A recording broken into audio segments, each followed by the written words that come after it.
Roland took a deep breath, steeling himself as the teleportation gate sprung to life. The faint shimmer of mana radiated through the portal and cast a pale glow over the cold stone floor. After giving one last sigh of annoyance, he moved forward to step through the gate.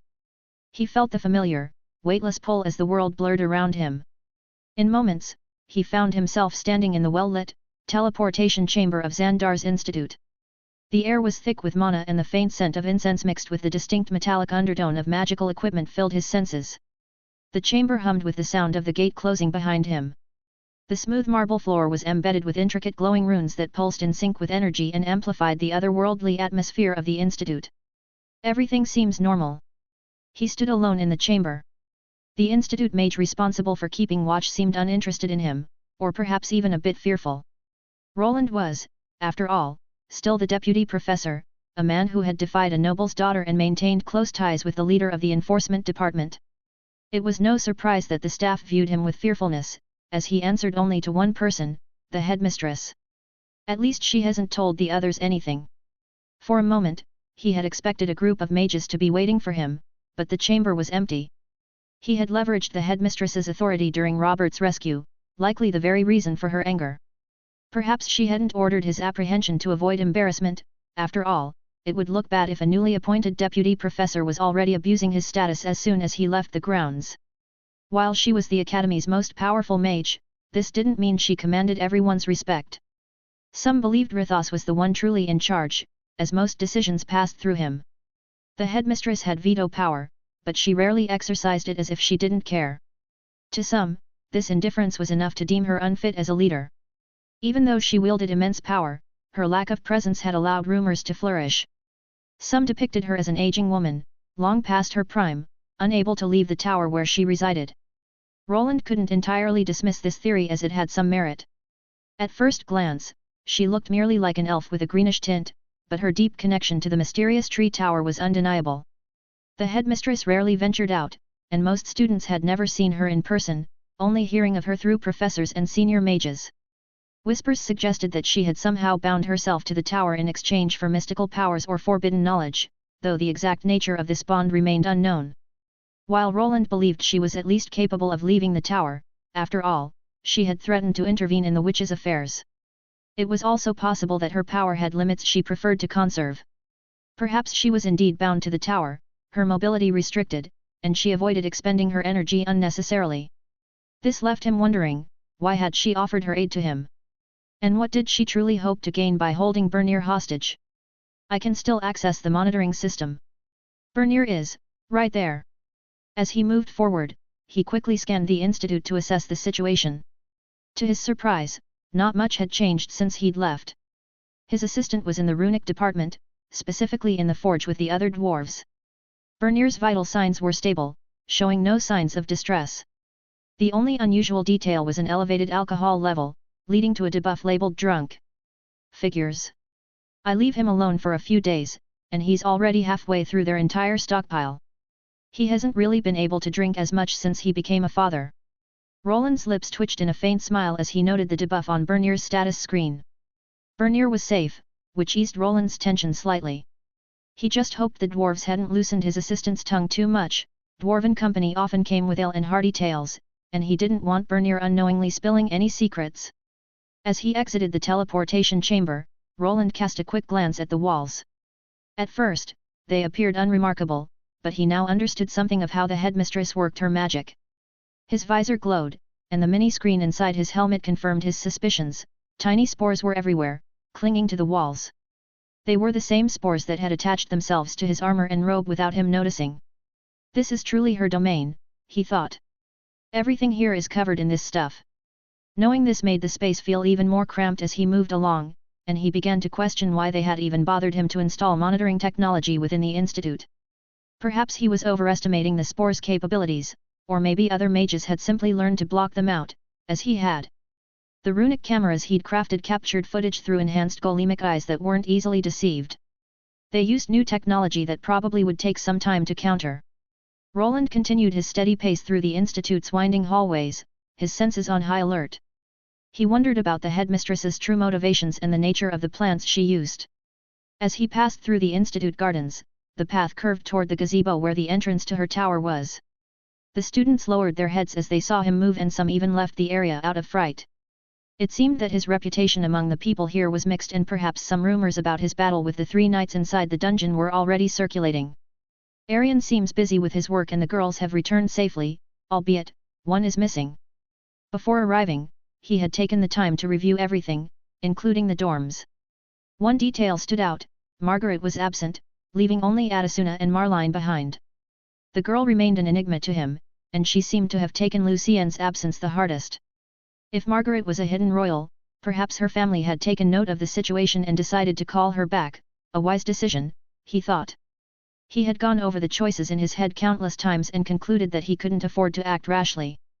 The entire institute was, in a way, a monstrous entity that would consume him and his allies if he attempted to escape. There would be no way for him to take over the gate with the strange plants around and far too many powerful mages patrolling the grounds.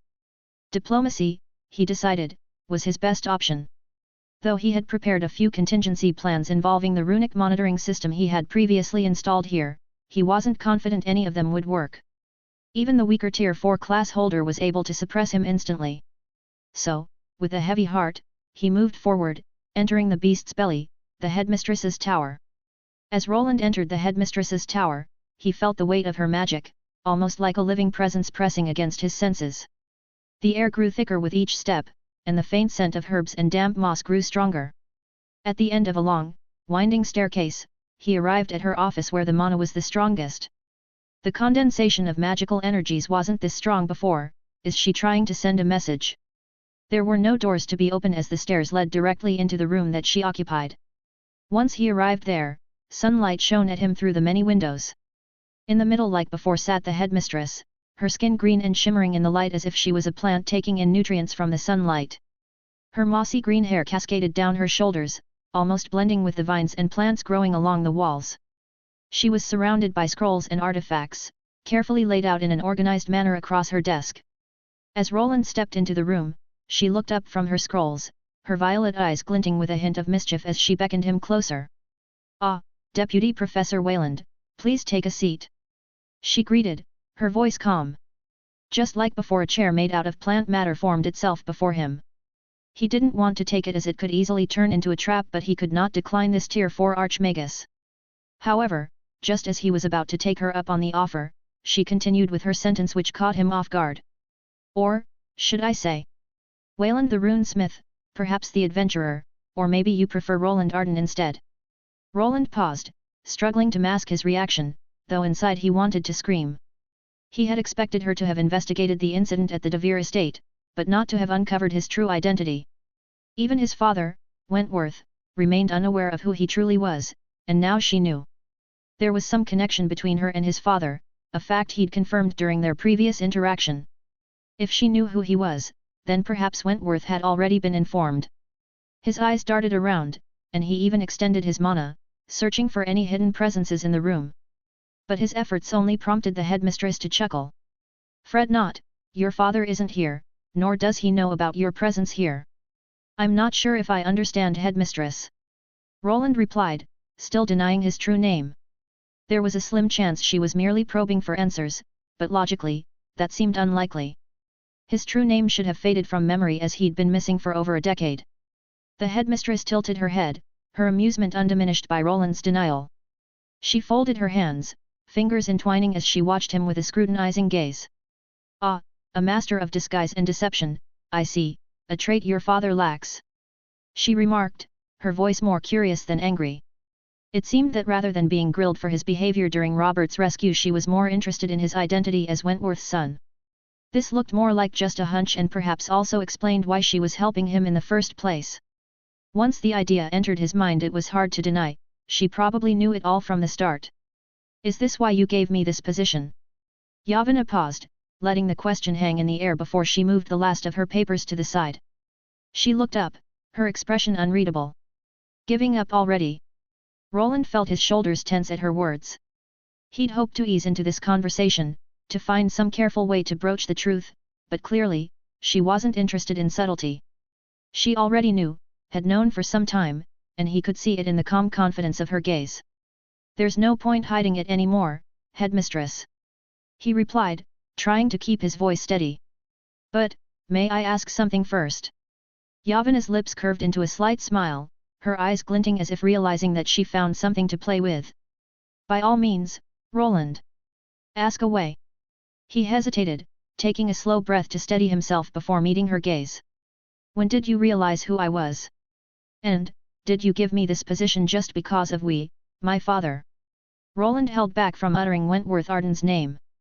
He didn't truly consider the man his father, a sentiment Yavana instantly recognized in his hesitation. She paused, observing him carefully, then spoke. I imagine it all began with the incident involving your sister. She hadn't explained how she'd uncovered his true identity, but it was clear she'd known everything from the beginning. Her connection to his father explained why she'd rescued him from that witch and appointed him as deputy professor. It also explained her lack of anger over the trouble he'd caused at the DeVere estate. Clearly, she was an old friend of Wentworth Arden, protecting him out of loyalty to that bond. Yet, there seemed to be parts of the story she wasn't aware of, and this conversation confirmed it. In his interactions with Professor Fortuna, she had uncovered his greatest secret: he wasn't truly Roland Arden, but someone entirely different.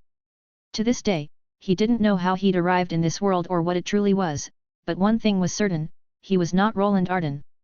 If she knew this truth, and if her loyalty to his father ran deep, she might not have helped him as much as she had.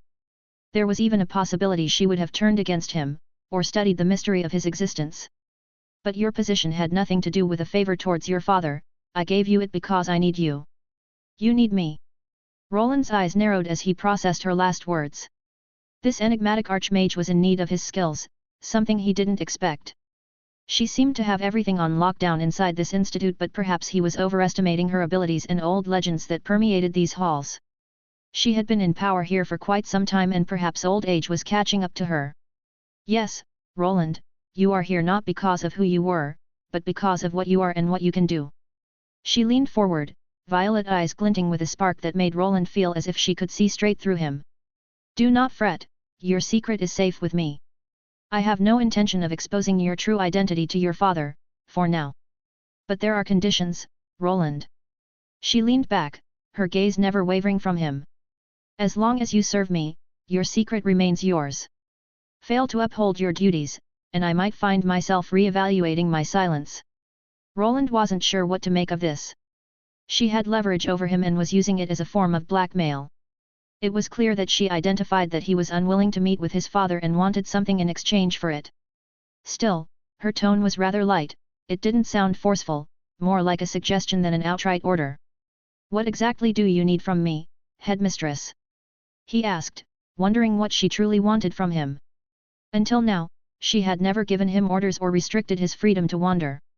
Perhaps before, she'd only been protecting him out of loyalty to his father. But now, something had changed. Perhaps she had realized he was more capable than she'd initially thought. It was possible she knew he was the one who had retrieved both Robert and Lucille from the DeVere estate. Someone capable of such a feat would indeed be a valuable pawn, and it seemed she wanted to secure him as her own. There are forces stirring within this institute. Yavana tapped a long, green-tinted finger on the wooden surface of her desk, her gaze growing distant for a moment before settling back on him with heightened intensity. I feel them, like faint threads of darkness, slipping into the heart of my domain. But I lack evidence to act. She leaned forward, lowering her voice to a near whisper.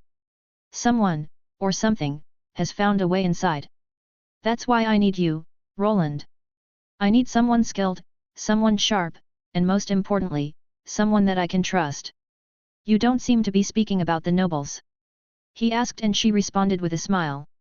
I'm not, but I need your help, because I'm uncertain. Take it as a hunch. A hunch. It seemed that Yavana wasn't truly convinced that there was a problem within the institute, but worried enough to ask him for help. While he didn't truly want to go along with it, there was a risk of his identity becoming known to his father if he refused. So, you want me to be your eyes and ears? Yes, you will remain in your role as deputy professor, and teach as you have been. But you will also report to me anything that seems out of place. Secrets, strange behaviors, rumors of forbidden magic, and those who try to undermine this institute. She looked out one of the windows, there was the whole institute before them. However, worry not. You won't go unrewarded for your troubles. I will grant you access to the knowledge in my private library, and of course, Keep your identity away from that rascal. Rascal. She nodded with a chuckle, and he realized she was talking about his father. He began to reassess this exchange, which had initially seemed unfavorable. But the mention of her library changed things. This was knowledge from a Tier 4 class holder, and the possibility that spells, runic spells, were stored there made him reconsider his stance. Within the top floor of the Institute's magic tower, silence prevailed. Roland stood there, contemplating a tantalizing offer. She knew one of his deepest, darkest secrets, but for now, it seemed she wouldn't reveal it. Surprisingly, the thought of his father discovering his true identity no longer bothered him as much as it once had, thanks largely to his growing strength and independence. This all began with the appearance of a strange, temporary knight assigned as his shadow, one that tried to kill him. He had assumed one of his siblings or their mothers was behind it, but he never suspected his father. By this point, he had already risen above his siblings and their mothers. They likely couldn't oppose him, and few assassins would dare take on someone of his status. The greater concern was the awkwardness of explaining everything and the possibility that his father might try to forcefully reclaim him or even appeal to the Valyrian Duke for assistance. Roland wasn't certain of his father's exact standing within the military hierarchy. As a Lord Marshal, his father commanded a large number of troops, and although he belonged to the Royalist faction, that didn't mean his voice would be dismissed by their opposition. In times of crisis, factions from the same kingdom often found common ground. The Duke, enticed by the prospect of indebting a potential Tier 4 class holder, would likely grant such a favor. Your library, you say? Roland asked, his curiosity piqued despite his reservations. What sort of knowledge does it contain? Yavana's smile widened, a hint of pride gleaming in her violet eyes. It houses ancient texts, rare spell tomes, and research that spans centuries. You'll find information on runic magic, enchantments, and even some forbidden arts that aren't available to the general faculty. It's a treasure trove for any mage seeking deeper understanding. He could tell she was exaggerating to some extent, but he couldn't underestimate the hidden knowledge stored in that library. After all, it was a book from there that had enabled him to finally construct the runic prosthetic. He knew that knowledge was power, and he hadn't even fully explored the Institute's main library yet. Roland wasn't ready to abandon this place as there was still so much he wanted to accomplish here. The Institute also served as an excellent teleportation hub, and he intended to investigate each of the elemental towers and their tower spirits to strengthen his own. After hearing what he would receive in return, the exchange no longer felt like blackmail, it actually seemed like a good deal. With his teleportation gate, he could visit the Institute in an instant. When thinking of it as a weekend side job, it didn't sound so bad. He could still spend most of the week back in Albrook and even return there each night if he wished. How exactly would my curriculum look? And what do you expect me to do here? Ha, I knew you could not resist my library's lure. Yavana chuckled, her eyes twinkling with satisfaction. You'll continue with your lectures in runic theory and remain an active member of the runic department. Fulfill your duties as you were before, without raising suspicion. But more importantly, I need you to keep a close eye on the other departments. I see. Would a report twice a week suffice? Oh, that would be wonderful. Yavana replied, clearly intrigued by his suggestion. This method was common practice in Roland's more modern world. Recording his findings in writing or saving them to a runic device would be much simpler than meeting with her in person each week. Efficiency was his priority, and Yavana seemed to appreciate his streamlined approach. I could also install a master console in your office, or somewhere else in the tower. It would make using the runic monitoring system much easier.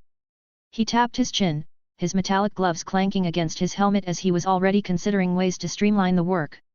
If he could automate most of the process, he could minimize the time spent on these investigations. But as he was mulling over these ideas, he noticed the Archmagus watching him with an oddly knowing smile. If you're already contemplating such solutions, she said with a raised eyebrow. Does that mean you accept my offer? Roland's gaze flickered toward Yavana, meeting her curious smile. He had weighed his options, but her offer was too compelling to dismiss. Her library would give him access to knowledge he craved, and her offer also protected him against Wentworth. At the time being, he felt like he was not quite fit to face someone at that level. His strength had been tested and he failed to meet his own expectations.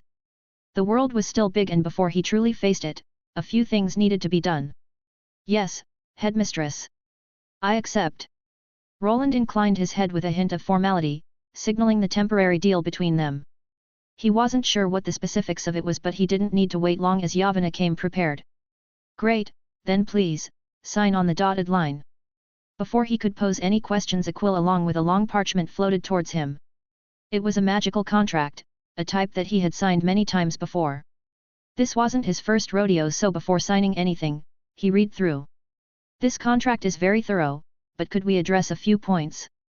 The headmistress raised an eyebrow, clearly surprised that he'd examined it so closely. Oh? Are you really trying to renegotiate my contract? How bold of you! She didn't seem annoyed that he was questioning the terms set by an archmagus, just surprised. In truth, she could likely force him to sign anything or present a contract far less favorable. Most people would understand this and simply comply, but Roland had no intention of being pushed around. He was prepared to stand his ground, even if it meant hours of haggling with her here. Yavanna's lips curved into a wry smile as she leaned back, folding her arms as if she were about to settle in for a show. Very well, Deputy Professor, let's hear your proposals. Consider it a test of your mettle. Roland nodded and got ready. Making a deal with a mage of a higher caliber was never easy, but he would do his best to get the best deal possible out of this. First, this one clause states. He voiced all his concerns about the contract, and the headmistress seemed both surprised and annoyed by his questions. However, his assertiveness only reinforced her belief that she had chosen the right man for the job, someone unafraid to challenge even an archmagus like herself. After spending a little over an hour reviewing the contract in detail, they finally reached an agreement. Roland would be required to visit the institute at least once per week. The headmistress reserved the right to summon him for specific missions, and if he completed certain tasks, he could be exempted from his weekly obligations. In return, he was granted access to her personal library for 1 day per week. Although he couldn't take any books with him, he was free to study them at his leisure on site. To earn additional library privileges, he simply needed to extend his time at the institute or perform exceptionally well on assigned missions, according to a merit system they had agreed upon. He could even use these merit points to waive his weekly attendance requirement, though it would require a large amount of points. Once Roland had secured the final terms, he signed his name on the parchment with a fluid, practiced motion, and the contract shimmered briefly before vanishing into the ether. The headmistress gave him a satisfied nod, her violet eyes gleaming as she accepted their formalized alliance. Excellent, Deputy Professor Wayland.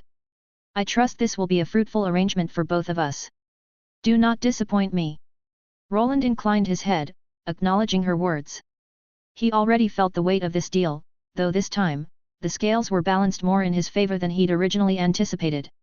She had access to his talents, and he, in turn, to her private archives.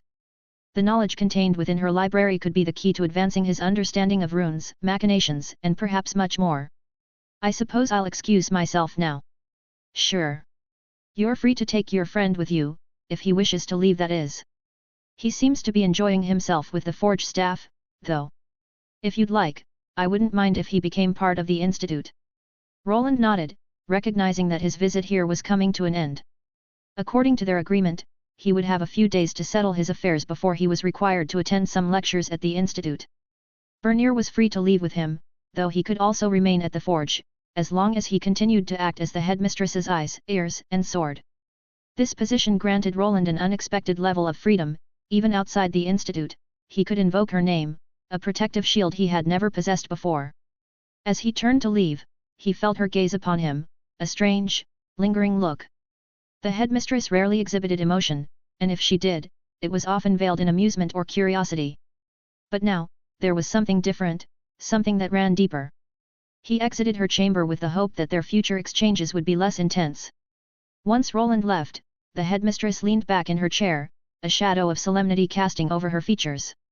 She waited until the sound of his footsteps had faded before reaching beneath her desk, drawing out an old, worn picture she had kept hidden from him before he arrived. It was worn and faded, edges curled from years of handling, but the figures were still visible. One of them looked like a younger Wentworth, his face slightly softened by still mature. Next to him, was an older man wearing Solarian paladin armor, and to his side an elven mage, her ears long and skin green. However, there was someone else within the frame, someone that she looked at with sadness in her eyes. The passage of time is relentless, is it not? Yavanna murmured quietly, gently tracing her finger along the edge of the framed painting that exhibited a remarkable resemblance to a modern-day photograph. She allowed her hand to rest upon the image of Wentworth before exhaling a thoughtful sigh. What circumstances may have led to such a profound estrangement between you and your son? Once this matter is resolved, I shall have to give that brat a good scolding. Her fingers trembled for the briefest of moments before she returned the framed picture into its hiding place. She wasn't too happy about keeping this secret, but she would uphold her end of the bargain. Yavana knew the risks that loomed in the institute, the hidden threads of a larger, more dangerous game at play, and Roland would help her uncover it. Meanwhile Roland descended the spiraling staircase from Yavana's office, his mind whirling with everything that had transpired. He'd managed to secure a beneficial arrangement, but the terms of his new role and Yavana's expectations still gnawed at him. He'd taken on a job that could lead him into murky conflicts within the institute, with enemies capable of using unknown magic. One memory from the Devere incident still lingered in his mind. His father had somehow managed to conceal his troops from Roland's monitoring system and golems. Although they could be seen directly through cameras, they had managed to evade his radar entirely. To address this vulnerability, Roland planned to research concealment techniques beyond just spells. He needed a deeper understanding of this world's systems and hoped that the knowledge he would gain from the restricted library would be enough to shed light on these mysteries. Soon, he was outside and arrived at the gazebo. However, instead of heading straight to the forge where Bernier was enjoying himself, he paused. He had come here with three main objectives: the first was to speak with the headmistress, the second to bring Bernier home, and the third to address matters concerning both the Devere estate and the Arden family. Now that I have her permission, this area should be fine for that. Before coming here, he'd been asked for a big favor. Although he had reservations, both his brother and Lucille were insistent. Since their departure to Albrook, their father had been left guessing as to their whereabouts. Now that he was at the institute, he hoped to gather some information on the matter, though he wasn't sure how his father would respond. Initially, he had assumed that his father would disregard his family obligations and abandon Robert. But after appearing at the duel, it seemed more likely that his father would continue investigating.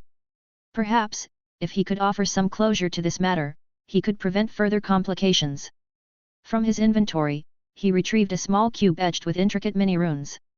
Placing it in the center of his palm, he channeled a large amount of mana into the object. The cube began to glow, its runes shimmering as a wave of greenish magical energy enveloped the metallic form, gradually molding it into the shape of a large swallow, composed entirely of mana, similar to the one Roland used for exchanging letters with Arian.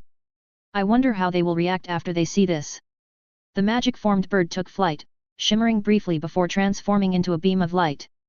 It shot upward, then split into two beams, each veering off in a different direction. Roland watched the spell for a moment before turning away, his next destination the forge, where his assistant was being held back by his enthusiastic peers.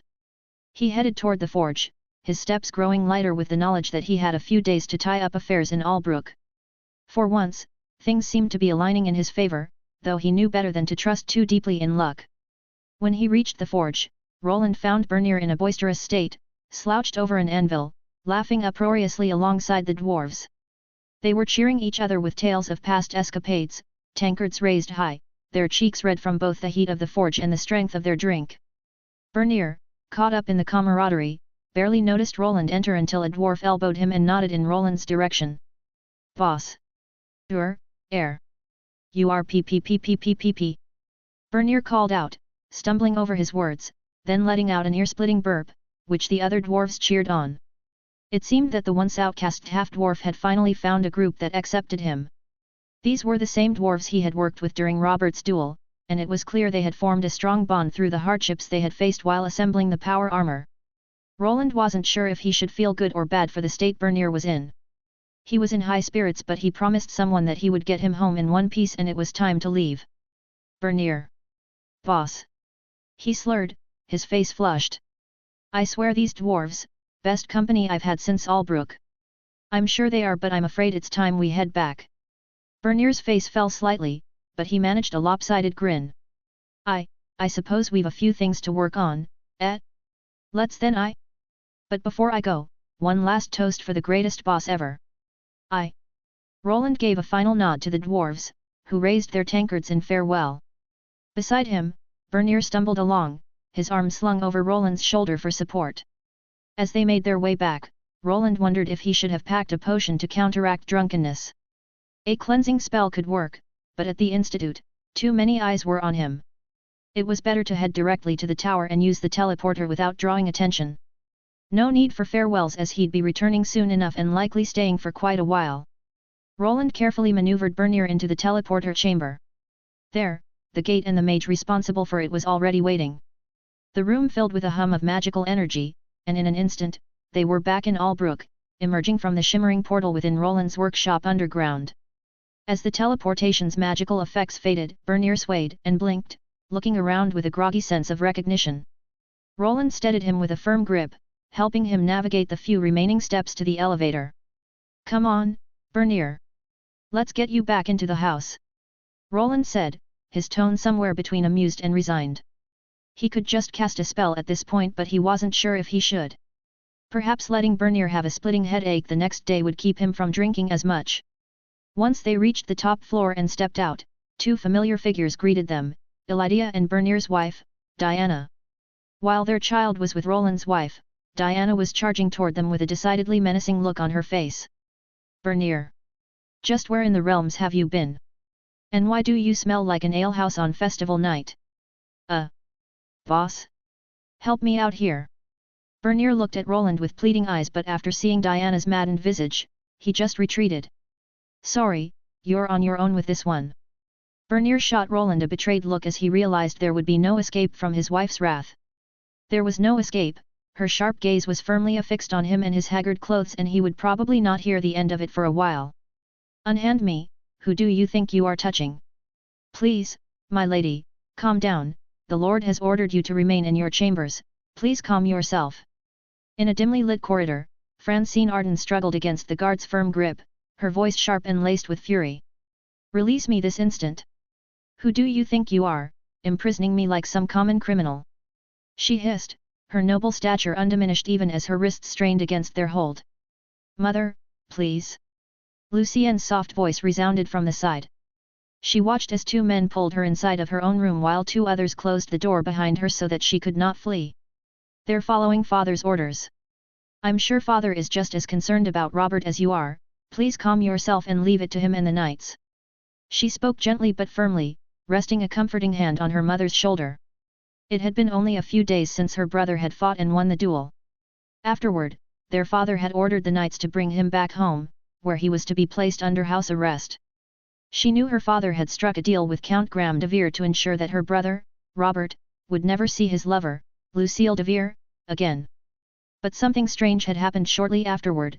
During the journey home, Robert had vanished, taken in the middle of the night by an unknown figure.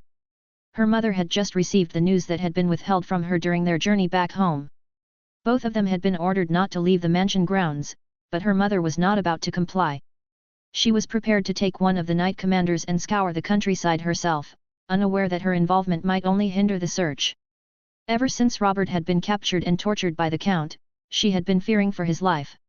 Lucienne watched her mother closely, worried she might do something drastic. She couldn't bring herself to tell her mother that, perhaps, Robert was safe. There were a few details that didn't add up. One of them was that all the guards assigned to watch her brother had returned unharmed. Though her father had refused to share the report with her, she'd seen the heavily armored carriage, which had a strangely shaped hole on its top. Whoever had taken her brother had gone to considerable lengths to abduct him. If it had been a simple assassination attempt, it didn't make sense to leave the guards alive or to take Robert with them. There was more to this than met the eye. I wonder, could Brother Roland be involved in this? When she thought of who might have been involved in Robert's disappearance, only one person came to mind, her other brother, Roland. He was the only one she knew with both the will and the means to carry out such a daring act. She was well aware of his strength, and the magic he wielded was truly astonishing. Most people would assume Count de Vere was sending a message, but she doubted that. There had to be more to the story, and deep down, she believed her brother was safe. "Why don't we let in some fresh air, Mother?" "I don't want fresh air, we need to get Robert back." "Please my lady, the Baron will." As Lucienne pondered her suspicions about Roland's involvement, she made her way over to one of the large windows in her mother's room, hoping that the cool night air might help her mother calm down. She unlatched the heavy glass pane and pushed it open, letting a breeze flow in, carrying the scents of damp earth and morning dew. She leaned against the windowsill, closing her eyes for a moment, drawing comfort from the silence beyond the room's chaos. Her mother wasn't letting up and it would probably take some time for her to calm down. But as she opened her eyes again, something caught her attention, a faint greenish glow in the distance, steadily approaching the mansion. She squinted, watching as the light took shape, transforming into a bird crafted from pure, luminous energy. It shimmered in shades of emerald and jade, leaving a soft trail of magical sparks in its wake. Lucienne's breath caught as it flew closer, realizing that this was no ordinary bird. She recognized the magical signature. It was a magical carrier swallow, a spell used by magicians from the institute she studied in. The bird looked much larger than a regular swallow and was flying at twice the usual speed. Their home was protected by a magical barrier, maintained by mages hired by her father.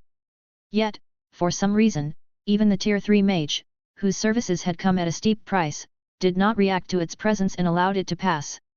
Although Lucienne could see the bird with her own eyes, she couldn't sense any mana emanating from it, as if someone had deliberately concealed it to slip through their defenses undisturbed. Her heart skipped as the bird came to an abrupt stop before the window she opened. She recoiled in fear of it being some type of enemy attack, but to her surprise, the bird remained in place, flapping its ethereal wings as if waiting for her. She reached out cautiously, wondering if she should perform the usual spell that would let the swallow identify her mana pattern. Her mother protested the moment she saw the magical bird light up the room, the guards jumping forward to shield both of them from harm. "What are you two idiots doing? Protect my daughter. Why, young lady, please leave this to us." The two guards that were still in the room moved forward, their swords raised. They approached the mysterious bird who was hovering before the window. Lucienne hesitated, wary of what the mysterious bird might signify. Yet, she realized that there was no malevolent intent behind it. It was just a message, and it was probably sent to her by someone she knew. Her fingers trembled as she extended a hand toward it, and the bird responded, hovering closer until it alighted lightly on her palm. "Lucienne, what are you doing? Stay back from that thing!" Francine shouted as she saw her daughter reach for the magical bird before the guards could get to her. Lucienne glanced back at her mother, giving a reassuring look, though her heart raced with uncertainty. She reached out with her hand and fed a sliver of her mana into the bird. As her energy touched it, the bird's glow intensified, its outline shimmering brighter for a moment before it dissolved into a spiral of green light.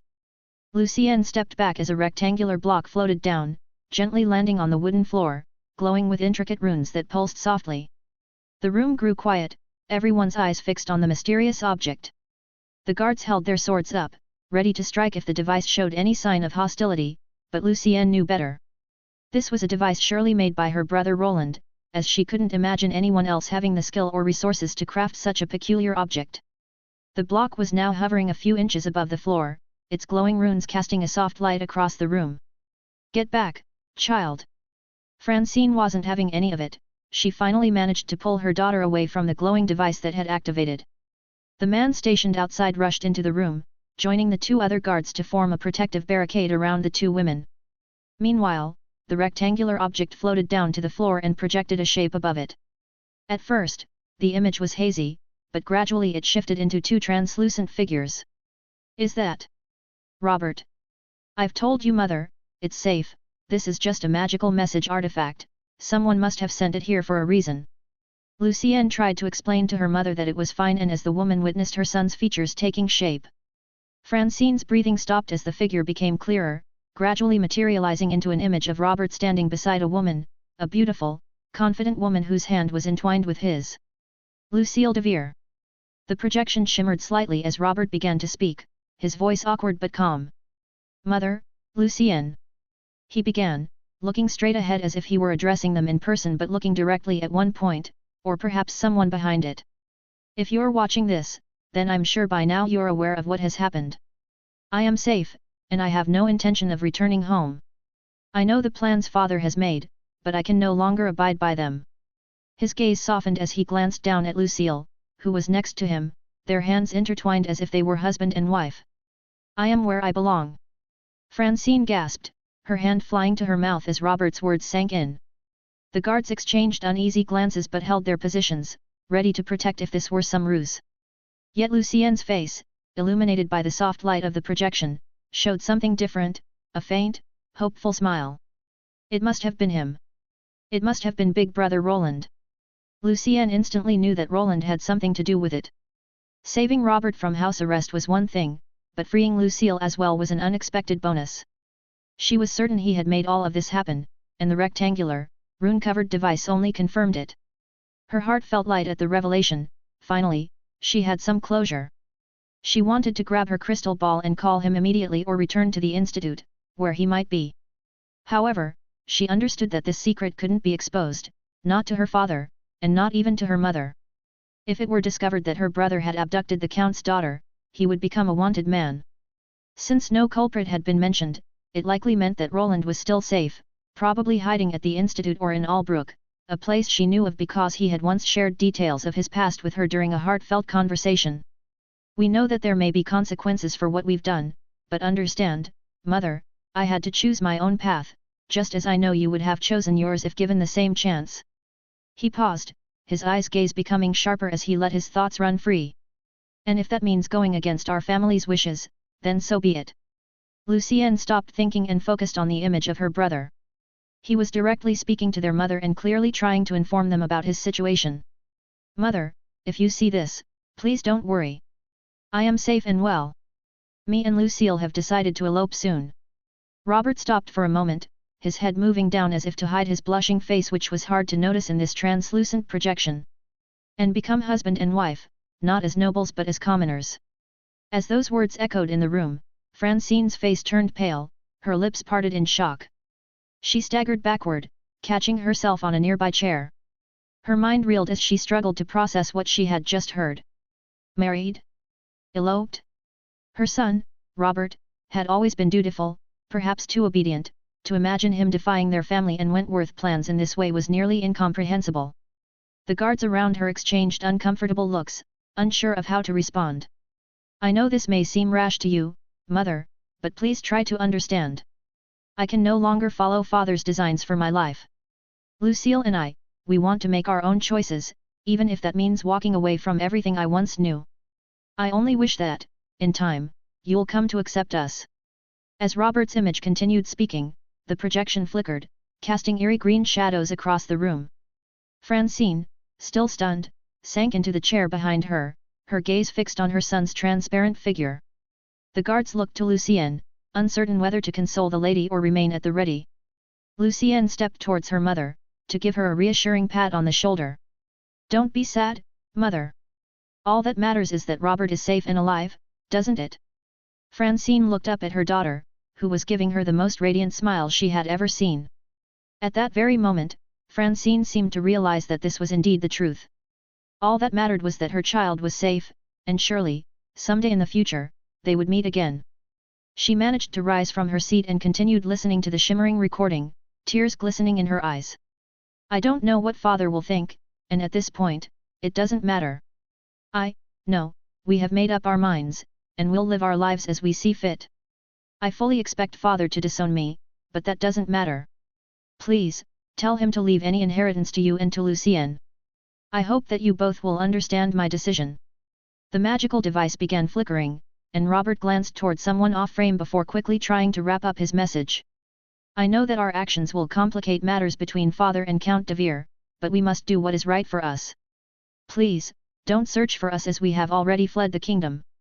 Perhaps in the future, once all of this has settled, we'll find a way to reunite, but for now, this is goodbye. With that, Robert's image turned toward Lucille, who squeezed his hand and gave a gentle, reassuring smile. The two of them stood side by side, looking like a perfect pair, their expressions resolute. The recording dimmed, and for a final moment, Robert's voice softened. Take care of each other. I'll miss you both, and know that wherever I am, you're in my heart. The projection faded, leaving the room shrouded in silence. Only the soft hum of the mana device remained, casting a faint glow that slowly diminished until the runes dimmed completely. The guards shifted uncomfortably, stealing glances at each other, unsure if they should say anything. Lucienne, however, felt a strange mixture of emotions, mostly positive ones. The quiet that settled over the room felt surreal, almost too heavy to break. Lucienne kept her hand on her mother's shoulder, soothing her as Francine's trembling fingers covered her mouth. For a moment, Francine seemed lost, unable to comprehend what she had witnessed. Her son had defied everything, leaving behind a life of nobility, wealth, and duty. He had chosen a new path, and worse yet, he had left without seeking her permission or aid. "Something is happening, stand back!" One of the soldiers shouted as a faint sizzle suddenly emanated from the rectangular runic device.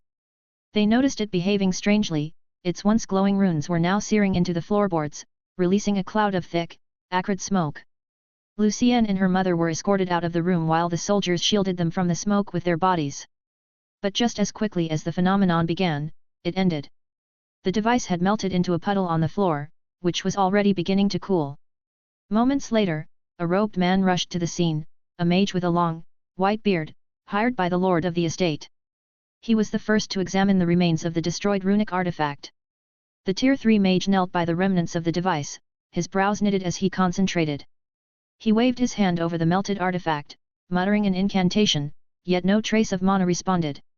His face twisted in confusion as he felt nothing, no faint signature, no lingering arcane energy. This is impossible, I can't feel any mana anywhere in this room. It's as if this device ate it. Lucienne heard those words and understood their meaning. Somehow, her brother had managed to dissipate the mana his spell had created, making it untraceable, even by special means.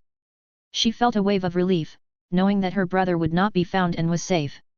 Her eyes drifted to the melted device, a faint smile crossing her face as she wondered when she might see him again. In her heart, she knew it could take time, but she would wait. Someday, she felt certain, they would all be reunited. A man wearing silvery armor stood in the muted glow of a flickering lantern inside his field tent, surrounded by maps, tactical scrolls, and half-empty water goblets. Outside, dawn was breaking, casting an ashen light across the misty, dew-soaked landscape. The faint, rhythmic clinking of armor and murmurs of the camp beginning to stir reached his ears, but the atmosphere was hushed inside his tent. A rustle at the entrance caught his attention. He turned, eyebrows raised, as one of his knights entered, bowing slightly. It was one of his knight commanders, still in full armor, bearing the signs of urgency. His helmet was tucked under one arm, and beads of sweat glistened on his brow despite the cool morning. "Lord Marshal," the knight said, his voice low and grim. "Urgent news. Count Graham de Vere seeks to speak with you through the crystal." He was insistent. Wentworth Arden's gaze hardened. The Count's sudden attempt to contact him could only mean one thing: de Vere had heard of his son's absence. He'd anticipated it might happen, but not so quickly. "Did he say anything further?" Wentworth asked, his voice as cold as iron. "No, my lord. Only that he demanded your presence at once and that the matter concerned Lady Lucille." "Lady Lucille?" "Yes, Lord Marshal." Wentworth made a single, silent nod, digesting the information. He was aware that his son had vanished during his return home. His knights were unhurt, beaten by an unidentified foe that managed to pierce through a magically reinforced carriage. Count Graham was on the list of suspects as he clearly despised his son for what he did, but they had made a pact of non-aggression. The contract was designed to prevent him from ever harming his son, either directly or indirectly. However, there was always a possibility of finding ways around it. Some nobles had groups willing to do their bidding without requiring explicit orders. A contract only bound those who signed it, not others. Certain loopholes made evasion feasible. A clause in the contract required Graham to disclose or eliminate any groups he knew of that might act on his behalf.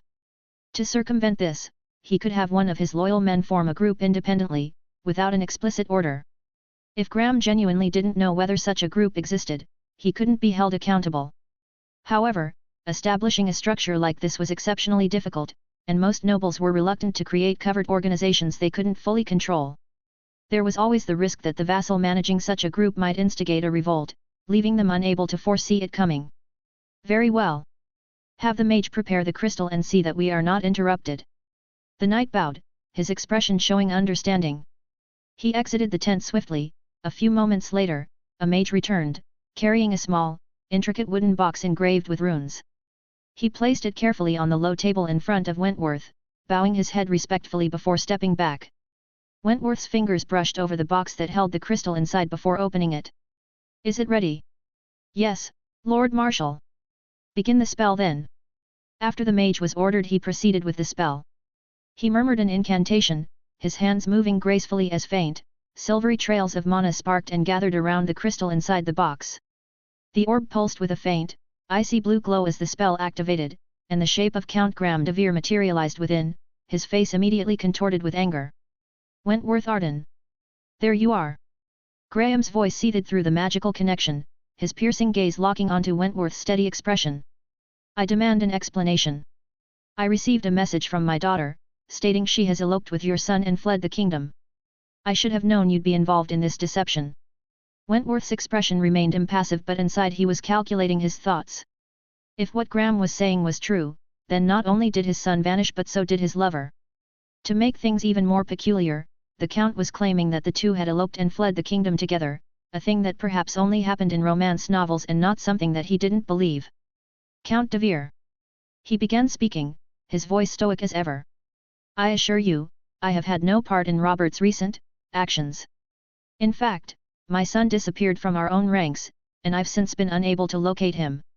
Wentworth tilted his head slightly as if annoyed at the accusations.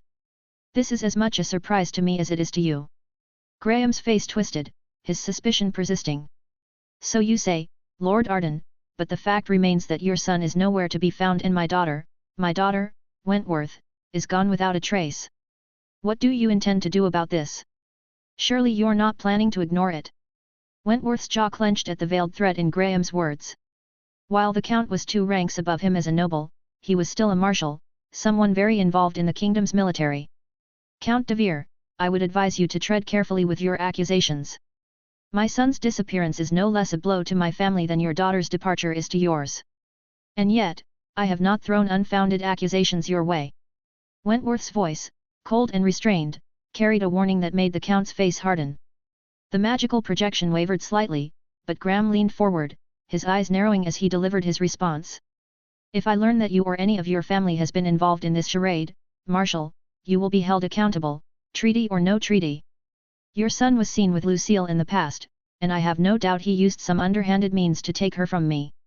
Wentworth's eyes flashed as he did not appreciate Graham's insinuations, particularly the Count's blatant disregard for his rank. You forget yourself, Count. He said, his tone getting low, turning into a threat. I've tolerated your disrespect long enough. Let me remind you that while I do not carry your title, I command forces that protect this kingdom, including yours. If you are so quick to break our contract over mere suspicion, I will not hold back. The 2 men locked gazes through the flickering projection. Graham's mouth twisted into a scowl, but before he could respond, one of Wentworth's advisors stepped forward and whispered urgently into his ear. Sir, there's news from the estate. The advisor murmured, keeping his voice low. They've seen a magical message left by your son, he claims he's eloped and wed Count de Vere's daughter. Wentworth's eyes widened briefly before he quickly regained his composure. This news confirmed the information Count Graham had been sharing. Robert had indeed eloped with Lucille, defying his direct orders. This wasn't just reckless, it was potentially disastrous. Yet, amid his anger, a faint glimmer of confusion crept in.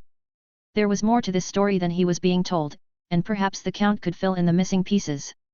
Count Graham, it appears that your words were true, but there is something you are leaving out. How is it possible for your daughter to be abducted directly from your home? Graham was still frowning, but when Wentworth questioned him, his expression darkened further. It was clear that he was hesitating to answer this question, but after a sigh, he finally started talking. Marshal Arden. Graham began, his tone shifting from the previous outrage to a begrudging acknowledgement. Our estate has certain defenses in place. But it seems they were bypassed with alarming ease. An unknown assailant wearing strange green clothing breached the tower where Lucille was held. This person wielded unusual magic our mages couldn't detect until it was too late.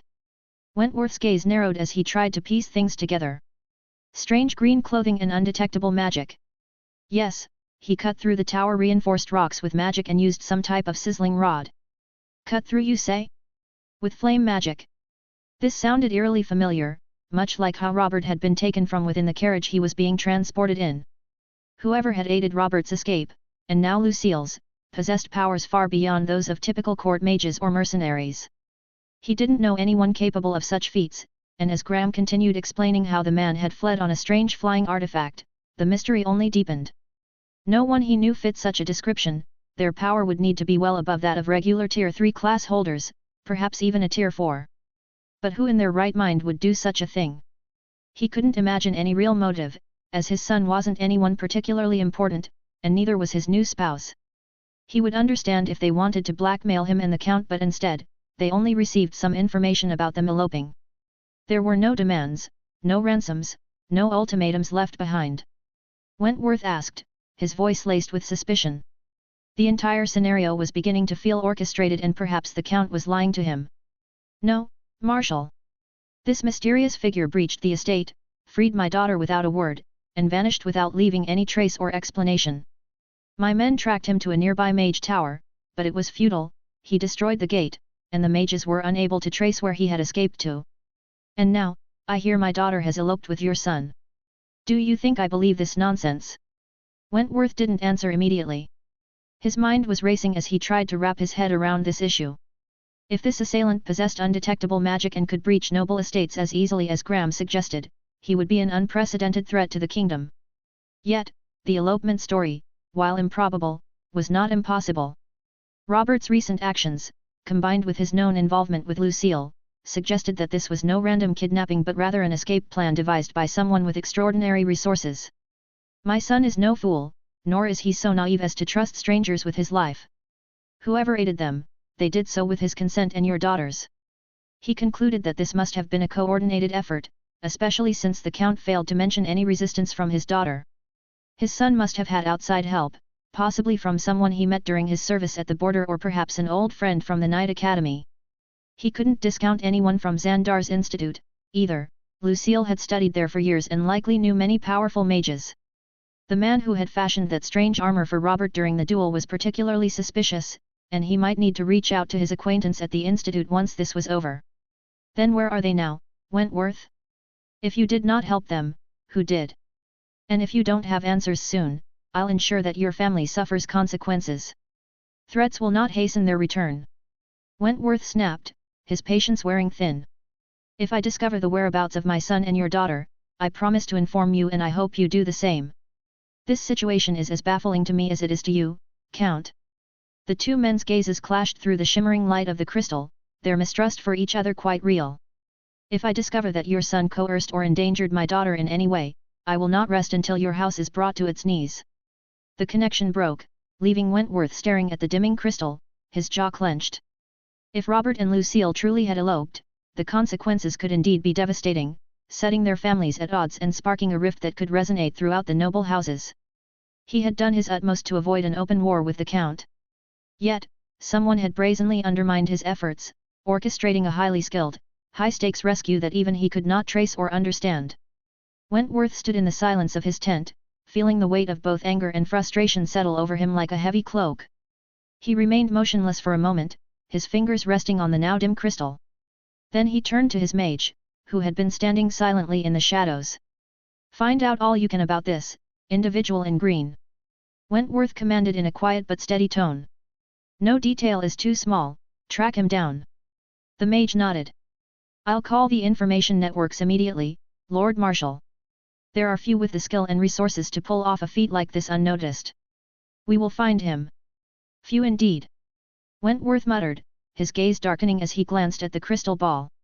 And even fewer with motives to do so. The mage withdrew quietly, leaving Wentworth to grapple with his thoughts.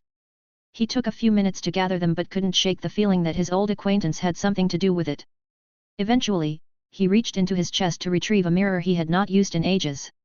It was a beautiful, intricate piece with patterns of leaves and vines curling across its surface. With a sigh, he touched the mirror and channeled a bit of his mana to activate it. The mirror's surface rippled, then stilled, revealing the face of Headmistress, Yavana Arvanduz. Her large violet eyes sparkled with a hint of amusement at the unexpected call. Well, what's this? After all these years, the great marshal finally remembers his old friends. Wentworth's forehead bulged as a large vein appeared on it. He was easily able to keep calm when talking to someone like Graham, but this old archmage always managed to get under his skin. To what do I owe the honor, Wentworth? Or do you prefer my lord or Lord Marshal? Though, I always liked Brat, why don't I just go with that? Yavana teased, her long ears wiggling with glee at the sight of Wentworth's annoyed expression. Wentworth clenched his jaw, forcing himself to maintain control over his frustration. He wasn't in the mood for Yavana's usual teasing, especially not after the chaotic conversation with Count Graham. His fingers tightened around the ornate mirror, which tensed around the pressure. Enough, Yavana, I'm not here to exchange pleasantries. Yavana's smile faded slightly, sensing the gravity in his tone, but she still remained relaxed. All right, you've got my attention. What's troubling you, old friend? His expression remained neutral as he tried to decipher hers. He could never tell what this woman was thinking, and even now, she seemed unaware of the reason he had contacted her. I need information. A man named Wayland. He helped my son during the duel against Devere's knight. And then, there's more. I believe he might be involved in something far more disastrous. You wouldn't happen to know anything about him, would you? You mean my deputy professor? Sure, I know him. I sent him off with your daughter, he seemed to have done a great job protecting her. But he returned after that little duel, was there more to it? This was not what he was expecting to hear, as it implied that this Wayland had nothing to do with Robert's escape. So, you ordered this man to aid my daughter? I did, so, shouldn't you be thanking me, instead of accusing me of something I haven't done? Wentworth's grip tightened on the mirror, his frustration mounting. He had to resolve a dispute with the Castellane family, apparently stirred up by Yavana's meddling, with this Wayland serving as nothing more than her pawn. Although it didn't seem like Yavana was directly involved, he still planned to ask her about Graham's account of the events and inform her, in case she knew anything about his son and the Count's daughter eloping. Oh? Something like that happened? That's quite the tale, they have eloped you say? I hope you aren't expecting any wedding gifts. The vein on his forehead continued to increase in size as the Archmage continued to make snarky comments. Yavana, I came to you for information, not jokes. You may find this entertaining, but for my house, and the kingdom, this is a matter of security. Security, you say? Very well. You've piqued my interest, Wentworth. Let's set aside our charming history. I will help if I can, but I'm afraid, my professor had nothing to do with your son's business and him choosing love. But, if I find something, I'll be sure to inform you about it. How about you visit me for some tea? Oh, that reminds me. Wentworth fought the urge to roll his eyes as Yavana prattled on, her amusement painfully clear. But despite her teasing, he knew that if anyone could help him make sense of this mess, it was her. After all, Yavana was one of the few mages with contacts that ran deep into both magical and noble circles. Yavana, I appreciate the invitation, but I'm pressed for time. If you can learn anything useful about Robert's whereabouts or this elusive figure in green, I would owe you a debt. Ah, always so stoic and heroic. You know, some things never change. He held back from saying anything further, simply agreeing with her before offering a polite farewell and ending the call. His son was missing, yet a strange message hinted that he was still alive, and apparently married to another noble's daughter, whose father despised him. He didn't know who the man in green was, but if he managed to find him, he would make him pay and make it as painful as possible. The sun had begun to burn away the morning mist, but the camp remained cloaked in an air of stillness. Two soldiers stood outside the Lord Marshal's tent, their breath fogging in the crisp air. Their armor clinked softly as they shifted their weight, both visibly uneasy. Think we'll get some leave soon? One asked, his voice barely above a murmur. I hope so, but knowing the Lord Marshal, he'll have us patrolling the border again. He glanced warily at the tent's canvas flaps. Their leader was inside, communicating through magical means. No sound escaped the thick material, as it was under a silencing enchantment. If someone were being murdered in there, they wouldn't hear a thing. Yet. They shared a brief, grim chuckle, but their amusement quickly faded. The Lord Marshal's sternness was infamous, a subject of both dread and legend. They didn't dare complain too loudly, not while standing so close to his tent. Even in whispered tones, neither was certain their leader wouldn't hear them through the canvas walls. Their uneasy conversation came to an abrupt end when the tent flap rustled, and then, without warning, the tent exploded. A powerful force erupted from within, sending the two men flying as a gale of wind blasted outward. Shards of dirt, cloth, and splintered wood flew in all directions, turning the serene camp into chaos. The soldiers scrambled to their feet, coughing as a cloud of dust and debris settled over the campsite. A sudden, oppressive silence fell over the scene, save for the faint crackle of breaking wood. They stared wide-eyed at the remnants of the Lord Marshal's tent, now reduced to a jagged ring of shredded fabric and splintered poles. Their leader, Lord Marshal, Wentworth Arden, emerged from the center of the wreckage. Though smeared with dirt, his silver armor gleamed in the growing sunlight, as if untouched by the explosion. His cape fluttered behind him in a gust of unseen force, his imposing figure framed by a faint, crackling aura of residual aura energy. His gauntlet hand slowly unclenched, and the earth beneath his feet was visibly scorched, as if it had borne the brunt of his fury. His face was a mask of coldness, but his clenched jaw and the flicker of rage in his eyes betrayed his true feelings. The soldiers exchanged uncertain glances, neither daring to speak. Wentworth's gaze swept over them briefly, his eyes like steel, before he spoke, his voice calm yet filled with authority. "We're leaving, you have 10 minutes." The two soldiers stiffened to attention, unsure whether they should ask questions or simply obey. Before either could respond, Wentworth strode forward, his voice not loud but easily heard by the thousands of soldiers here. "Pack the camp and mobilize the men. We march for the northern border." The soldier swallowed hard and saluted. "At once, Lord Marshal." As the soldiers hurried off to carry out his orders, Wentworth stopped at the edge of the wreckage and gazed toward the horizon. The morning sun blazed through the thinning mist, its golden light glinting off his polished armor. His eyes fixed on the direction of the inner kingdom, his brows furrowed in thought. For a moment, he stood still, as though pondering an unseen adversary, the one responsible for his fury. Finally, he turned away. A horse stood ready for him, its dark frame towering and imposing. His troops moved like a well-oiled machine, dismantling and packing up the remaining tents with practiced precision. The camp bustled with activity, soldiers preparing for an unexpected march. Wentworth mounted his steed, a massive warhorse clad in barding as resplendent as its rider's armor. The animal snorted and pawed the ground, as if sensing the seething anger of its master. The Lord Marshal surveyed the camp one last time, his thoughts racing. He needed answers, and quickly.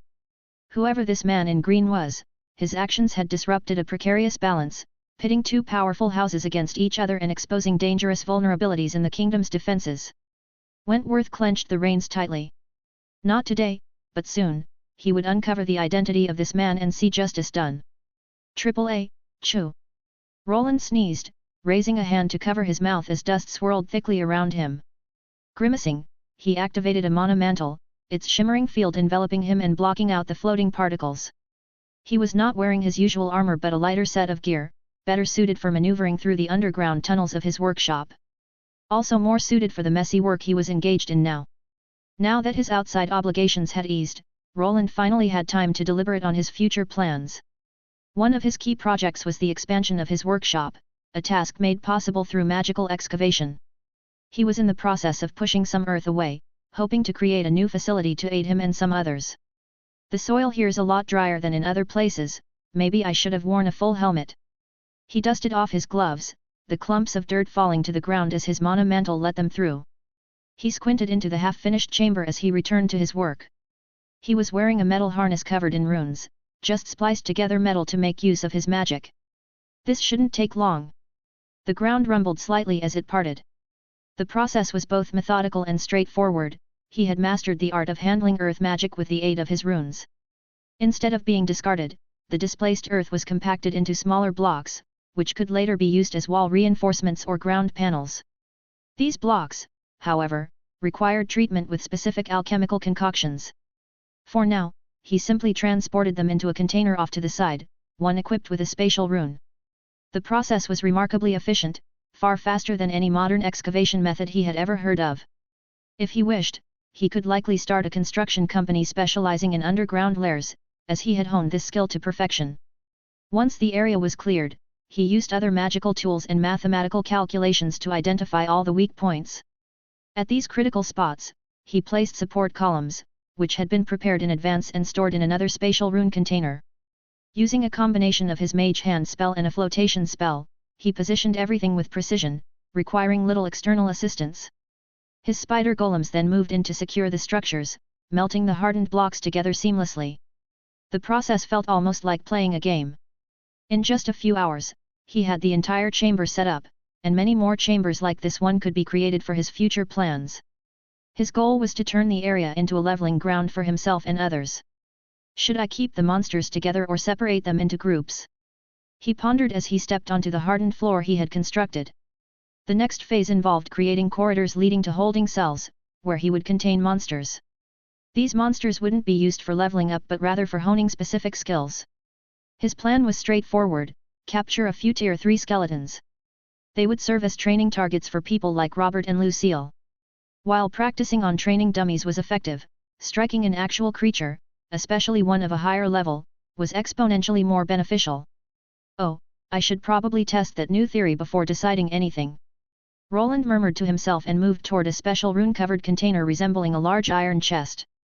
A skull symbol engraved on its side served as a warning about the dangerous contents within. When he activated the spell, the skull symbol began to glow with a crimson hue, and an eerie sound emanated from inside, howling and the unsettling clatter of bones. Oh? Does it want to climb out on its own? But it shouldn't be able to reach outside. With a wave of his hand, he activated another spell. Magical energy surged into the container, forcefully drawing out the being inside. The dimly lit chamber was suddenly illuminated by the creature, a skeleton with a flaming skull. It rattled violently but was helpless under the effects of Roland's telekinetic-like spell, which held it suspended in midair. Its jaw clattered menacingly as it floated before him, only to be unceremoniously dropped to the ground a few meters away. These undead creatures are incredibly useful. Most beings wouldn't survive in a spatial storage space unless it's reconfigured for them. He had conducted extensive research on spatial storage during his time at the Institute and planned to deepen his understanding using the new library he now had access to. The chest holding the monster contained a perfectly cubic space about 10 meters in diameter, entirely controlled by his runes. The interior lacked air and any planetary atmosphere, resembling the vacuum of outer space. For most living beings, survival in such an environment was impossible, or at least, it would be without specific modifications. There were multiple types of holding boxes, some being able to slow down time inside while others could even conserve food for infinity. The ones he used created a sort of doorway into another dimension in which he created spatial spaces. In this one he kept this monster inside, but perhaps in the future, he would be able to create constructs that altered time itself. It was an old training method from various works he had read from his own world, and perhaps in the future it would become a possibility. However, for the time being he was constrained by some laws and he had not come here to test new spatial methods. Here it comes, it does seem to react like a machine. The skeleton's flames erupted as it charged at him. The monster lunged forward, its bony hands reaching out, wreathed in fire. Roland stood his ground, observing its movements closely. The mana mantle around him shimmered faintly as the creature's flames washed against it, unable to penetrate the magical shield. He raised his hand and with a quick motion delivered a smack to the monster's bony head. This monster was quite weak compared to him, and the moment his palm touched it, parts of its jaw flew off. The monster flew to the side and crashed into the far wall with a resounding clatter. Bits of bone splintered upon impact, scattering across the chamber floor. The flames on its skull dimmed momentarily, flickering as though in protest. Roland chuckled lightly, brushing off his hand as if it had gotten dusty. Not exactly durable, did I overdo it? The skeleton lay on the ground, battered but undeterred. Despite its lower half being shattered and its left hand missing, it continued to crawl toward him with relentless determination. The creature lacked fear, survival instincts, or even the basic reasoning of his golems, which were programmed to conserve power and employ tactics. In some ways, it was little more than a mindless automaton. But he wasn't here to fight or repurpose the creature for another of his golem programs. He had greater ambitions. Monster cores from Tier 3 beings offered a far better foundation for his research than this low-level Tier 1 skeleton. After reaching into his tool belt, he retrieved a cube-shaped artifact. Its surface was inscribed with runes, different from the usual kind. These markings were darker, more sinister, radiating an aura of occult power. Once his mana was applied to it, a dark greenish aura erupted from this peculiar device. The dark green aura snaked outward from the cube like tendrils of smoke, permeating the air around Roland and the broken skeleton. The effect was immediate. The shards of bone scattered across the chamber floor began to tremble, then shift, as if drawn by an invisible force. Roland's eyes shone with satisfaction as he watched his experiment unfold. The fractured remains of the skeleton clattered and scraped together, assembling like pieces of a grotesque puzzle. The flames in its skull reignited, this time glowing with a sinister green hue. A strange bone-chilling sound echoed through the chamber as necrotic energy pulsed from the cube, imbuing the monster with unnatural vitality. Its form seemed sturdier now, its jagged fractures fusing seamlessly. Even its shattered lower half regenerated, bone knitting itself back together with eerie precision. Interesting. Did it get strengthened by the higher-tier necrotic mana? There was an unforeseen side effect to his experiment. His goal had been simple, to test whether he could replicate necromancer spells using his runes, much like he had successfully done with divine mana and healing spells. His primary aim was to restore the skeletal training dummies he was developing for skill practice. Capturing undead creatures repeatedly was both tedious and dangerous, and he sought a more efficient solution. To that end, he had attempted to emulate necrotic mana, intending to heal the undead and make them reusable. However, the results exceeded his expectations. He discovered that pure, concentrated death energy could not only enhance these creatures but also overwrite their existing programming entirely. Fascinating. It's not trying to attack me, does it see me as a necromancer or a lich it has to obey now? Roland examined the newly reanimated skeleton, its posture more upright and its movements unnervingly smooth compared to before. The green flames in its eyes flickered with a faint intelligence, though its mind remained bound by the necrotic energies that Roland had infused into it. It stood at attention, awaiting his next command like a soldier awaiting orders. Let's see, walk forward. The skeleton immediately obeyed, taking a few halting steps. The clatter of its bony feet against the chamber's stone floor echoed faintly. It moved as if he was a true necromancer and had been summoned by his very own hands, yet it still remained a regular monster, something that he could kill to gain experience points. Stop! The skeleton froze mid-step, its compliance immediate. Roland nodded, intrigued by the apparent responsiveness and also by the fact that it didn't turn into a summoned creature. If it did, then he would have to readjust his spell. For some reason, summoned monsters made worse training partners, giving less experience to skills for hitting them, probably as a way to keep people from cheating just like he was intending to. Perhaps because I'm emulating lich spells rather than necromancer spells, the system still registers it as a monster minion.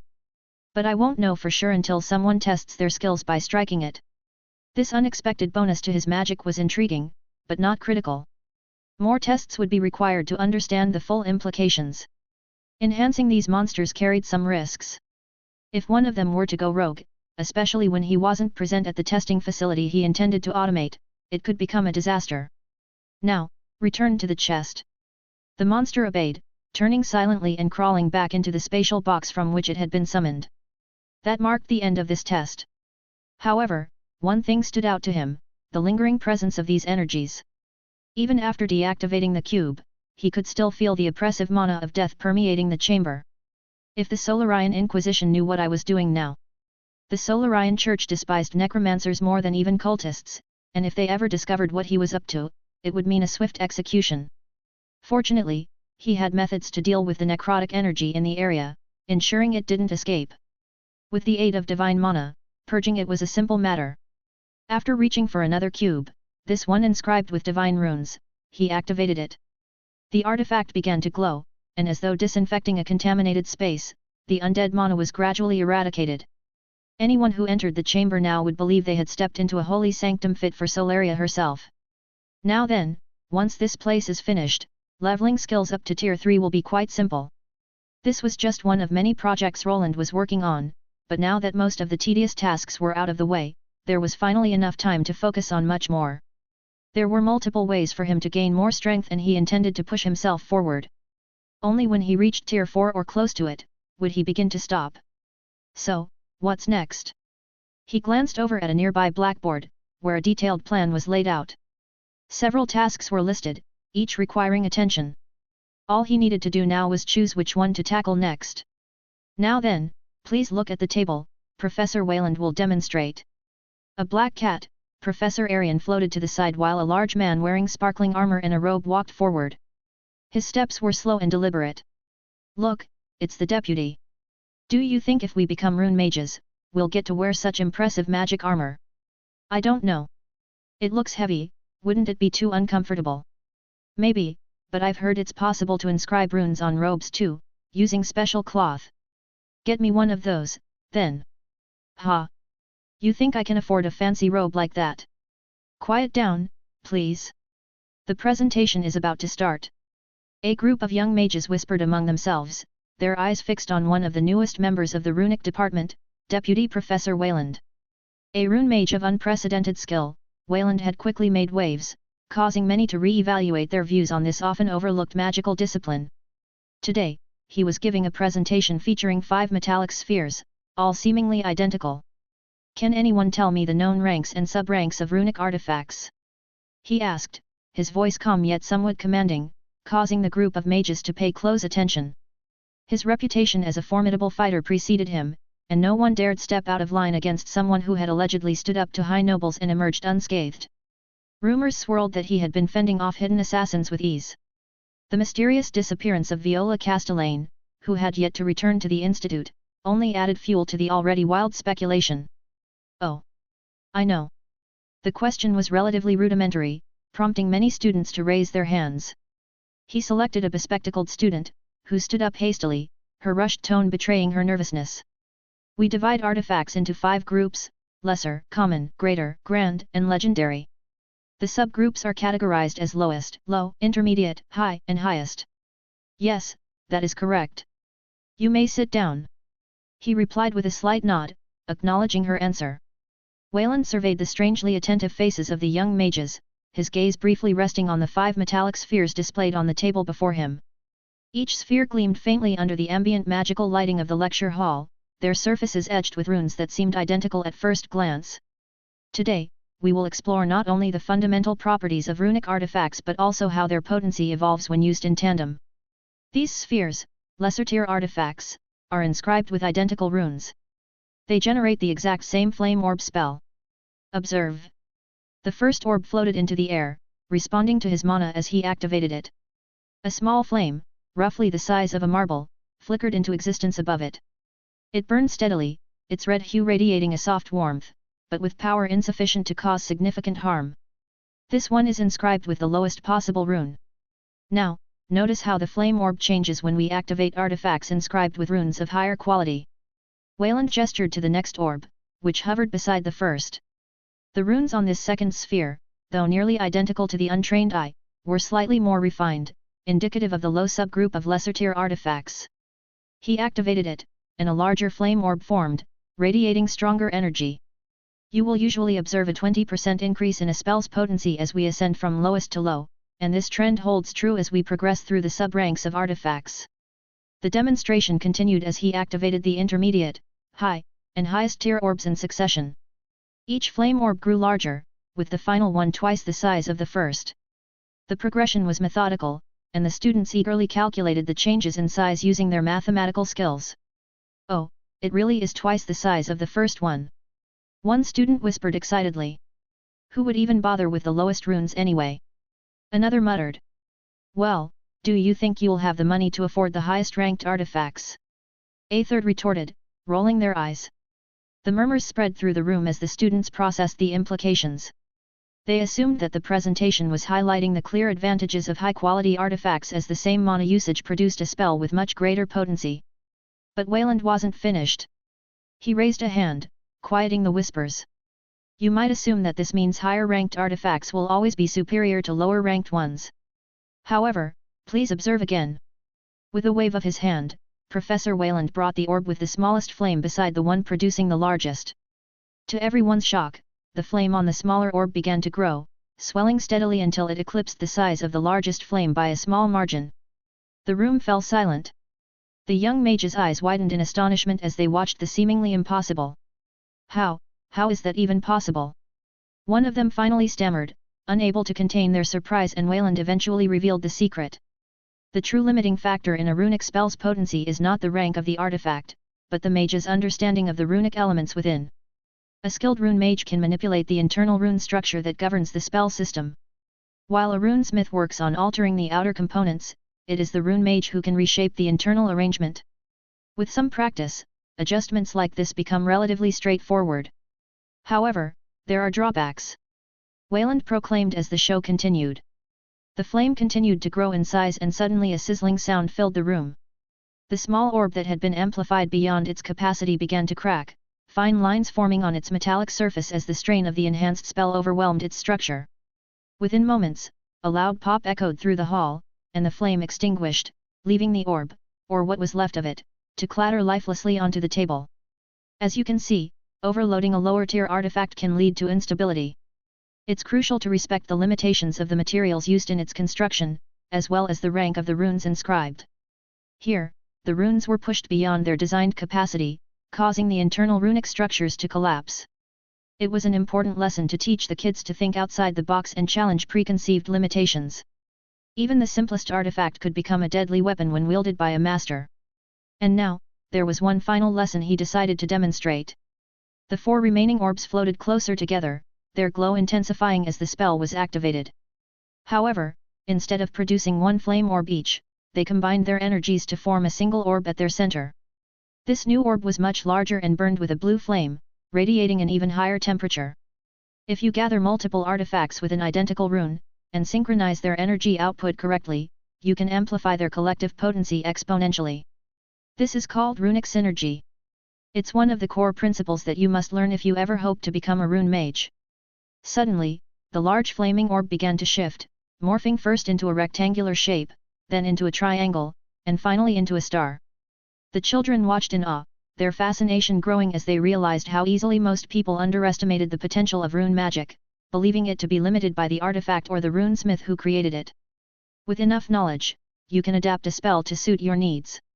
There will always be some limitations, but they are not as rigid as many would have you believe.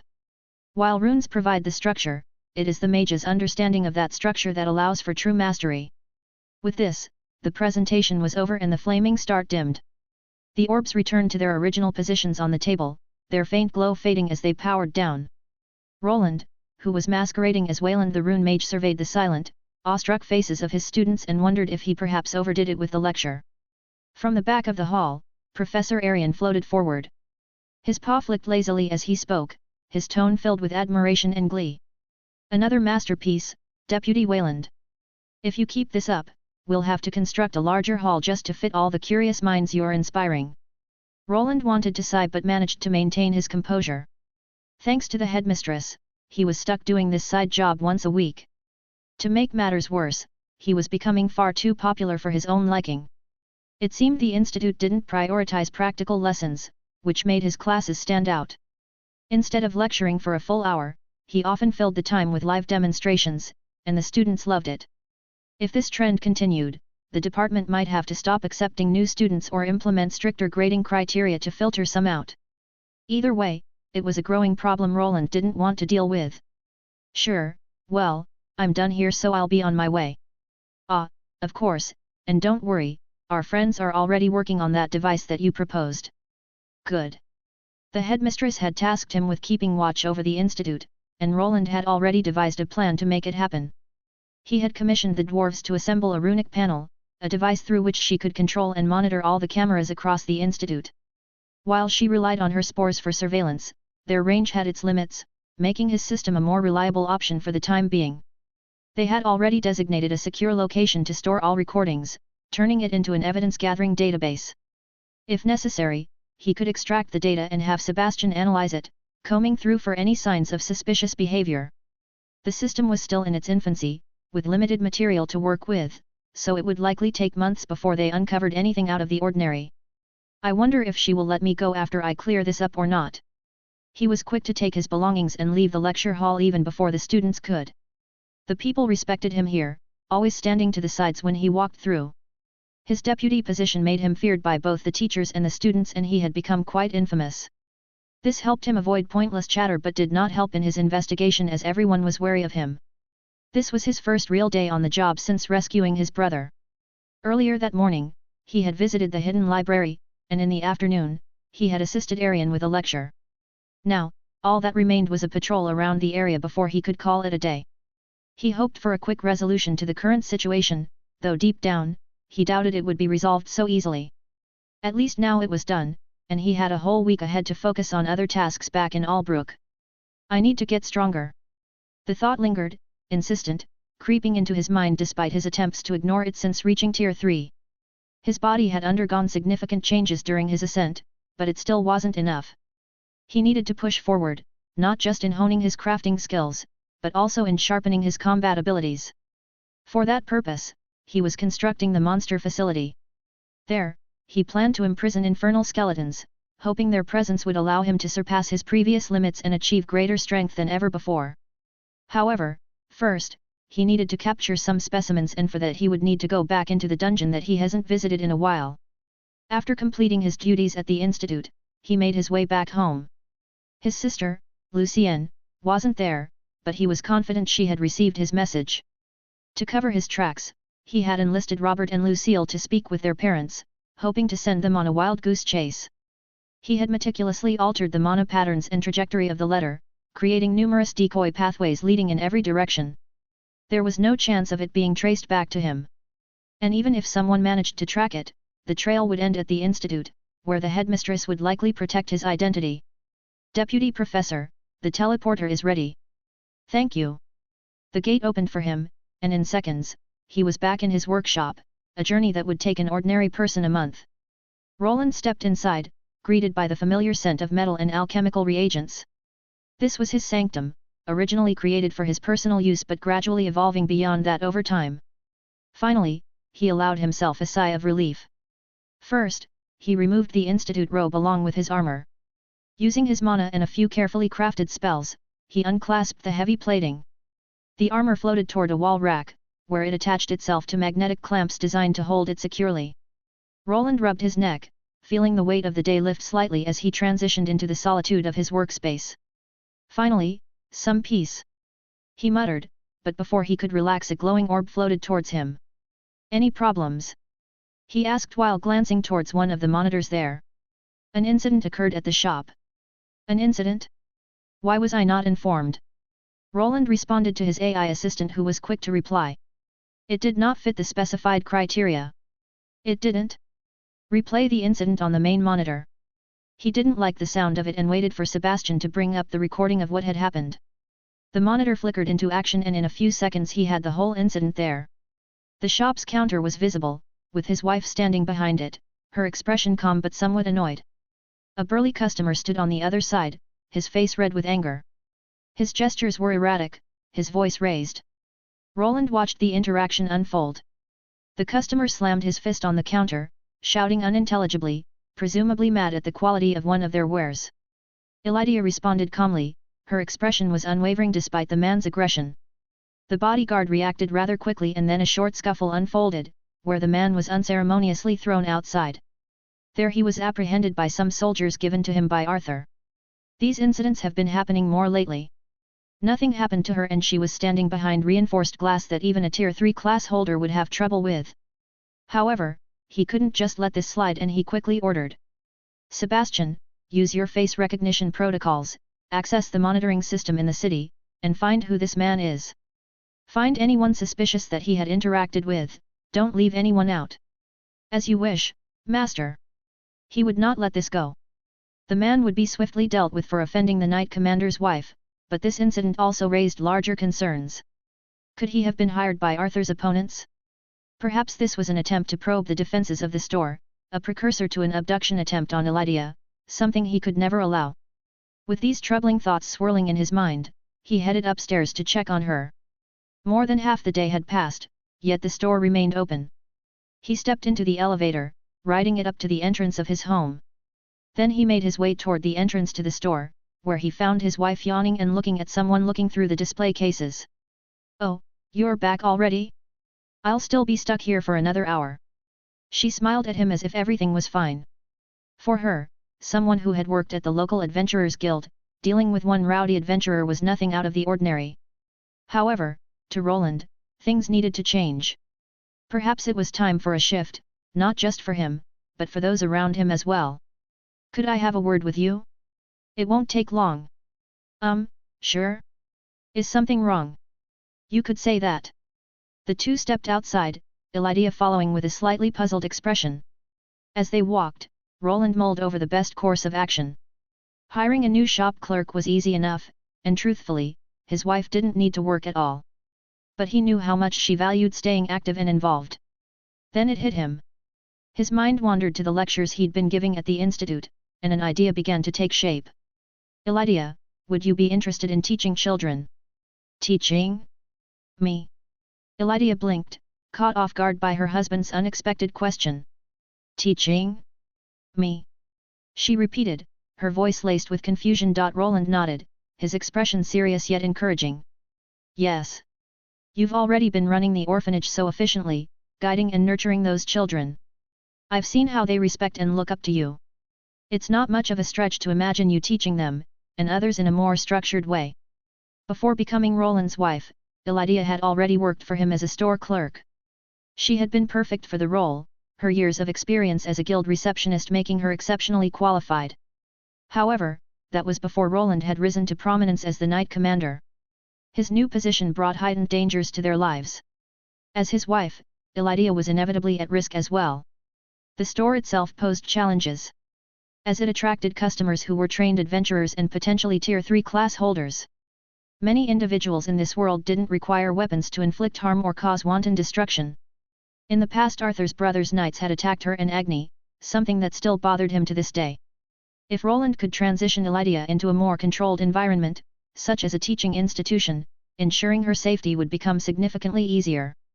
He could station sentries throughout the building and conduct background checks on any new children allowed to participate. It was a plan that would protect her while allowing her to use her talents meaningfully. I don't know. Teaching is quite different from running an orphanage. What exactly are you suggesting? Elydia's tone was hesitant, but the fact that she hadn't dismissed the idea outright gave Roland hope. Now he just needed to convince her. A school, of course. One where children, especially those from disadvantaged backgrounds, can learn practical skills, like literacy, mathematics, and maybe even some basic combat training. In this world, free schools didn't exist. Education was a privilege of the wealthy, with nobles hiring private tutors to ensure their children excelled.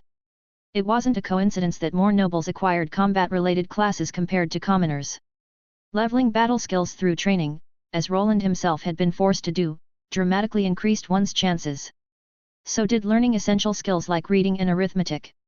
Even if these children didn't obtain combat-oriented classes, the knowledge could still help them achieve a better station in life than becoming mere villagers or farmers. A school? Like one of those academies, the nobles use? That sounds ambitious. Where would we even begin? And why are you bringing this up now? Is it because of that one customer? Well, partially, but I have been thinking about this for a while now. Roland admitted with a nod. That one customer had played a role in sparking the idea, but it wasn't the only reason. In truth, Roland believed his wife's talents were being underutilized. She was far more capable than her current roles as a shop clerk and housewife allowed her to show. He thought she would be happier surrounded by children, using her skills in a way that made a lasting impact. A school that taught children to read, write, and defend themselves was just one concept, though. If she didn't like it, there were other paths they could explore. If you don't like that idea, we could think of other things. Now hold on there. Elydia interrupted. I didn't say no. The idea is intriguing. Elydia paused, clearly pondering the proposal. Roland could tell she was weighing the idea seriously. She folded her arms, her brow furrowing in concentration. It sounds noble, but also like a monumental undertaking. Who would fund it? Build it? Staff it? Well, we would. Roland replied. We? It seems my dear husband hasn't been keeping an eye on the ledger. Elydia raised an eyebrow. Unless you get Lord Arthur to finance this venture, we'd be hard-pressed to cover the costs on our own. Were we really that in the red? Well, a certain someone tends to buy all sorts of exotic materials every day and doesn't restock his own shop too often. They also vanish for weeks or months and don't really bring back anything to show for it. It's a miracle that this shop even functions. Roland turned his head, feeling awkward as he was called out for his overspending. It was true.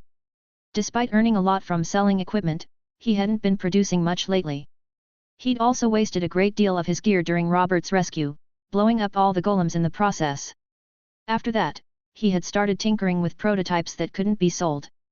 It seemed that in order to move forward, he'd need to return to his work or perhaps explore other ways to earn money. I thought so. Well, once you take care of that problem, then I'll give it a serious consideration. The idea of starting a school lingered in Roland's mind as he watched Elydia return to the shop. Her reaction was promising, though it came with many concerns that he was aware of. Funding was a valid point, one he couldn't ignore. His habit of hoarding rare materials for crafting and neglecting to restock the shop had undoubtedly stretched their resources thin. If this school were to become a reality, he'd need to fix his finances quickly. At first, he pondered whether it would be fine to restructure the dorms into part of the school, but the thought of having more children near his workshop bothered him. The dorms operated as an orphanage, sustained by his work and Elydia's. While the kids would eventually grow up and leave, it didn't mean he could simply repurpose the space into something else.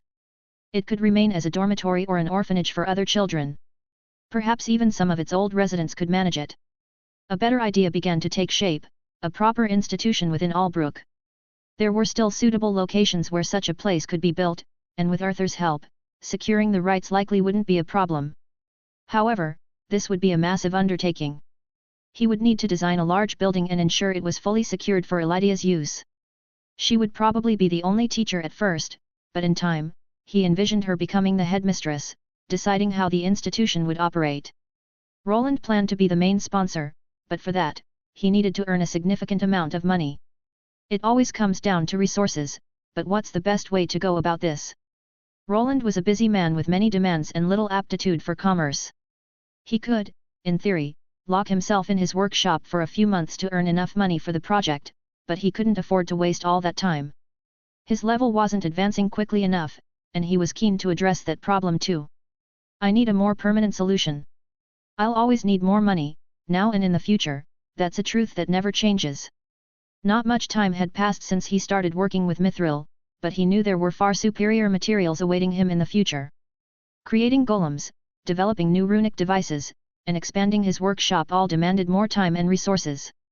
If he relied solely on selling personally crafted items, he would be unable to focus on other projects or improve his combat skills. I wish that time chamber idea was feasible, but that's probably going to take years of research, and even then, it could be impossible. I should focus on building a factory instead. Let the golems handle assembly for me, even if I can't create a rune assembly process, I should be able to minimize my involvement. Roland already had a solid plan for creating his first runic factory. He still had a large amount of unused old farmland where it could be constructed. That would likely become his next major building project, but it wasn't his only priority. He also wanted to delve back into the dungeon to explore the layout of the B-rank portion or confirm if its rank wasn't higher. From what he had gathered, adventurers were struggling to progress beyond a few floors, and no one had discovered a boss chamber yet. If I remember correctly, the guild offers rewards for bringing in new information about the dungeon, and if I manage to be the first to tackle the new boss, I might score some bonus treasure, perhaps something as valuable as Agni's egg. The dungeon still held many secrets waiting to be uncovered. The basic portion of it had already been fully mapped by his golems, giving him a comprehensive view of the area. While he no longer had control over the mining section, he was still earning income through his golem rescue services. The reduction in adventurer deaths had made the dungeon a more popular destination, which, in turn, put more coins in Arthur's pocket. Even so, Roland couldn't take everything from the dungeon for himself. The city also needed resources, and so did its soldiers. Balancing these demands was crucial. His survival was closely tied to the strength of Arthur's troops. It's hard being a knight commander, but I'll still keep the best stuff for me. Roland nodded to himself and returned to his workshop. Perhaps it was time for the Crimson Adventurer to make a comeback. However, before venturing forth, he needed to take care of a few preparations. First on his list was his tamed wolf, Agni, who he intended to bring along. With so many undead creatures lurking in the dungeon, Agni's divine constitution would be a tremendous advantage. Roland was aware that the Solarian Church might complain about his absence, so he planned to take Agni through the back entrance to avoid any unnecessary encounters. While he had an agreement with the church, if Agni missed a few sermons, they would simply have to accept it. I bet Agni will love going out and playing in the dungeon again. We haven't had much time for exploring lately. He also needed to review the guild's list of monster parts in demand. His current objective wasn't just to gain levels but also to earn money. Gathering sought-after monster parts was a reliable way to accomplish that. Since market demand for these parts often fluctuated, it was a good idea to update the mental list he had. It was also important to stay informed about areas other adventurers had already explored. While he had sensors placed throughout the dungeon, they didn't cover every corner. That shouldn't be much of a problem. I'll just have one of the soldiers fetch the list and give me a thorough report.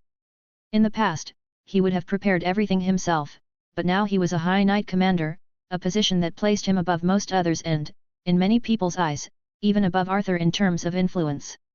With scribes among their ranks, having one of them gather this information would be a simple task. Now then, I should probably take some spatial containers with me. Maybe some mining golems too.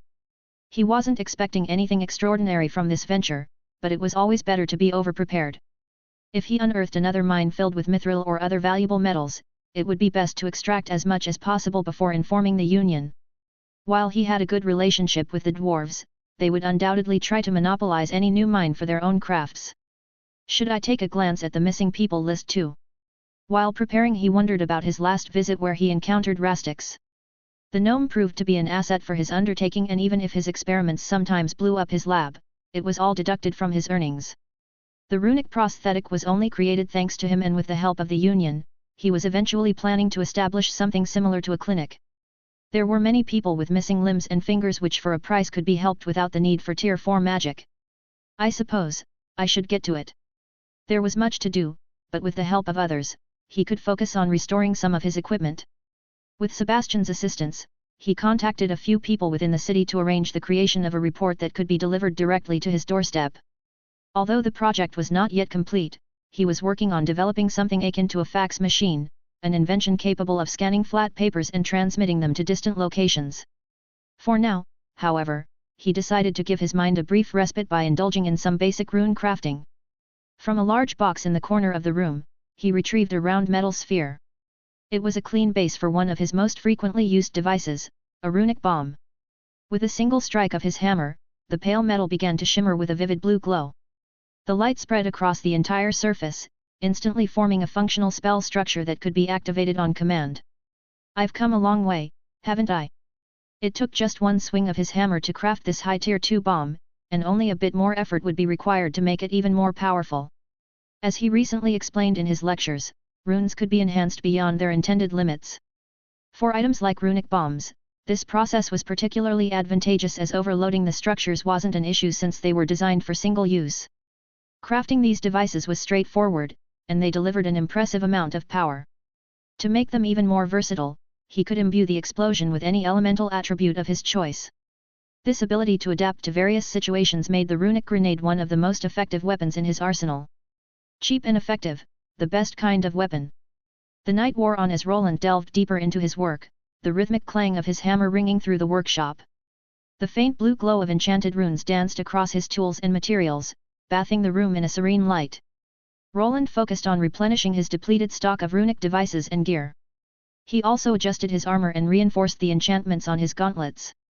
His gear had gone through some use during Robert's rescue, but it was still in working order. As the first rays of dawn crept through the windows, Roland found himself enjoying a hearty breakfast with his wife. They had already discussed his upcoming departure.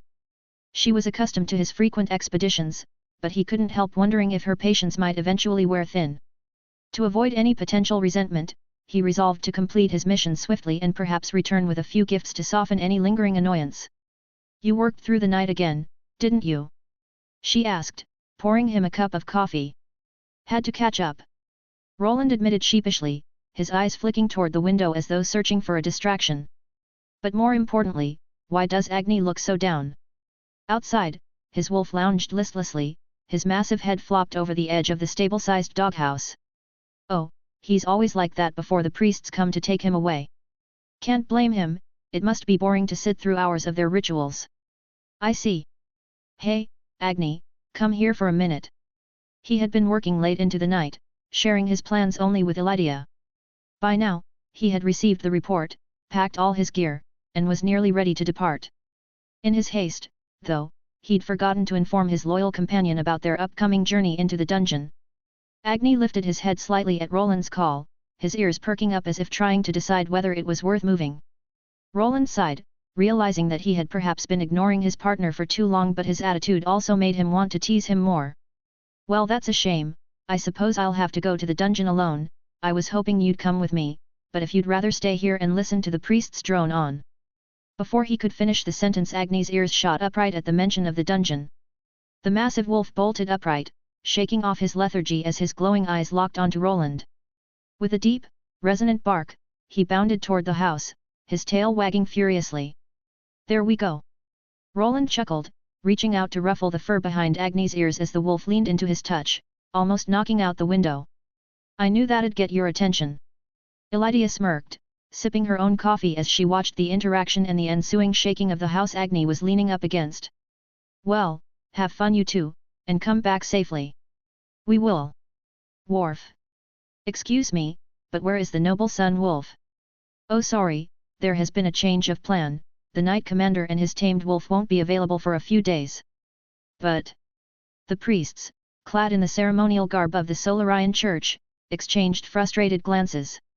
They had arrived earlier than expected, hoping to take the divine beast with them to perform the usual rituals before their believers. It had become a weekly routine for them, and Agni the Sun Wolf was supposed to be waiting for them outside. However, it seemed they were being turned away for reasons they hadn't anticipated. One of the priests, an elderly man with a long, graying beard, approached the knight's standing guard. His face was stern but with a touch of exhaustion, as though he had seen more than enough of this kind of interference in his time. I must insist, we have a sacred duty to fulfill. The wolf's divine blessing is of utmost importance. You cannot simply deny us access without explanation. We were not informed of any change in the schedule. The knight at the front, a burly man with a scar running down his cheek, crossed his arms over his chest and stood firm. The High Knight Commander has issued new orders. Agni won't be available for your rituals for the next few days, maybe even until next week. You'll have to make do without him. The lead priest's face tightened, frustration bubbling beneath his composed exterior. This is unacceptable. He snapped, his voice echoing through the courtyard. The faithful await the Sun Wolf's blessing. Do you realize the kind of uproar this will cause among our followers? The scarred knight didn't flinch, his expression stone cold. I follow the orders of my commander, not your schedule. If the faithful have questions, you can take it up with your superiors or the knight commander when he returns. The elder priest huffed, adjusting his ceremonial robes. His companions murmured in agreement, their voices carrying hints of indignation. However, they could see that they weren't getting through, and they were also aware of the magical turrets pointing their way, so they could do nothing more than retreat. The high priest will hear of this. The knights stood unmoved as the priests shuffled away, their ceremonial robes fluttering in the wind. One of the younger priests muttered under his breath, only to be hushed by a sharp glance from the elder. For a while the knights kept their eyes off the Solaria believers, only talking once they had vanished into the forest. Was that really fine?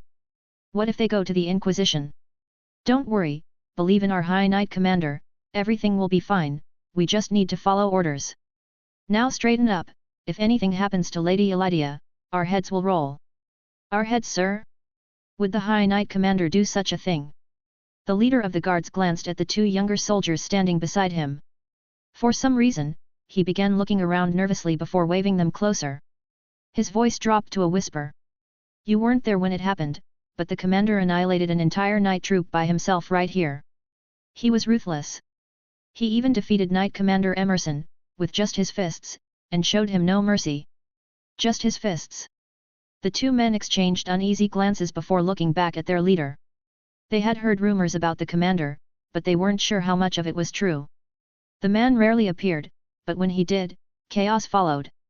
They had even seen him flying on a metallic cart, pursued by the forces of an opposing faction, only for Lord Arthur to intervene and save him. Now that you understand, just shut up and keep watch. Yes, sir.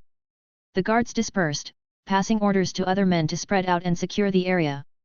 The entire site was now guarded by over 30 soldiers. Large runic turrets were strategically placed throughout, and a few imposing golems stood as silent sentinels. It was a veritable fortress that no ordinary intruder would dare to challenge. To top it off, Tier 3 adventurers were stationed nearby, ready to respond in an instant should anything go awry. With everyone bustling around, the leader froze, a bead of sweat rolling down his forehead. Something felt off. Slowly, he turned his head to the side. There, one of the turrets was pointed directly at him. He could swear it hadn't been aimed his way a moment ago. I think I'm more feared than respected, but maybe that's not such a bad thing. What do you think, Agni? Worf. I guess so. Roland glanced at the display screen before him, where he monitored the soldiers and knights stationed around his home. His advanced surveillance system provided a comprehensive view of the area. For a brief moment, he noticed one of the guards flinch, clearly spooked after realizing the turret had shifted to track him. The man's uneasy expression gave Roland pause. It dawned on him just how intimidating he must appear to these people. If they knew I was watching them day and night, they might think I was some kind of madman. Awoo. It's nothing, I'm fine. Let's move. Just remember, before we enter the dungeon, switch to your ruby form. The two companions began their trek through a concealed tunnel leading into the dungeon. The passage had been restored after the Lich incident long ago, its walls widened and reinforced with the help of digging golems.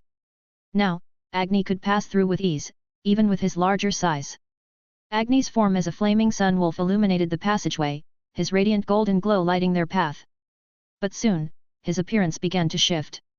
Shimmering red rubies emerged from his fur, replacing the fiery brilliance.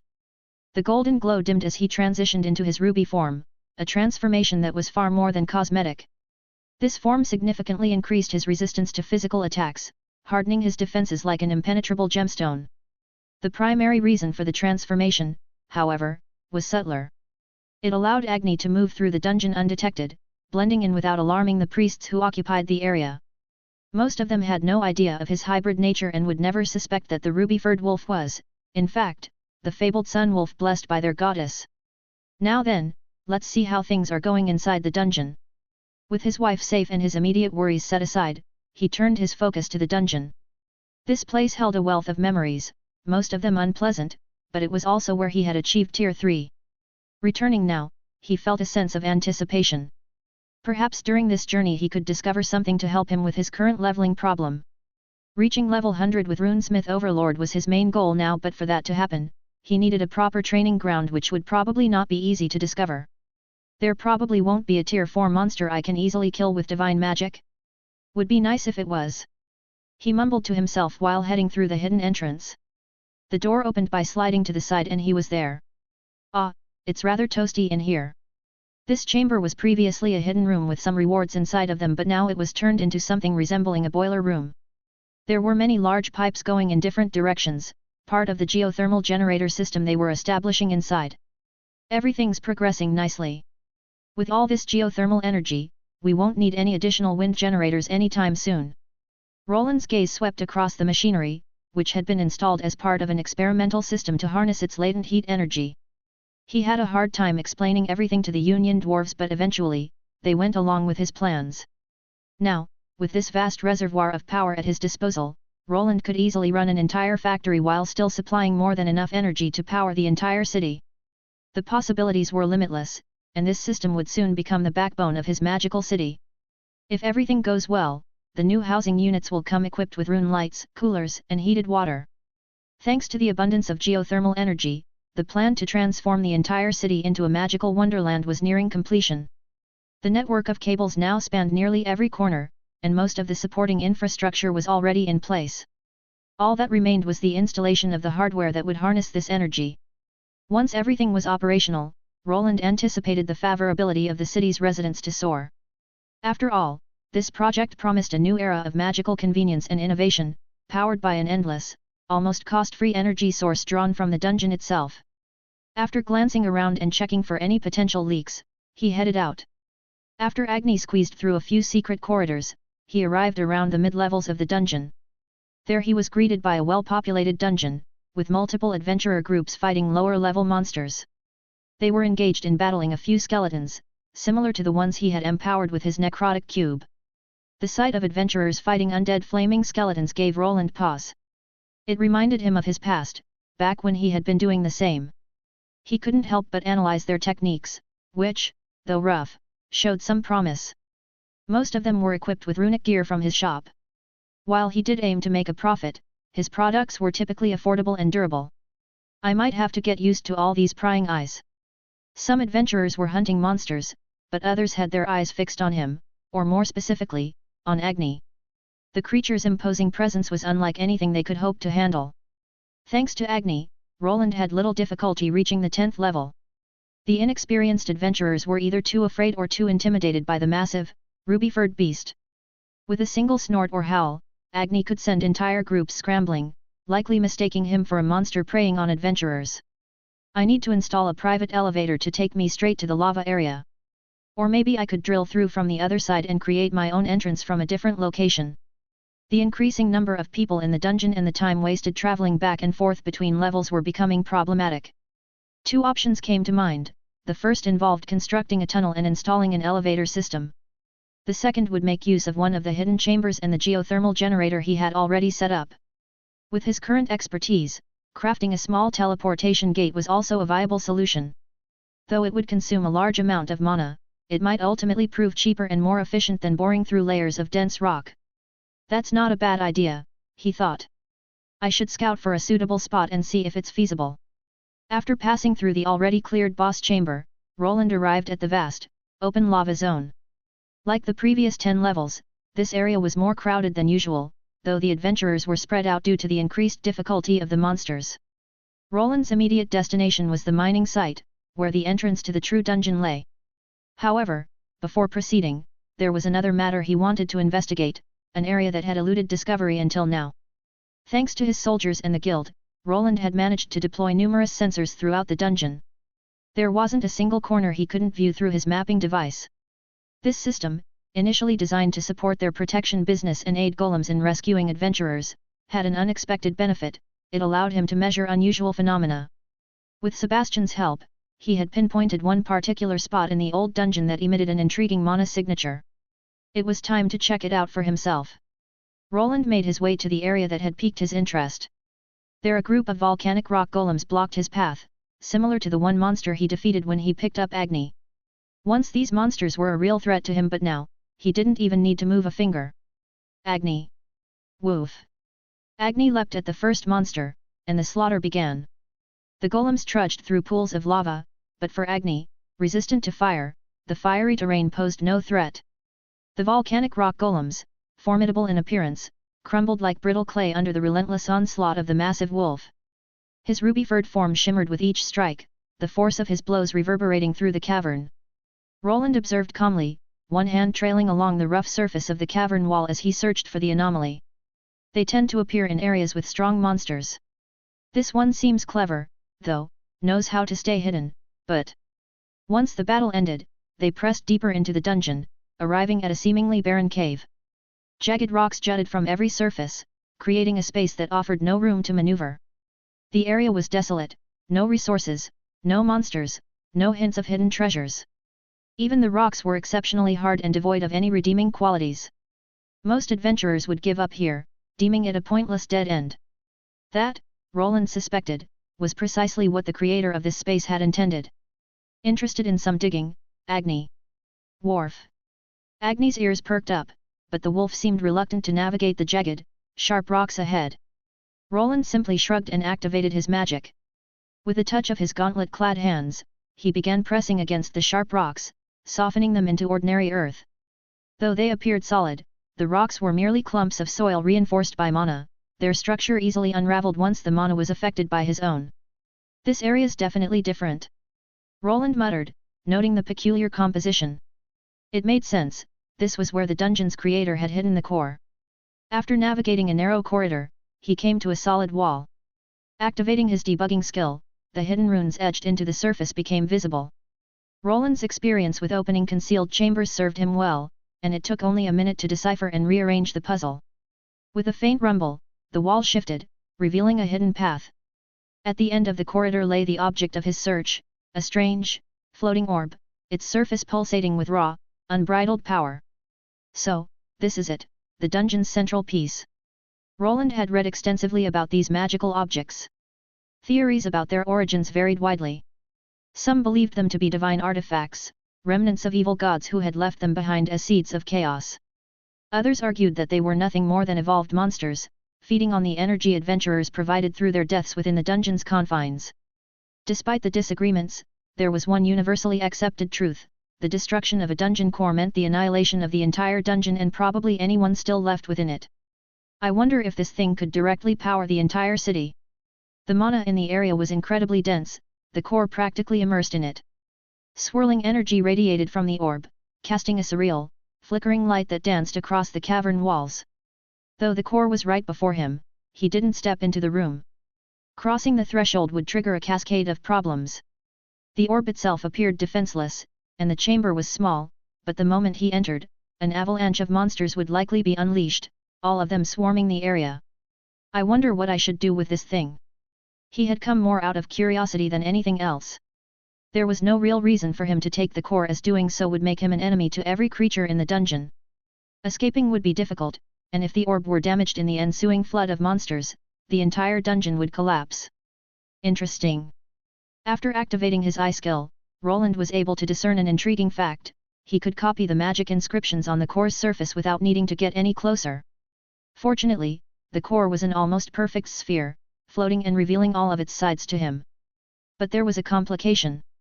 The runes were extraordinarily complex, far beyond his current understanding. They seemed to belong to a structure that was likely of Tier 4 complexity.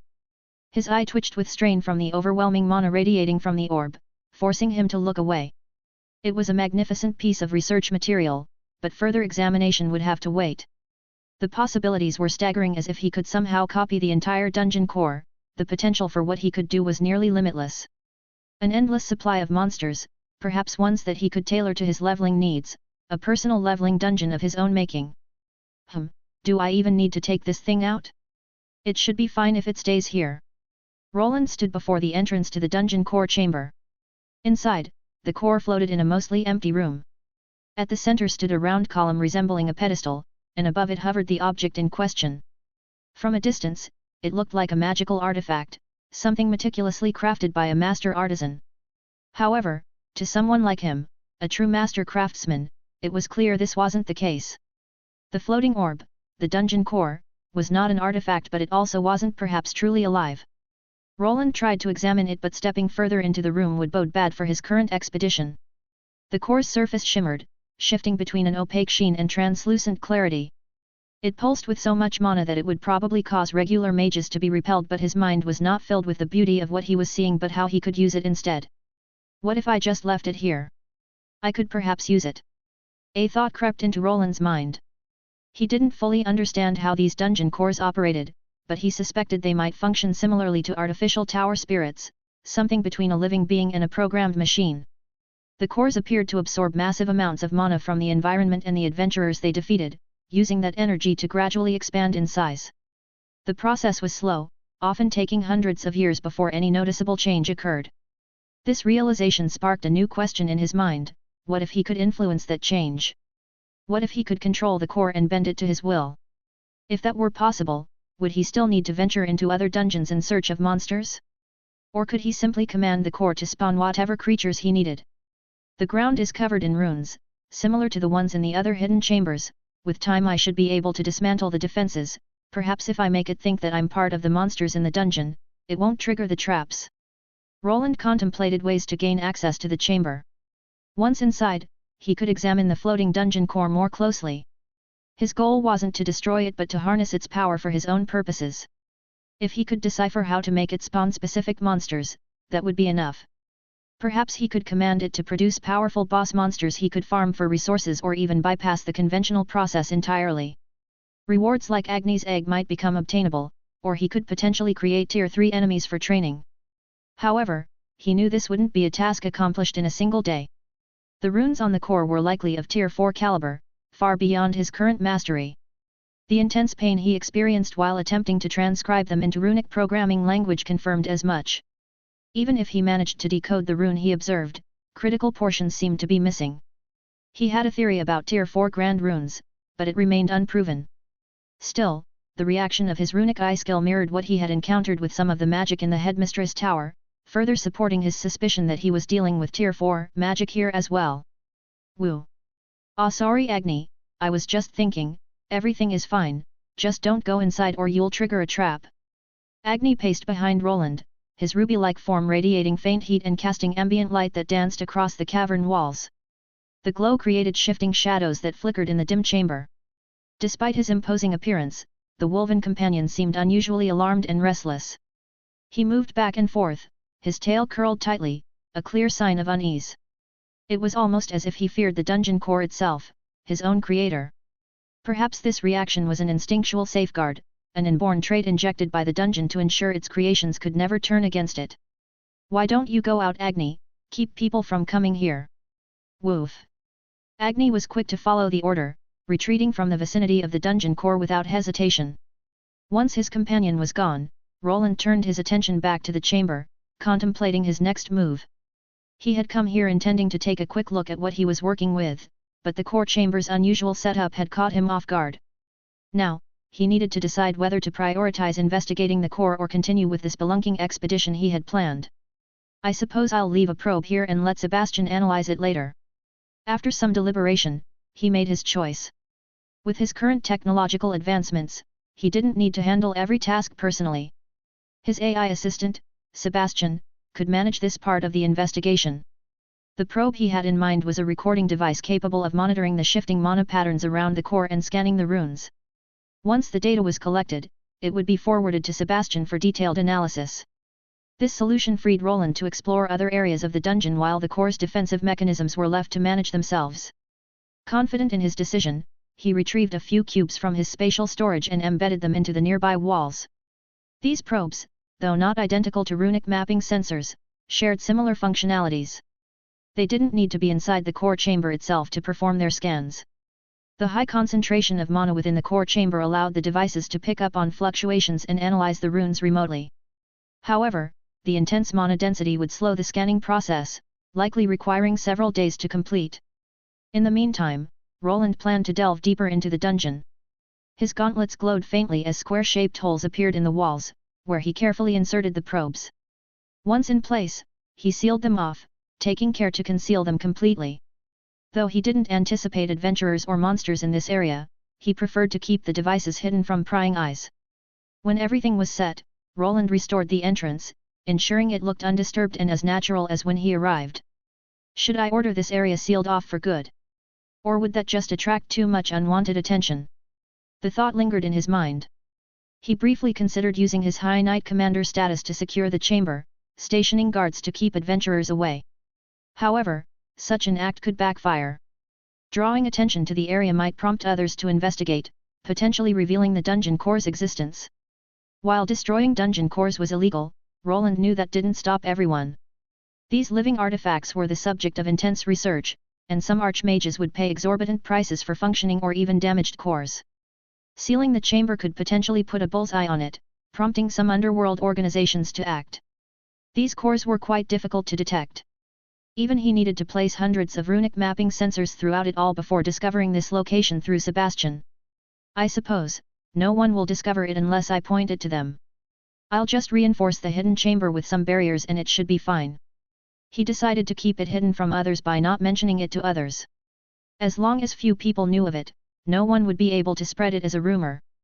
This whole dungeon was being monitored by Sebastian and he would be informed about any intrusions or disturbances.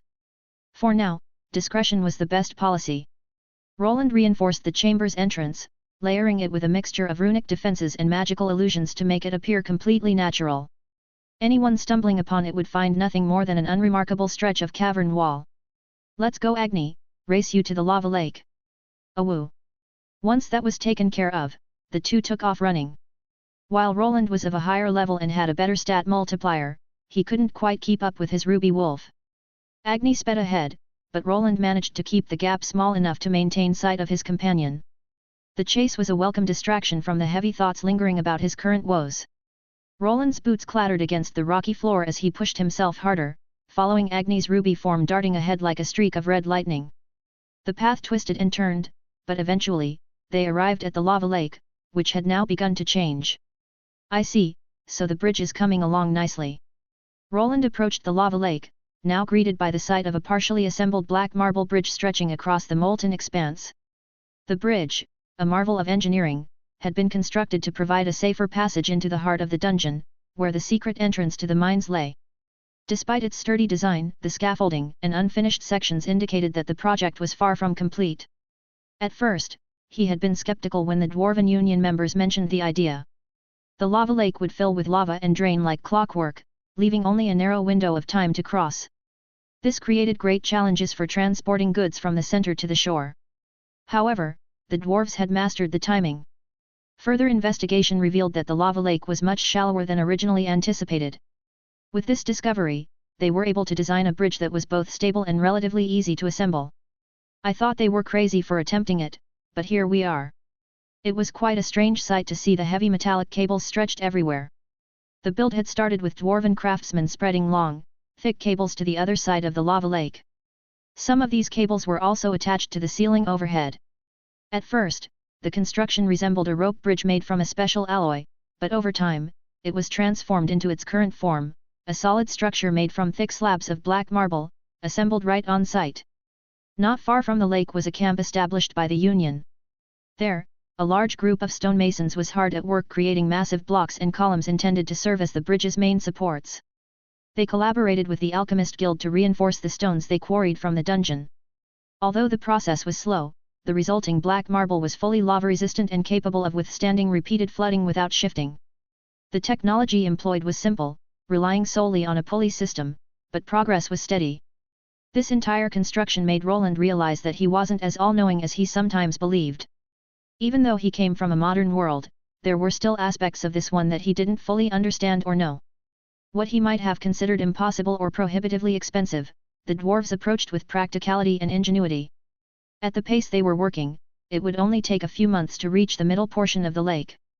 Once completed, they could transport goods across the bridge without interruption. I wonder, if I got to control the dungeon core, would I be able to shift the mining area into a better location, or perhaps could I change which metals it produced? His thoughts drifted back to the dungeon core and the possibilities it held. This world was a peculiar blend of game mechanics and reality. If he applied that logic to the dungeon core, perhaps he could manipulate the layout, changing the locations of certain rooms or altering the spawn points of monsters. However, such alterations could potentially render the entire bridge construction effort pointless. Still, without any concrete research to back his theories, this idea remained speculative at best. For now, completing the bridge was the most practical solution. Once finished, mining operations could happen uninterrupted, and adventurers would no longer have to sit around the lake, waiting for it to drain. Well, Agni, it should be clearing up in a minute, let's go. Some people looked his way and some perhaps even identified who he was. While Agni's sun wolf form was more known to the Inquisitors, the old adventurers still remembered the old ruby form. However, he was not planning to take this entrance today as it was quite swamped with other adventurers and also miners. The middle of the lava lake had changed as well. Now, it resembled a bunker constructed from the same black marble material as the bridge. This structure served as the entrance to the higher-tier dungeon, designed for easier accessibility. A massive hatch on the top allowed people to enter or exit, and for those unwilling to wait for the lake to part, a temporary bridge made of metallic cords offered an alternative route. Access to the higher-tier dungeon was a large source of income, so the Adventurers Guild and other stakeholders had committed fully to supporting the dwarves' efforts. Roland, however, had started to favor using the back entrance for his excursions. With his current skill set, it allowed him to avoid the crowded, narrow corridors of the main path. He made his way to the spot where he had once fallen with his brother Robert and his now wife, Lucille. Upon arriving, he activated a flotation spell, gliding down gently toward the secondary entrance, which, for the time being, remained unused. Roland descended slowly, his magical flotation spell ensuring a gentle and controlled landing. The secondary entrance remained sealed off and was considered too troublesome for general use. The worms responsible for his earlier fall still posed a threat, and other monsters occasionally wandered into the area. Additionally, the uneven terrain of the chasm made constructing an elevator system a significant challenge. The Union seemed to favor the main entrance, leaving this one as an alternative for individuals like Roland. A door with a small safety ledge marked the entrance, unguarded by magical locks. Once inside, Roland and Agni were stopped at a secondary safety gate. This checkpoint was manned by dwarves and his own soldiers. While they allowed entry from the other side, they needed to verify the identity of anyone attempting to access the mining area. Monsters still occasionally spawned in the connecting tunnels, and after the Lich incident, the entire site had been fortified with additional defenses. This was necessary to ensure the safety of workers and adventurers alike. Who goes they? Oh. Sir, please go through. The gate featured a small latch, allowing one of the soldiers to peer through. To avoid unnecessary delays, Roland pulled his hooded robe aside, revealing his face. While not everyone would recognize him immediately, he had already made the necessary arrangements. The soldiers stationed here had been informed of his passage and instructed to let him through without any fuss. The heavy gate creaked open, and Roland stepped inside, greeted by the rhythmic clanging of pickaxes and the faint hum of magical lights echoing from deeper within the mining area. Dwarves and other workers toiled tirelessly, chiseling large stones from the walls and processing them on the spot. Any debris deemed unworthy was left behind, to be reabsorbed by the dungeon itself, recycling spent mana and preserving its ecosystem. Woo! Getting sentimental, Agni? We had our time here, but it's time to move on. I wonder if we'll find another place like this further inside. Woof! Agni wagged his tail excitedly at the mention of exploration. The two had spent a great deal of time in this area, which was now bustling with activity. Besides the dwarven miners and guards, there were also adventurers. The entrance to the higher-tier dungeon had been opened and reinforced with dwarven steel, a measure Roland had suggested without revealing the secret that this section was not part of the same dungeon. "Your cards, please. Is this really necessary?" On his way to the entrance, Roland spotted a group of Tier 3 adventurers halted by two guards. Since the incident with Rastix, he had ordered his men to monitor closely who entered and exited the dungeon. With sensors embedded in the walls, it was possible to identify some of the adventurers and even track their actions within. This allowed them to detect if anyone turned against their compatriots inside. However, some of these Tier 3 class holders were notoriously prideful. They didn't always grasp who truly held authority here, often acting as though their strength exempted them from the rules. "Just step aside. We don't have time for this. Sir, please, we can't let you through without your card. Do you even know who I am? I've fought monsters that would turn you into paste with a glance. Now, move." Roland paused, observing the scene unfold from the shadows of the cavern wall. The Tier 3 adventurers, a pair clad in sleek armor adorned with glowing enchantments, stood before his guards, their voices raised in defiance. It seemed they might attempt to force their way inside. Before they could escalate further, a strange contraption next to the guards whirred to life. From within a rectangular container, a mechanical arm extended smoothly. At its tip was a gleaming orb, now glowing and swiveling to focus on the troublemakers. The flashing light cast sharp reflections off their enchanted gear. Identifying. Merkin, Platinum rank adventurer. Unauthorized entry attempt detected. Please comply with identification protocol or face consequences. The mechanical voice emanating from the orb was cold and unsettling to the adventurers standing nearby. It issued from within the metal box, through which the strange, mechanical-looking orb's arm protruded. To the onlookers, it resembled a peculiar, lidless eye, and the words it spoke filled the two adventurers with unease. "What is this thing? It knows my name. Sir. Please just show us your identification, don't make it more difficult than it has to. If you resist, you will be reported to the guild and also to the forces of our Lord, Lord Arthur Valerian." The guards raised their weapons. Though they were no match for the two high-level adventurers, they stood firm, emboldened by the presence of their lord's name behind them. For a moment, Roland feared he might need to intervene, but it seemed the situation was under control. The construct with the orb was his creation, designed in collaboration with the Dwarven Union. It was a golem with limited functionality, built specifically to scan adventurer cards and verify their legitimacy.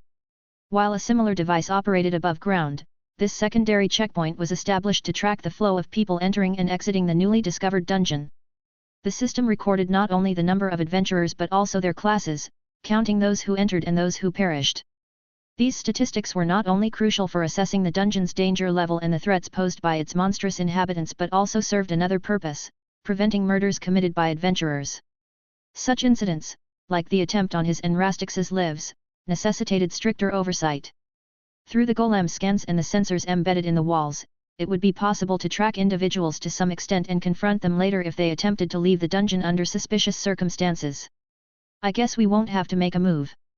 Once the noble Valerian name was invoked, the two adventurers began to backpedal. They were likely unaccustomed to resistance in dungeons, which were typically lawless zones. However, the sight of the magical machine capable of identifying their names and ranks had clearly thrown them off guard. Begrudgingly, one of them fished out a shimmering adventurer's card and handed it over to the guards. The other muttered something under his breath but eventually followed suit. The orb scanned the cards, emitting a strange mechanical noise before blinking green. Verification complete. Access granted. Please proceed with caution. The mechanical voice stated, retracting into its housing.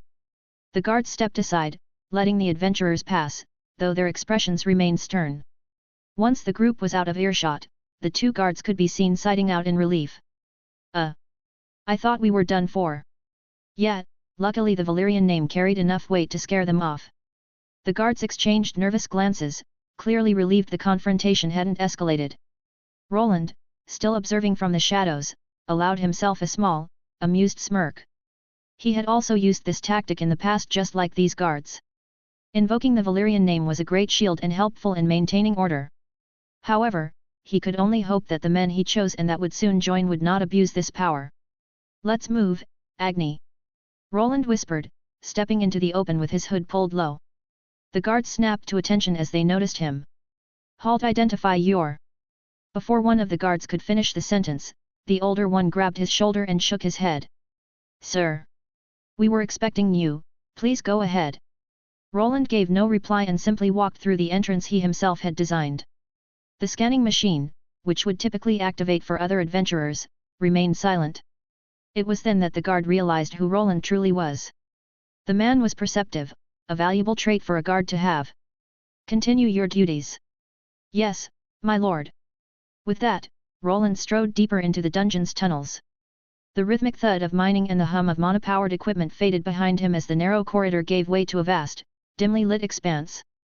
Agni padded silently at his side, his ruby-hued form shimmering as he shifted into his sun form. Flames of divine energy ignited around him, and the undead monsters lurking nearby groaned in discomfort, their decayed forms reacting to his radiant aura. "Well, I'll leave them to you, Agni." "Awoo." Agni charged forward, engaging a hulking infernal skeleton while Roland glanced at the display in his helmet. 2 dots marked a hidden chamber ahead, his next destination. There they are. They must be resting. Agni was already battling 2 massive skeletal monstrosities and several screeching, floating skulls. Thanks to his radiant energy, the creatures' decayed bodies were disintegrating just by being near him. It was an ideal training ground, and Roland appreciated that the dungeon's map allowed them to avoid other adventurers, most of whom were busy exploring deeper, uncharted areas.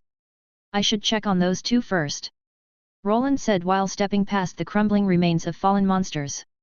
"Then see what's further down." Most expeditions stalled at areas with monsters near level 200. There might be a boss chamber somewhere close. This wasn't a baseless assumption. For some reason, dungeons in this world seemed to favor multiples of 10. Typically, monsters on each floor wouldn't exceed 10 levels, and a boss would appear on every 10th level of a dungeon containing multiple floors. This rule was quite consistent, though there were some notable exceptions. The problem with this particular dungeon, however, was its unique nature as it didn't have a true entrance that they were aware of, which made counting the floors difficult. While Agni dealt with the remaining mobs, Roland advanced toward an old grinding spot he had introduced to Mary, Armand, and Lobelia. The trio had spent a lot of time here training, using his holy mana bombs to thin out the undead.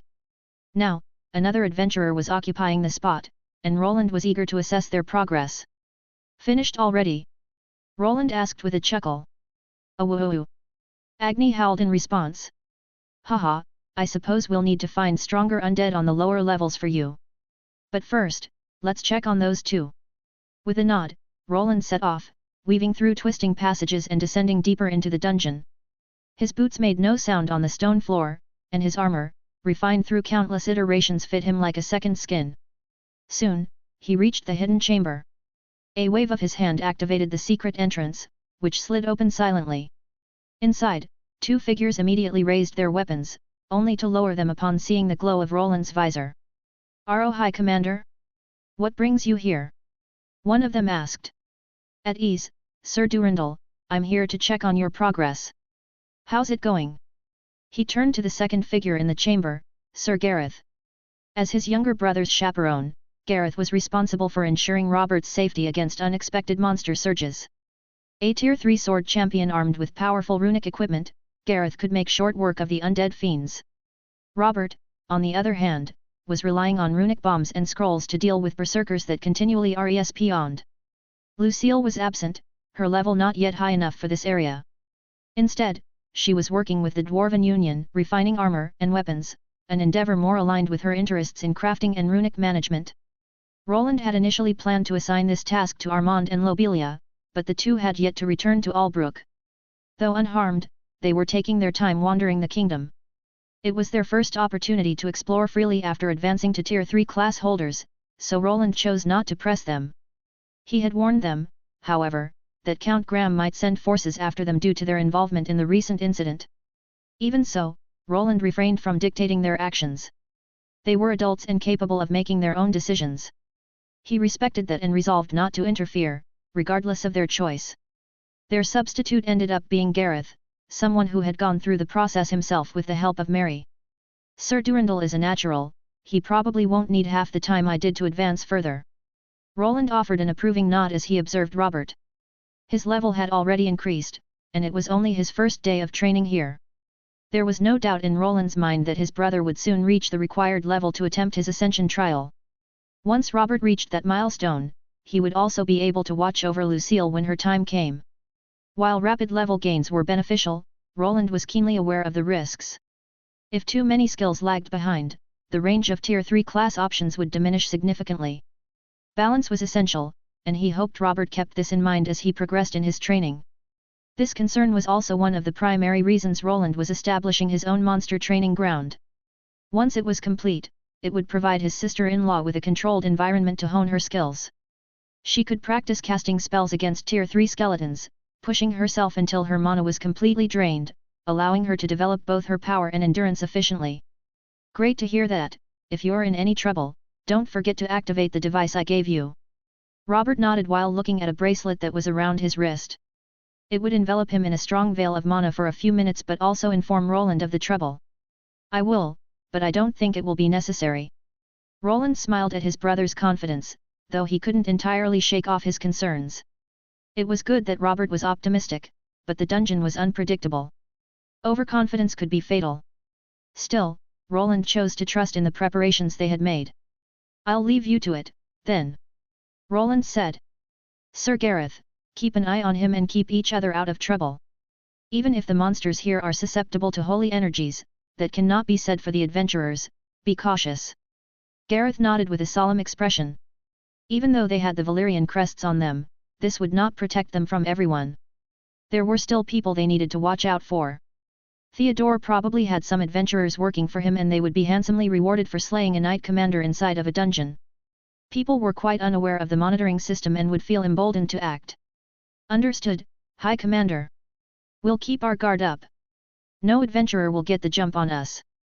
Satisfied, Roland turned to leave the chamber. Agni had finished clearing the nearby undead and now sat at the chamber's entrance, his tail wagging. The faint glow of his flames illuminated the dark corridor, creating an otherworldly halo around him. Good work, Agni. Come on, let's head deeper. I promised not to stay more than 5 days down here. With everything sorted out here, he could finally begin his adventure. His goal was to explore areas that others weren't yet prepared to venture into. While the new dungeon had attracted many platinum-ranked adventurers, most of them were still greenhorns in their new rank. The top-tier adventurers remained in the main city, where they had access to the prestigious S-rank dungeon. There was little incentive for them to come here, leaving this dungeon largely populated by those below level 200. These adventurers focused more on grinding levels in safer areas than on delving deeper into unexplored and dangerous zones. Thanks to his map, Roland easily avoided the usual grinding spots and encounters with other adventurers. Agni was highly effective against the monsters they encountered, leaving Roland to handle cleanup. In the past, he would have needed a mule golem trailing behind to carry their loot. Now, there was no need.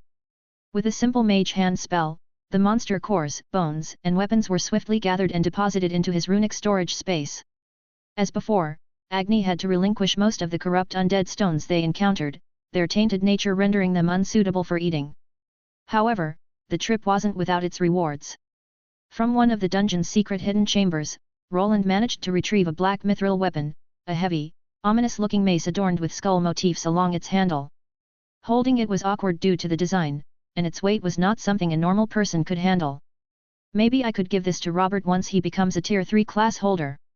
But I guess, he is more of a sword user, but there is enough mithril in this one to make a longsword. He examined it thoughtfully, already considering how to repurpose the metal. Thanks to his Runesmith class, the weapons and items he received didn't matter much. In fact, he preferred finding items like tower shields or bulky weaponry such as this one. The more metal they contained, the more enchanted artifacts he could craft from them. They continued their journey, retracing their steps to the temple area where he had first encountered Rastix and the adventurer party that abandoned him. The altar still stood there, perched atop a flattened pyramid reminiscent of Aztec architecture. This time, however, the area was deserted as there were no people around, nor any items left for him to take. Would this be a good place for some farming? Previously, adventurers had triggered a trap on that altar, causing a swarm of undead monsters to attack. He wondered if he could do the same and farm them for experience. It seemed like a tempting prospect, but with the item that had triggered the trap already missing, he wasn't sure it would work. In the end, he decided against it. His primary goal was to push deeper into the ruins and perhaps uncover a boss chamber. Come on, Agni. The monster's levels are only going to get higher now, so I'll be taking point. Awoo. Sure, I trust you, but we can never be too cautious down here, this is where the fun ends. Woof. Good, let's see what's waiting for us further down. The pair pressed on, descending another level into the depths of the dungeon. The air grew heavier, infused with the stale scent of earth, sulfur, and even metal. The walls pulsed faintly with mana veins, their glow dim and sporadic but still able to illuminate the long winding corridors. This was now uncharted ground for him, so caution was essential. Roland's visor displayed a detailed minimap, though its effectiveness diminished with every step deeper into the dungeon's lower layers. While parts of the dungeon had been mapped by previous adventurers, they were now venturing into uncharted territory, beyond the reach of even his advanced sensors. Missions had been issued to adventurers to deploy mapping devices in these unexplored areas, but not all of them had succeeded in reaching their designated targets. As a result, Roland now had to handle the task himself, ensuring the devices were placed properly to extend the map's coverage. As they delved deeper, they began encountering higher-level monsters. While the types of enemies remained mostly the same, predominantly groups of infernal skeletons, their organization and numbers became more challenging. These undead resembled twisted versions of adventuring parties, with shield-bearers forming sturdy front lines and archers positioned strategically in the back. The frequency of liches appearing also increased, making further progress largely more tedious. However, thanks to the divine aura wielded by both Roland and Agni, they were able to advance relatively smoothly through the dungeon's uncharted depths. The corridors led them to more temples and crypts. Some were swarming with monsters, while others held hidden treasures waiting to be claimed. Eventually, they arrived at a set of stairs, these noticeably different from the ones they had encountered before.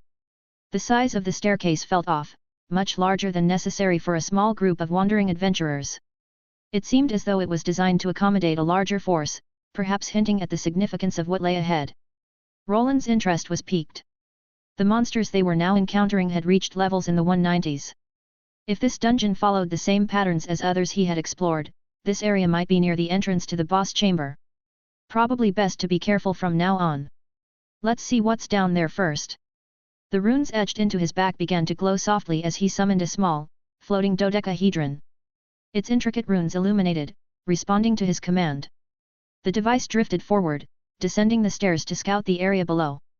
On 3 of its distinct faces, golemic eyes were active, transmitting detailed visuals of the surroundings back to him. Interesting. What is that chamber? Could it really be the boss chamber? He murmured to himself, intrigued by what he saw.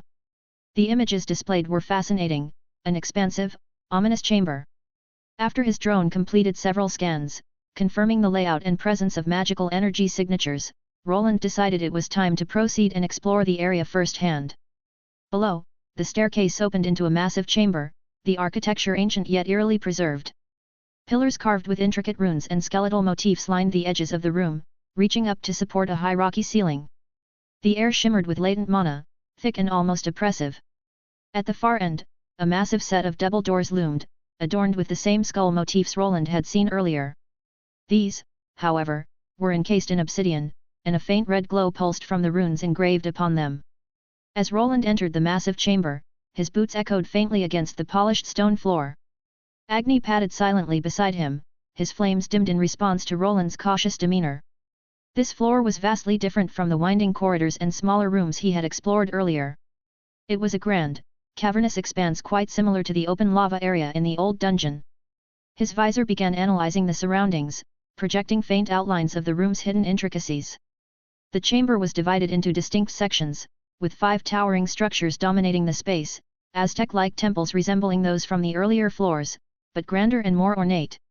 Each temple bore a distinct color and glowing symbol at its apex, matching the ones inscribed above the ominous obsidian doors at the far end. Those temples, do the colors matter? Roland murmured while looking at his display. His drone was flying close to the ceiling and scanning the whole area. He could directly see the altars on top of those temples, and each one had a strangely shaped block there. Each one was coated in a different energy pattern that illuminated the top area. The closest structure was the Red Temple, pulsing with fiery energy. Its walls were adorned with intricate carvings of flames and molten rivers, and the symbol above it was shaped like a blazing sun. Even from this distance, Roland could feel the residual heat radiating from it. Not far away, on the opposite side, stood the Blue Temple. It radiated an aura of tranquility yet undeniable power. Its carvings depicted cascading waterfalls and flowing waves, and the glowing symbol above it resembled a droplet frozen in mid-fall. I see the pattern here. The next ones should be green for the wind element and brown for the element of earth. But then there's the last one, black. Does it represent the element of darkness? At the far end stood the Black Temple, ominous and foreboding. Its carvings portrayed shadowy figures and spiraling voids that seemed to draw the eye into their depths. Behind it loomed a large staircase leading to massive, gate-like doors. Using his drone, Roland observed a mechanism embedded in the ground near the doors. I get it. I probably need to gather all the elemental blocks to activate the mechanism and open the door. Classic dungeon design. But it might not be that straightforward, maybe the order of solving the puzzles matters. Or placing the blocks incorrectly could trigger a trap. Roland sighed softly. These kinds of puzzles were a hallmark of dungeon architecture, and the design of the earlier temple on the upper floor hinted at potential dangers. While the mechanisms appeared different, there was a strong possibility that making a mistake could unleash an avalanche of monsters. Perhaps even now, more creatures were hidden within the walls, lying in wait for any unfortunate soul who failed this level's challenge. If I manage to solve this and sell the information to the guild, they'll probably reward me. Awoo. Roland blinked and glanced to his side. Oh, sorry, Agni. I got lost in thought. Agni, his loyal companion, had plopped down at the entrance to the floor, his tail wagging lazily. But it seemed the wolf was growing bored of waiting. Roland had been releasing more drones into the area, scanning every corner while Agni had nothing to do. You might be a little underleveled for this area. Woof.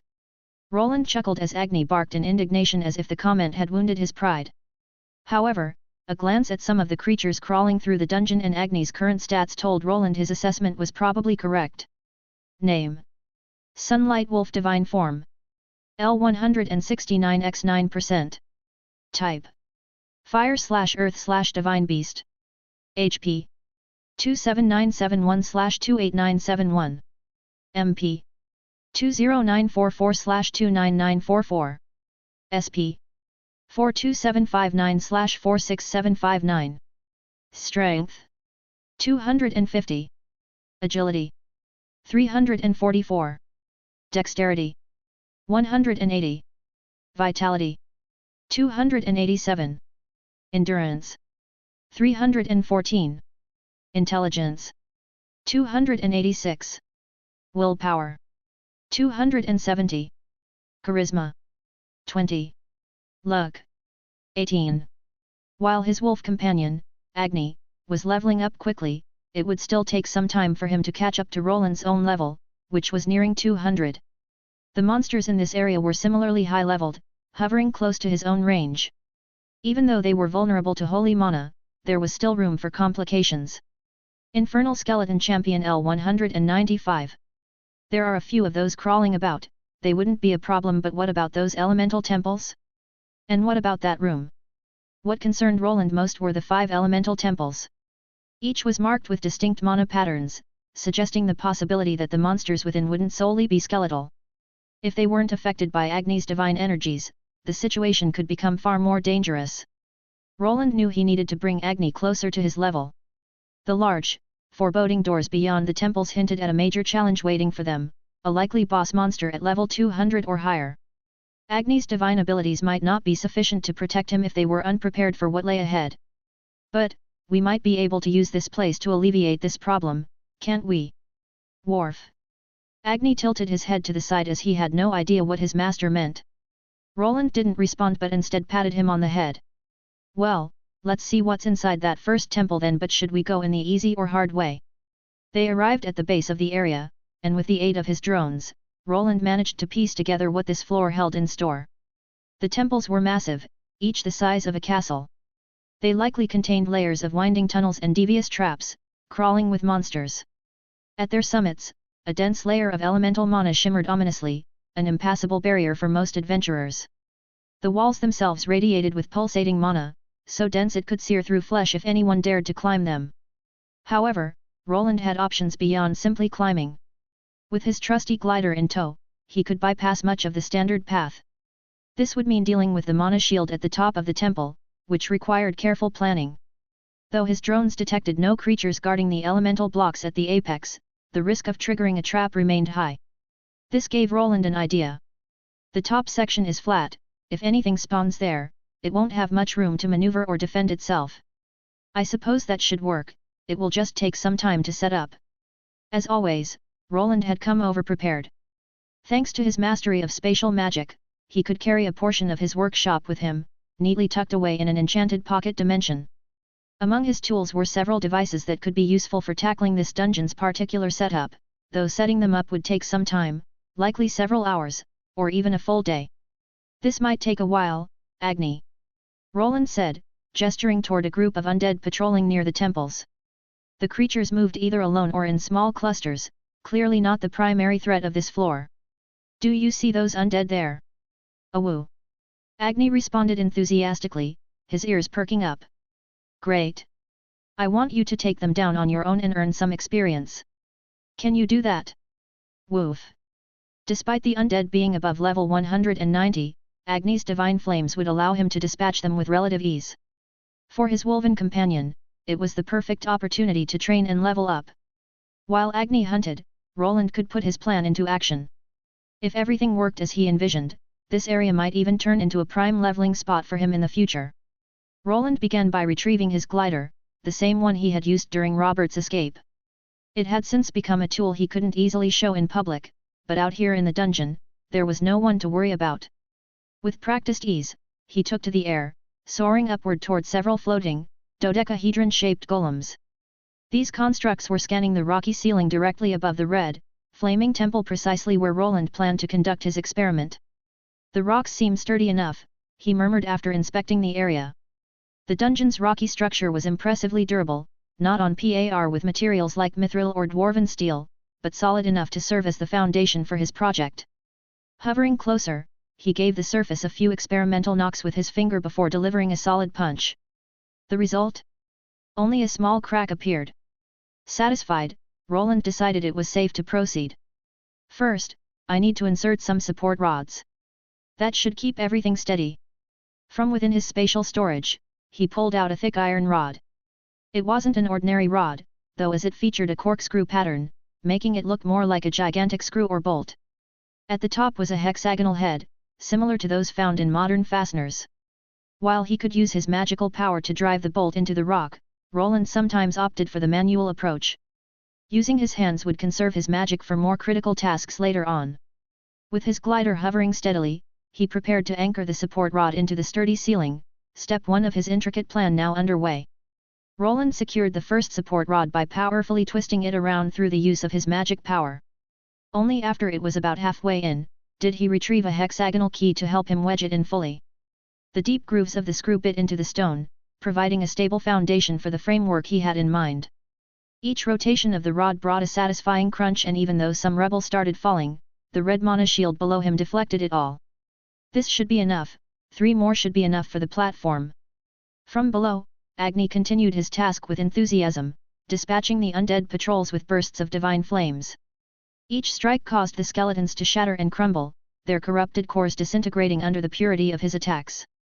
Though he occasionally nibbled on some of the skeletons that weren't torched, Roland decided to let it slide. Well, back to work. If I do this right, it should last even after I leave. Back above, he retrieved additional rods, spacing them evenly across the area he intended to reinforce. While parts of the rock were destroyed, the dungeon walls proved to be quite unique. After leaving the rods embedded for a while, the walls would begin regenerating, clinging to the metal like a vice. It was a remarkably handy material to work with, so forgiving that even if he made a mistake, the walls would naturally secure the rods on their own. Roland worked efficiently, embedding the final support rod into the ceiling. He verified their alignment using the scanning feature of his runic armor, cross-referencing it with his mathematical calculations. The angles were precise, and once satisfied, he began assembling the platform that would house one of his turrets. This turret wasn't intended to counter airborne threats or serve as a base of operations, its purpose was singular, to aim directly below at their target, the Red Temple.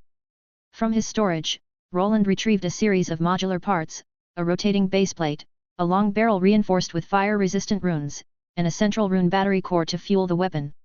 Each piece fit together seamlessly, locking into place with satisfying clicks. Once assembled, the turret stood ready, crafted from durable dwarven steel and capable of harming Tier 3 creatures. Elydia was right. I really do spend all the money I earn. Roland muttered with a wry smile, wondering if all the monster parts that he got from this expedition would cover the cost of more turrets. For some time now, he had been ordering upgraded parts from the Union to enhance his creations. Among these were the advanced turrets, likely as powerful as the monocannon he'd crafted in the past. Yet, thanks to the superior dwarven steel and advancements in runic technology, these new designs were significantly more compact and far less prone to breaking down. If this goes well, I'll need to make a lot more of them. He gazed into the distance, where the other temples stood. To complete his project, he would need to deploy a series of turrets over each temple. The costs for such an undertaking would be substantial, but the potential rewards outweighed the investment. This was a dungeon floor that no one else had explored, making it worth an investigation. If his assumptions were correct, this area held great promise.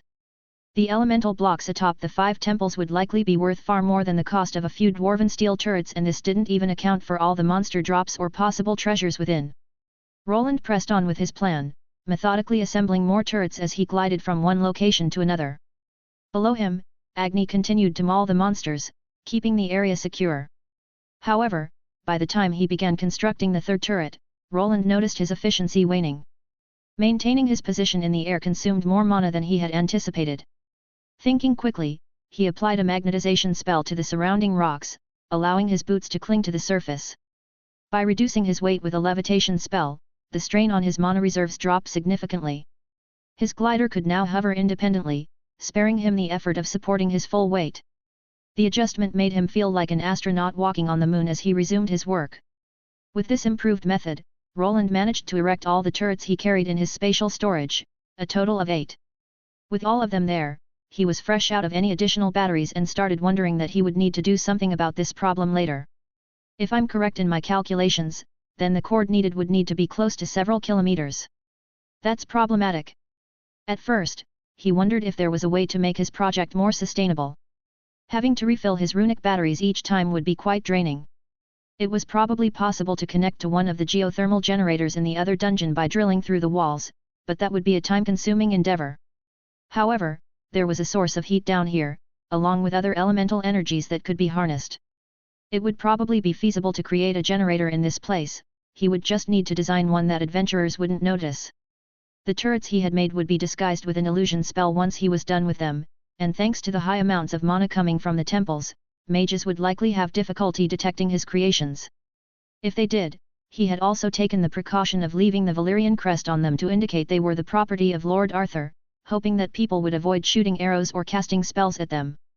Now then, let's see about that barrier, and I should probably tell Agni to retreat for now. Roland hopped back onto his glider and flew down to where Agni was. His wolf was in the process of trying to devour another corrupt monster crystal, and Roland was fast enough to stop him. After some whimpering, he managed to get Agni to retreat to the dungeon entrance. It had taken him half a day to assemble everything, but he didn't truly know what to expect. If things got rough, it was still best to retreat to the stairs and run up, where the monsters would not be able to follow them. His scans indicated that the entrance didn't have any hidden doors or latches, making their escape route quite secure. What remained was to tackle the shimmering red mana barrier at the summit of the Red Temple.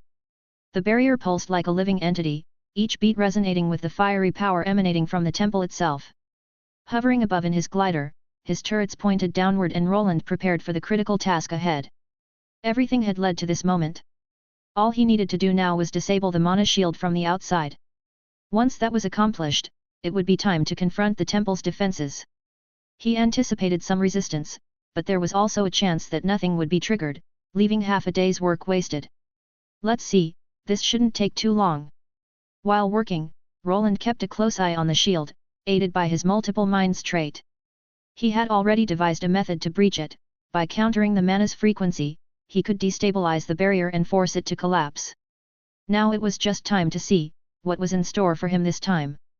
Roland hovered mid-air on his sleek, floating glider. Before him loomed a massive barrier of flames, churning and raging with an almost sentient ferocity. His visor displayed real-time projections, highlighting weak points and areas of concentrated energy within the fiery shield. It was a complex construct, an intricate masterpiece of Tier 3 magic, not something easily countered. Yet, like all magical creations, it had a flaw, a weak point, and that was where Roland would focus. There were several approaches he could take. One was brute force, outputting an overwhelming surge of raw energy to shatter the barrier outright. However, if he concentrated his attack on the identified weak spot, he could achieve the same result with half the mana expenditure, though it would still demand a staggering amount. The shield was immensely powerful, drawing its energy from the vast dungeon itself. Clearly, it hadn't been designed to withstand an assault from this direction. The intended approach was likely through the temple's main entrance, where removing an elemental block would cause the shield to dissipate naturally. The second option, and the one Roland was more inclined to choose, involved disrupting the spell and hijacking it for his own use. For experienced mages who could align themselves to a spell's frequency, this was a viable, albeit advanced, technique. It was notoriously difficult to execute in the chaos of combat, but Roland had the luxury of time to analyze the barrier. With his skill, it would be a cakewalk. Once he took over the spell's structure, disabling it would be as simple as dismissing one of his own creations. There was also a third option, creating a small breach in the barrier and sending a golem through. The golem could retrieve the elemental block from within the structure, which might cause the external shield to collapse entirely. However, there was no certainty that the shield would behave as expected, and Roland disliked uncertainty in critical situations. Another option was to use copious amounts of anti-magic powder, but it was a limited resource. Thus, he chose the second option and began his mana-hacking attempt. The runes on his gloves started glowing as he activated his magic. His whole armor shimmered as he altered some of its runes to fit this task. Roland's gauntlets thrummed with energy as he attuned himself to the fiery barrier's mana frequency. Strange symbols appeared on the glowing shield, a defensive mechanism to counter most external tampering forms. However, Roland's visor provided a constant feed of calculations. His multiple minds trait parsed the spell's intricate layers faster than a conventional mage could ever comprehend. That should do it. The runes on his gloves pulsed rhythmically as he injected a thread of his own mana into the barrier's structure. It resisted at first, the fiery energy rippling outward as though trying to push him away. Roland, unfazed, intensified his focus, amplifying his mana to match the barrier's resonating frequency. The flames began to stabilize, their chaotic movements slowing as Roland's magic seeped into the spell's core. Agni, watching from a safe distance, growled softly, sensing the intense magical energy building in the air. Almost there, I'll give you the signal if something goes wrong. For now, everything was proceeding as planned, but Roland couldn't shake the uncertainty of what lay ahead. His runic magic, powerful as it was, wasn't omnipotent. It couldn't control every variable, a truth he had come to accept after his encounters with the headmistress and the witch who had captured him so effortlessly. These experiences had left a mark, fueling his resolve to improve, not just in crafting and combat, but also in the art of problem-solving. This was, perhaps, a good opportunity to test his ability to assess a situation accurately. As a precaution, he had positioned all his available turrets on the ceiling to serve as a safety measure. After analyzing the readings within the temple, he had concluded they would suffice for what lay ahead. Now, with the flaming barrier rapidly fading, the moment of truth had arrived. It was time to see if his judgment was correct. As the mana shield flickered and dissolved, Roland hovered closer to the apex of the red temple. The oppressive heat surged briefly before subsiding, allowing him a clear view of the elemental block nestled within a cradle of ornate runes. The shape resembled some glyphs that he had witnessed before, but he was mostly unfamiliar with the design. It pulsed with fiery energy, bathing the immediate area in a crimson glow. Roland extended a gauntlet hand and used his mage hand spell to grab it. The instant his mana fingers closed around the elemental block, the entire temple shuddered violently. A deep, growling rumble echoed through the chamber, as if the temple itself was alive and resented his intrusion. Roland's visor lit up with warnings as tremors cascaded down the temple, the strange carvings along its walls flaring to life. "Here we go," he muttered, gliding upward to avoid the trembling surface below while taking the glyph-like object away. Suddenly, the stone doors leading to this level began to crack, revealing creatures forged from fire and bone. Flame elementals surged forth, their blazing forms crackling with energy, while skeletal warriors clad in molten armor rose to join them. Their hollow sockets glowed with the same red energy as the elemental block now in Roland's possession. Molten Infernal Skeleton Berserker L194. Greater Fire Elemental L196. A different variant of undead and fire elementals. Roland had anticipated a change in the types of monsters they would face, and he had been right to decide that Agni should sit this one out. The enemies were altered infernal skeletons, their forms drenched in molten lava. While still undead, their strong affinity to fire would likely weaken the impact of Agni's divine flames. Additionally, there were the greater flame elementals, pure manifestations of mana that were completely immune to fire-based attacks. Still, Roland remained calm, confident in the preparations he had made. With a swift command sent through his armor, the turrets positioned along the ceiling sprang to life. Their mechanisms whirred to life, and the first shots rang out, piercing through the air with devastating force. The turrets unleashed a synchronized barrage of runic projectiles, each infused with counter-elemental energy, holy and water. For someone of Roland's skill, combining these two elemental wavelengths was effortless, a testament to his mastery over the intricate nuances of rune magic. The skeletal warriors crumbled under the relentless assault, their molten cores erupting into fiery explosions. The greater flame elementals fared no better, their forms of roaring flames and molten rock disintegrating under the unyielding barrage. Roland remained in the air, watching as his creations did the work for him. While their power was limited, these creatures had massive weaknesses that could be exploited. With the first wave of molten skeletons and greater flame elementals dispatched by his turrets, Roland exhaled in relief. His preparation was paying off, but this was only the beginning. The temple trembled more violently now, cracks spreading along its surface as though the entire structure was rebelling against his intrusion. The elemental block pulsed with strange energies, as though it were trying to communicate with the entire temple. He could tell that the dungeon had not granted him the authority to wield this artifact, it wanted it back. The first wave of monsters had been dispatched, but more were on their way. His mapping device displayed a cluster of dots converging on one location, likely ascending the stairs to reach him, the intruder who had stolen their precious treasure. Roland quickly calculated his options. The temple was awakening, and the creatures within were converging. His turrets were powerful, but he wasn't sure just how much. However, for this test to conclude he needed to keep observing, even if that meant that his creations were destroyed in the process. A tide of monsters poured out, skeletal warriors drenched in molten lava and massive greater flame elementals, their blazing forms pulsating with raw mana. Roland's visor lit up with an array of data, but he remained motionless, his attention fixed on the unfolding chaos. This was precisely what he had anticipated. Above, the turrets he had painstakingly constructed sprang to life. Each turret activated, their barrels swiveling with precision. All of them were connected through a networked system, controlled through the runes in his armor, allowing them to target with deadly accuracy. The first salvo erupted, streaks of glowing projectiles sliced through the air as they homed in on their targets. The molten skeletons were the first to fall. The runic bolts, infused with water and holy elemental energy, tore through their molten cores, shattering their charred bones and extinguishing the lava flowing through them. Each impact sent fiery explosions rippling across the upper floor.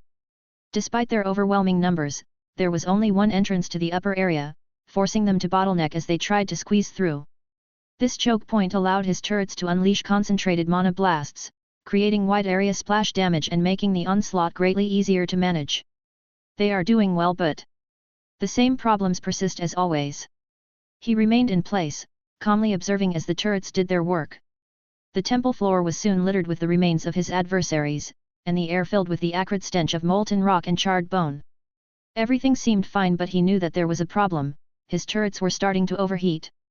While they were made from improved materials, there was still a limit to their operational time.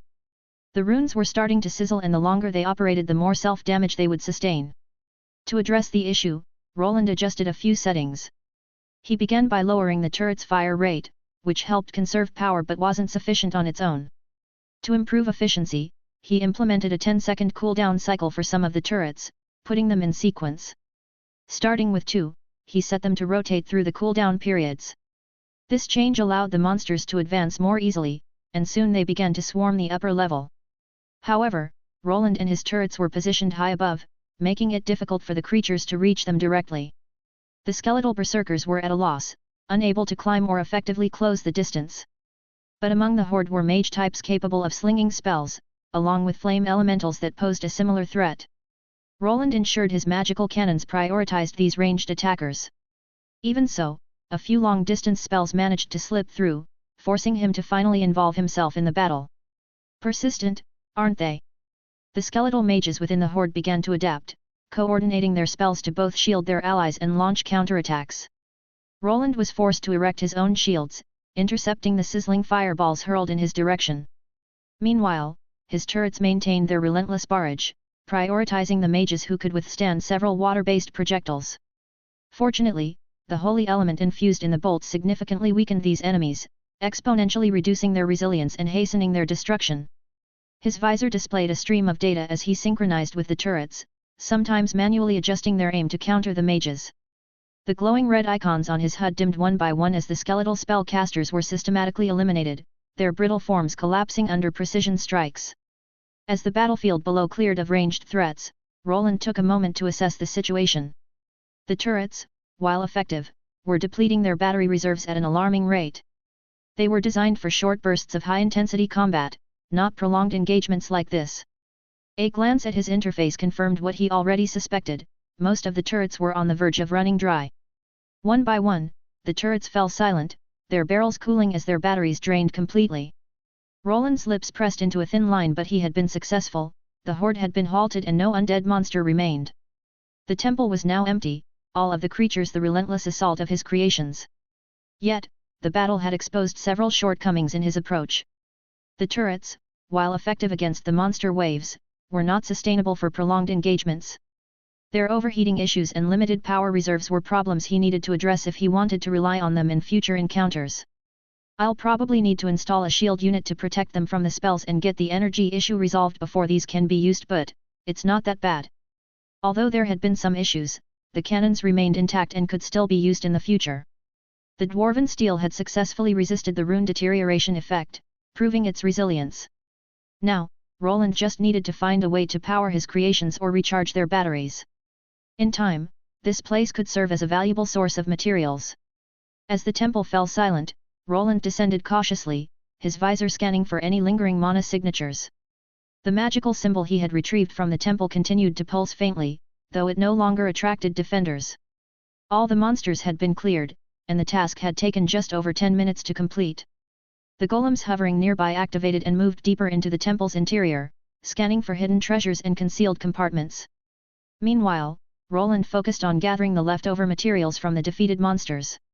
The greater fire elementals had dropped shimmering crystals infused with fire mana, a highly sought-after material. Both alchemists and craftsmen valued these crystals, as they could serve as cores for forges or smelters. However, in this case, Roland planned to sell them to bolster his funds. He examined the fire crystals with interest, their vibrant crimson hues glowing faintly in his gloved hands. Each crystal radiated intense heat, but the mana veil of his armor protected him from discomfort. Once satisfied with his inspection, he carefully stowed the crystals in one of his runic spatial pockets. Turning his attention to another peculiar find, Roland noticed an unfamiliar drop, something unlike anything he had encountered from other undead monsters. Intrigued, he prepared to investigate further. This is ignitum, or a rare ore found between volcanic bedrock and magma. Roland vividly recalled the undead monsters being encased in armor made from a magma-like substance. It appeared that the ore ignitum was present in this area, and now he had the opportunity to collect it. This rare ore could be refined to craft exceptionally heat-resistant alloys, perfect for enhancing some of his creations. By combining ignitum with red mithril, he could forge an even more advanced suit of flame-resistant armor. However, this was merely the beginning. His thoughts drifted to the other temples scattered across this level. If these undead drop this ore, could the other temples hold similar treasures? His mind raced with possibilities. He envisioned armaments that were fully immune to elemental magic of specific types. He could see himself crafting multiple sets of armor, each tailored to counter a particular element using mithril alloys blended with ores like ignitum. The idea was tantalizing, the potential boundless. He methodically gathered every shard of the ore, using his sensors to detect and extract fragments embedded in the floor and walls. Each piece of ignitum he stored in his spatial pocket felt like another step toward future-proofing his arsenal. While was busy here, his golems informed him about further treasures hidden inside of the temple. This was truly a treasure trove that would possibly allow him to continue his lavish spending in the future. Weapons, armor, and even gold, and that's only one temple, what will I find in the others? Roland wasn't typically one to salivate over treasures, but with all of this at his disposal, his future looked exceptionally bright. To make matters even better, he already had an effective method for clearing this tower. What remained was tackling the other four. However, one pressing issue lingered: the other adventurers. While their progress was slow, Roland estimated they could reach this area within a few weeks. He needed time to solidify his dominance over this floor. That meant returning to restock on turrets and other supplies. As he brainstormed over his options, a thought struck him.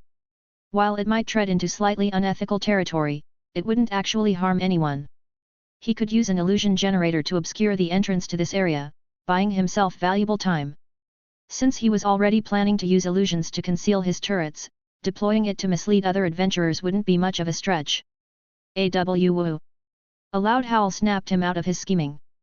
His companion, clearly bored of waiting, was now creating a racket near the entrance. "Yet Agni, I'm coming."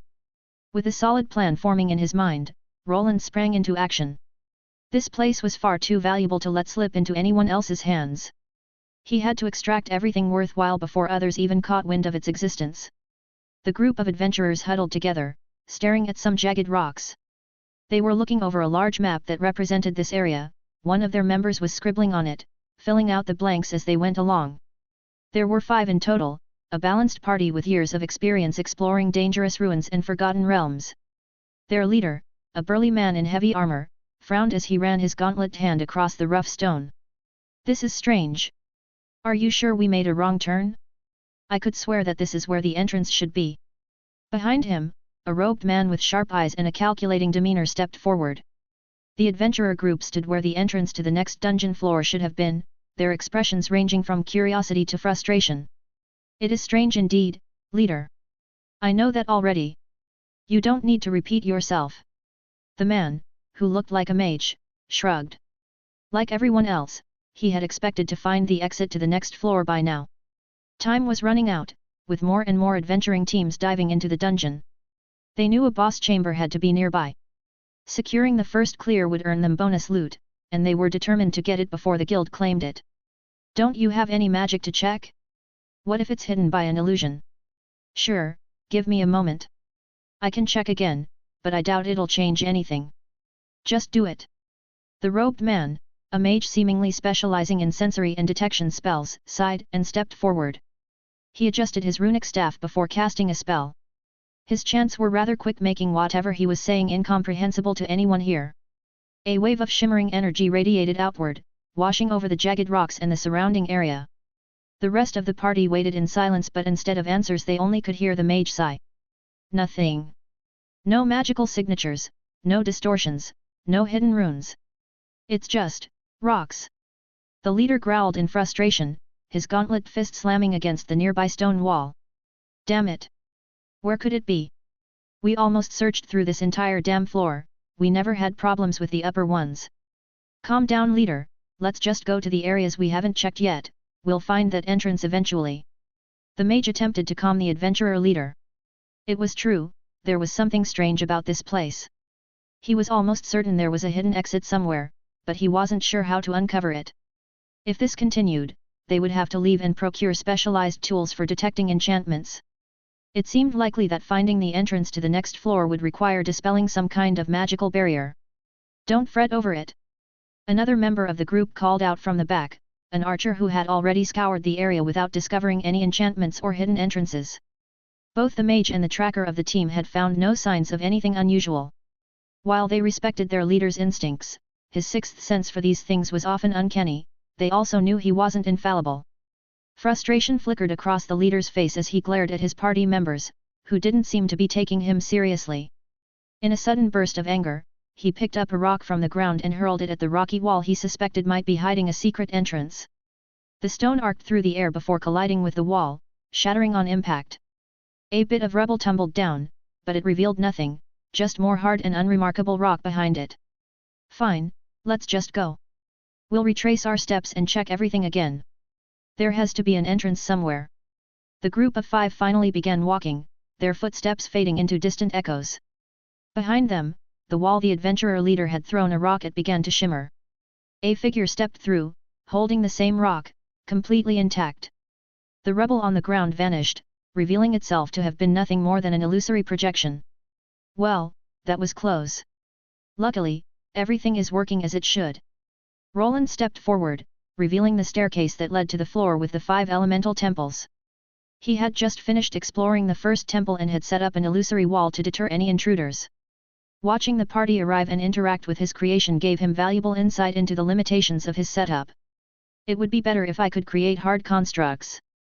While this fools their minds, if someone trips or stumbles, they'll just fall through the wall. Thanks to his multiple run-ins with the Abyssal Cult, Roland knew a thing or two about illusions. While this was nothing compared to the monoliths he had encountered before, it was more than enough to affect Tier 3 class holders and keep this place hidden. Even without a physical wall, if someone threw a rock at it, their minds would be compelled to perceive the rock bouncing back. However, the illusion wasn't foolproof. The more people examined it, the easier it became to see through. If someone hadn't witnessed the rock appearing to bounce off the wall, their minds wouldn't register the illusion's consistency. And if anyone in a party raised doubts about the wall, the deception could quickly unravel. Fortunately, the device he had hidden inside one of the walls had a wide range of influence.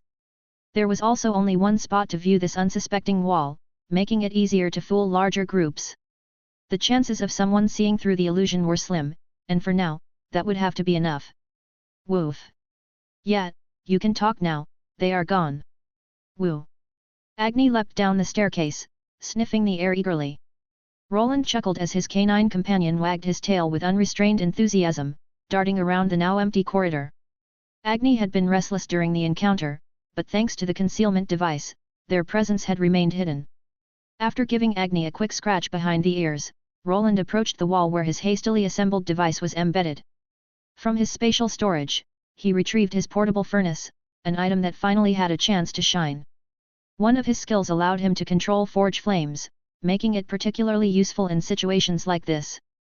The device itself was a patchwork of interconnected cubes, tangled wires, and battery units. It was crude but functional. He just needed to attach a few additional batteries to ensure it would last until he returned to this location. He inserted a piece of metal into the portable forge, letting the flames flare to life as they began melting it down. Once the metal had turned to liquid, he used his magic to shape it into an intricate, finely woven net of cables. Carefully, he connected the molten metal to the base runic cubes he had prepared for just such an occasion. Rather than relying on bulky machinery, Roland had designed these cubes as modular building blocks. They could be combined and configured to create almost any device he needed, connected through pathways made of metal. While ethereal pathways were an option, they caused a significantly higher mana drain on his creations. By crafting custom-fit wiring from molten metal, he achieved a more efficient and reliable setup. That should do it, I think. With the generator operational, he stepped back to admire his handiwork. The illusion projected a convincing jagged rock face that seamlessly blended with the surroundings.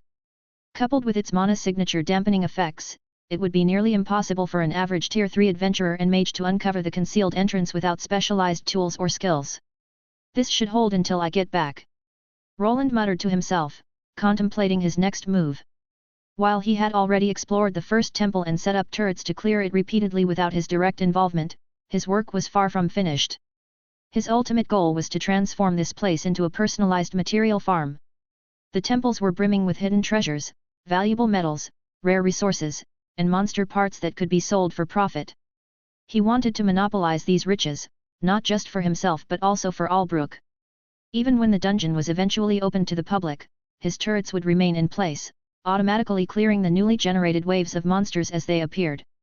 However, ensuring the efficiency of this system posed a challenge. To minimize strain on the turrets, he needed a method to handle the drops before any adventurers could reach them. One option was to station soldiers as guards, but that wasn't practical as there simply weren't enough Tier 3 class holders on his side. At best, he could enlist the Platinum team Arthur had hired to keep watch, but even that felt insufficient for a long-term solution. I suppose I'll have to make more robust golems. There were a few sections that could be used for their storage. In his mind, Roland was already formulating a plan to tackle these challenges. The biggest hurdles, as always, were time and resources. Beyond that, he needed to figure out what lay behind the massive door. It was likely a boss chamber, possibly even the dungeon's endpoint. He hoped this dungeon connected to the super dungeon located at the center of the island, but there was no guarantee. If it didn't, whatever awaited him beyond the door would still likely be strong, close to level 200, perhaps slightly stronger, but nothing beyond his ability to handle. Come on Agni, we need to return and prepare. Woof. While Roland didn't want to leave without fully exploring the area, he had run out of turrets. He could move through the temples on his own if he wished, but he wasn't in a rush. Even if adventurers managed to make it inside, they would likely be unable to open the sturdy door at the end. He had already taken the loot from the fire temple and hidden the key item required for the puzzle at the end. Even if someone came through and cleared the other 4 temples, they would probably be unable to progress past the point he had reached. Monopolizing the new loot was important, and he knew that if the guild master caught wind of it he would complain. However, he was still the high commander of this place and Ordhan would not be able to bully him anymore. Now what to do about a power source? Could I use that thing to create some steam? As he made his way back through the dungeon, his mind raced with new plans. He had stashed away the elemental block and concealed its fiery signature. It was well hidden, and he doubted anyone would be able to locate it. He mused over its potential uses, perhaps it could heat water. The block, composed of materials that heated rapidly and infused with abundant mana, continuously generated flame energy on that floor. This energy could potentially power his turrets. Then there were the other elemental blocks, each with unique properties. One contained wind energy, making it ideal for assembling a wind generator. That task would be relatively simple, but finding an optimal location for it posed a challenge. Water could also serve as a source of energy if he managed to create flow, akin to power plants that harness dams and flowing water. The earth block, however, seemed more difficult to utilize. Perhaps he could harness tremors to vibrate a specific section of earth and produce torque, though he wasn't entirely sure how to achieve this. Nevertheless, with the other 3 blocks, he seemed to have enough energy to supply his turrets. The dark elemental block, on the other hand, intrigued him. Its energies were unfamiliar, and he lacked much experience working with them. This made it an enticing challenge, though he would need to proceed with caution. In theory, the darkness element embodied the absence of light, but in this world, it was associated with evil and corrupt energies. The many occult and cursed items he had encountered were imbued with this element, often twisting their users' minds or demanding sacrifices to function. In contrast, the light element was seen as divine, a force wielded by good deities like Solaria. Yet, to his knowledge, photons also existed in this world. Drawing on theories from his own world, he suspected that the light and darkness elements might be better classified through a different lens. Few people studied light in this scientific sense, but it was a field he was eager to explore. Photons, the smallest particles of light, might hold untapped potential. The idea of harnessing them to achieve something extraordinary, like moving at the speed of light, was quite intriguing. As Roland trekked back toward his workshop, his thoughts remained fixated on the possibilities. The elemental blocks represented untapped reservoirs of energy, and the potential to harness them for his machinery was too valuable to ignore.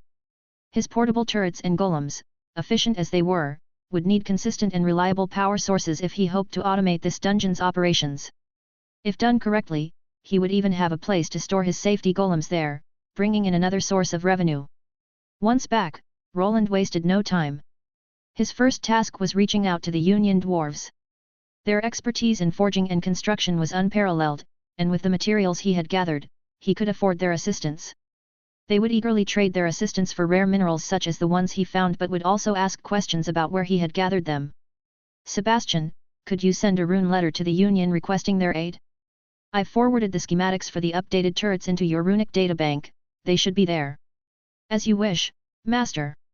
Sebastian replied, promptly beginning to carry out the instructions. The workshop around him was becoming increasingly modern, incorporating elements reminiscent of the world he had come from. Among his creations was a system akin to a rapid messaging service. As he pondered whether to reuse its old name, he decided instead to adapt it to his new craft, dubbing it Runemail or simply Rmail in place of the email from his previous world. It was a touch silly, but it felt fitting for the persona of the runic craftsman he had become. Only a few people were using this system, as it required either specially crafted boards featuring the letters of the language native to this world or access to a pen. While the script resembled an alphabet, it wasn't quite the same, and creating a keyboard system needed some thought. Instead, he created a simple receptor to written text that would be then copied over onto the display screen, similar to drawing tablets from his own world. It was a much faster solution and for the time being was enough. Only a limited number of people in the city had access to them, and even then, they were used sparingly, primarily for emergencies. Ever since I've started sharing some of the inventions from my old world, the dwarves seemed to have taken a liking to me. They stopped questioning me. This world was not one that changed easily. It operated on skills and abilities granted by the world's system. While this system made many aspects of life more convenient, it also stifled progress in certain areas. People were less inclined to think outside the box or invent non-obvious tools, such as this communication device. It was something other runesmiths could have created ages ago, but they clung to the old crystal ball technology, as though there was no reason to innovate further. Thus, when he began presenting the dwarves with new ideas, starting with something as simple as a cold box, a plumbing system with hot water, and monocharged light bulbs for every home, his inventions made an impact. They helped the dwarves realize that countless more tools could be created, and that, perhaps in the future, they too might be remembered as master crafters and innovators.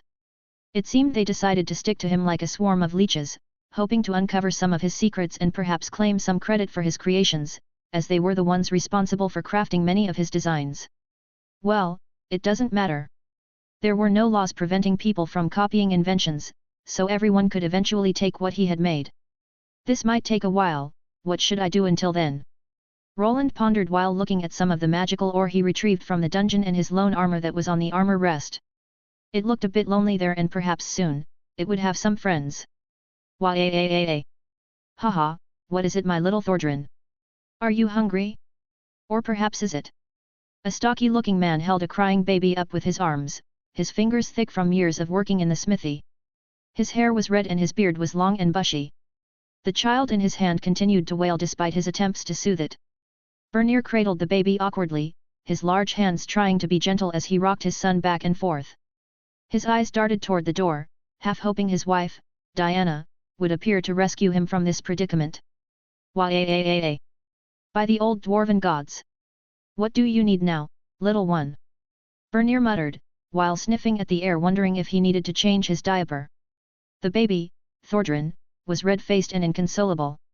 Bernier tried humming a lullaby his human mother used to sing, but his deep baritone seemed to startle the child more than calm him.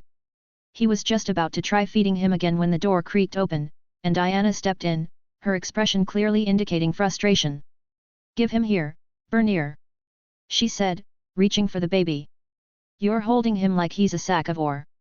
The woman was much taller than her half-dwarven husband, with prominent horns protruding from her head. Her bullish features were unmistakable, yet the baby didn't appear to have inherited any of them. Thordin mostly resembled an ordinary human, sharing his father's hair color. Only time would reveal whether he would develop any beastman or dwarven traits from his parents. "He's louder than a forge hammer today. Maybe he's already got a smith's lungs on him." Bernier laughed while handing over his son to his wife, who chuckled as well. Her touch immediately calmed down the infant. She kissed the baby's forehead, her maternal instincts working wonders. "He just needed his mama, that's all." "You've done well, though." Bernier rubbed the back of his neck sheepishly. He didn't consider himself particularly skilled at caring for small children, and his son didn't seem especially fond of his presence either. After his extended stay at the institute, Bernier had been trying to make amends by spending more time with his child, but things weren't going as well as he'd hoped. But I'm glad you're here. I'm not sure how you manage it so effortlessly." "It's not effortless, trust me. But you'll get the hang of it. For now, though, there is a message for you on that new magical device. Our favorite runesmith wants something from you." "Oh? The boss does?" Bernier sighed, grateful for the break as he stepped away from the infant's cries. He moved over to the magical messaging device, a simplistic adaptation of Roland's runic mail system, and activated it with a touch. The runes glowed faintly, and a small screen displayed Roland's message. "Bernier, I've got some new schematics and materials I'll need your help assembling. Stop by as soon as you can. I wonder what grand invention it is this time."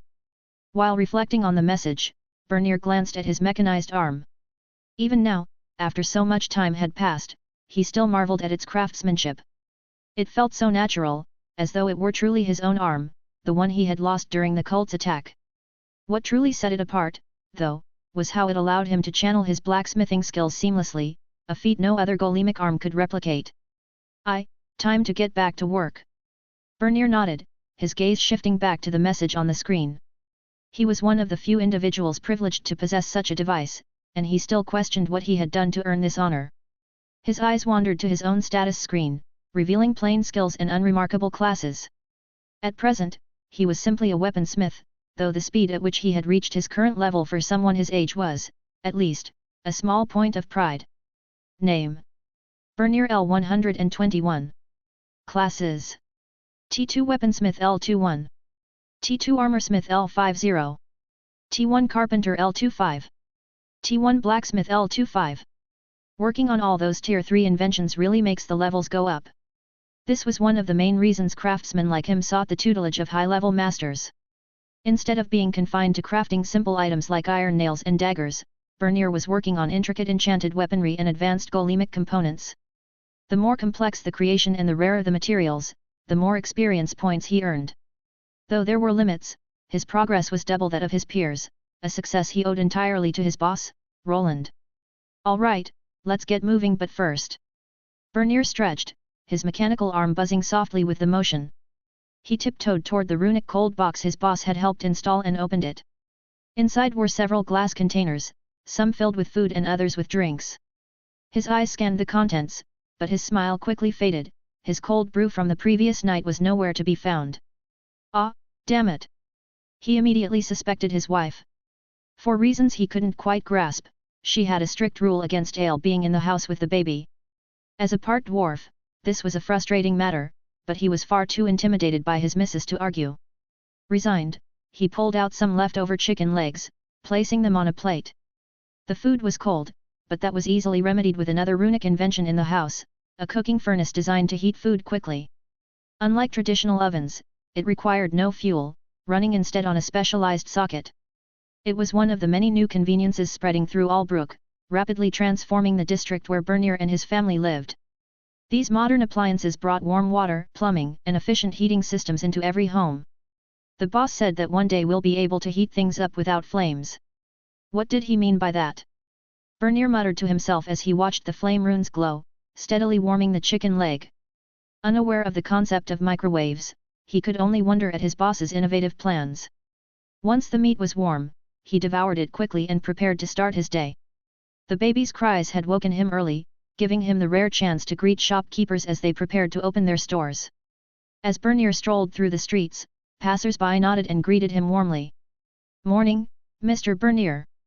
A baker called out, holding a tray of freshly baked bread rolls. "Here, have some." Thank you." Bernier hesitated, wishing to refuse the offer, but he knew better. If he declined, the persistent baker would only insist until he relented. Once the roll was in his hand, the baker gave a low bow, as though Bernier were a wealthy merchant or noble. "Off to see the rune. I mean, the High Knight Commander." A guard at the street corner called out, his polished armor gleaming in the morning sun. His tone was polite, but his awkward expression betrayed unease, as though he feared what Bernier might do. That I am," Bernier replied, tipping his head. As he walked through the bustling streets, more people greeted him, their smiles varied, some genuine, others painfully forced. It was something he still hadn't quite grown accustomed to. Ever since his boss, Roland, had risen to the rank of High Knight Commander, everything had changed. People now regarded Bernier with an air of esteem, not out of respect for him personally, but because of his association with Roland. It was clear they believed he had influence and feared that crossing him could lead to trouble. Though unintentional on Bernier's part, the weight of their assumptions often felt like an uncomfortable burden. Should I start acting like the boss? They don't seem to bother him as much. The image of Roland clad in runic armor or draped in a flowing robe surfaced in Bernier's mind. He knew his boss to be a kind-hearted person, someone who would never harm anyone out of malice. But not everyone shared his understanding. Many were too intimidated to approach Roland, their imaginations fueled by far-fetched rumors claiming he kidnapped people to experiment on them if they weren't careful. Bernier knew these stories were baseless, but the fear they generated kept most people at a wary distance. "I probably can't pull that off." He couldn't picture himself walking around with Roland's stoic demeanor, it just wasn't who he was.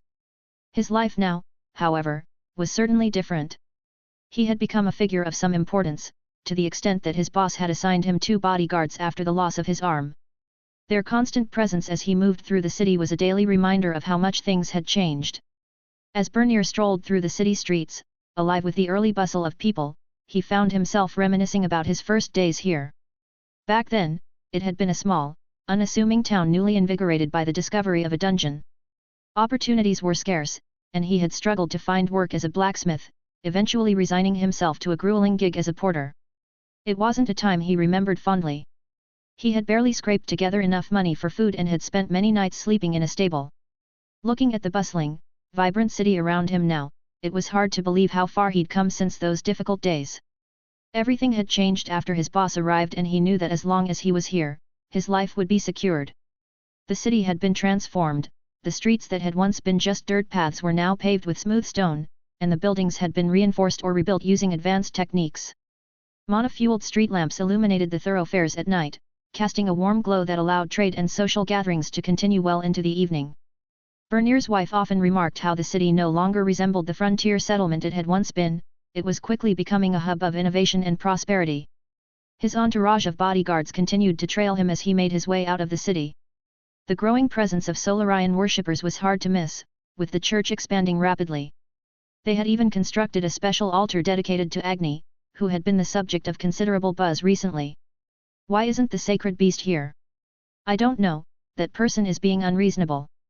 Shhh, lower your voice. As Bernier passed a group of priests, their hushed complaints about Agni's absence caught his attention. From what he understood, Roland had gone into the dungeon for some unknown purpose, possibly having stumbled upon something noteworthy. The Armail message Bernier had received hinted at the beginning of a long-term project, leaving him curious about its nature and how it might affect his own work in the days to come.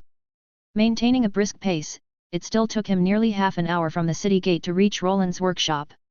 Once he was offered to use a strange contraption with 2 wheels, but after falling down several times, he decided that he would rather just walk. What had once looked like an abandoned farmhouse now resembled the stronghold of an eccentric wizard. High walls obscured the view of the interior, while turrets and the occasional floating golems patrolled the perimeter. These golems, initially simple floating cubes, had evolved into more intricate designs, a clear deterrent to anyone tempted to invade. Though the shop selling their wares enjoyed a fair amount of popularity, it wasn't their primary source of income. Most of their revenue came from Lord Arthur and the auction house, where some of their more intricate devices were sold. One of their most profitable products, however, was surprisingly simple, explosive scrolls encased in cheap metal. These scrolls featured a small activation spot where the user could press with their thumb, triggering a precisely timed 5-second countdown before detonation. It was an uncomplicated yet highly effective weapon, and its practicality had made it immensely popular among adventurers. "Good morning." "Mornin'." One of the stationed knights greeted him, their presence imposing even in this setting. Roland was a bona fide knight and the High Knight Commander. While his official rank didn't place him quite as high as a noble, he was second in command under Lord Arthur. Some even regarded him as being above the young lord in influence, thanks to his exceptional personal strength and reputation. Bernier returned the knight's greeting with a nod and proceeded through the ground's heavily enhanced gates. These gates had undergone several iterations since the Lich incident and were now designed to respond to his presence. Roland had explained that multiple scanners worked in tandem to verify his identity. As Bernier approached, the gate slid open seamlessly, revealing a secondary, barred section that served as an additional layer of security. Once his identity was confirmed, the inner entrance unlocked, granting him access to the workshop grounds. Inside, he took in the familiar sight of the characteristic windmills and his personal workshop. What had once been little more than a rundown shack now stood as a proper facility. Bernier himself had lived in that shack during harder times, but now he had a home of his own, a real one complete with a proper family. The reality of how far he'd come was something he still struggled to fully grasp. A woo! Before he could do anything, he heard a loud howling noise. Inside his stable-sized doghouse, Agni stood, seemingly resting, his tongue lolling out for everyone to see. In the distance, he heard the sound of children shouting. The young rascals in the orphan dorm were already awake and running around in their own section of the property. From Bernier's perspective, this place was becoming much bigger than Arthur's estate and, perhaps, would eventually turn into a self-sustaining fortress if they kept digging downward. It seemed his boss had already created a mage tower of his own, just an inverted one that extended underground, something Bernier hadn't thought was possible. "Ah, there you are, Bernier. Aye boss, what we doing today?" There he was, the man who made it all possible. While everyone knew him as Wayland the Runesmith or the Knight Commander, he preferred to call him by his nickname. He knew that Wayland was probably not entirely the person he presented himself to be, but he didn't care. The two had spent multiple years together, and the trust he had in his boss was unshakable. "Here, I need you to bring this over to Brilvia, she'll know what to do with it." "Ah, sure." It seemed he had an errand to run today, not something he was particularly eager to do, but he understood the necessity. Brilvia, the official Union runesmith, wasn't someone who would entertain just anyone. His boss had tasked him with personally delivering some schematics and delicate papers, as regular delivery services couldn't always be trusted with such sensitive materials. The documents likely contained secret texts and specialized runic magic, knowledge that absolutely couldn't be allowed to leak out. I'll get it to in no time, boss, leave it to me."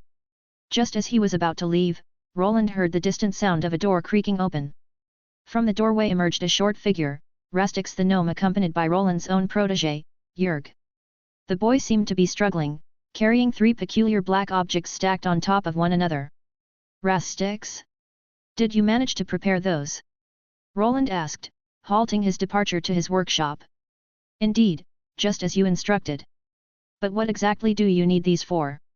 Rastix replied, his curiosity evident. For some reason, Roland turned his gaze toward Bernier.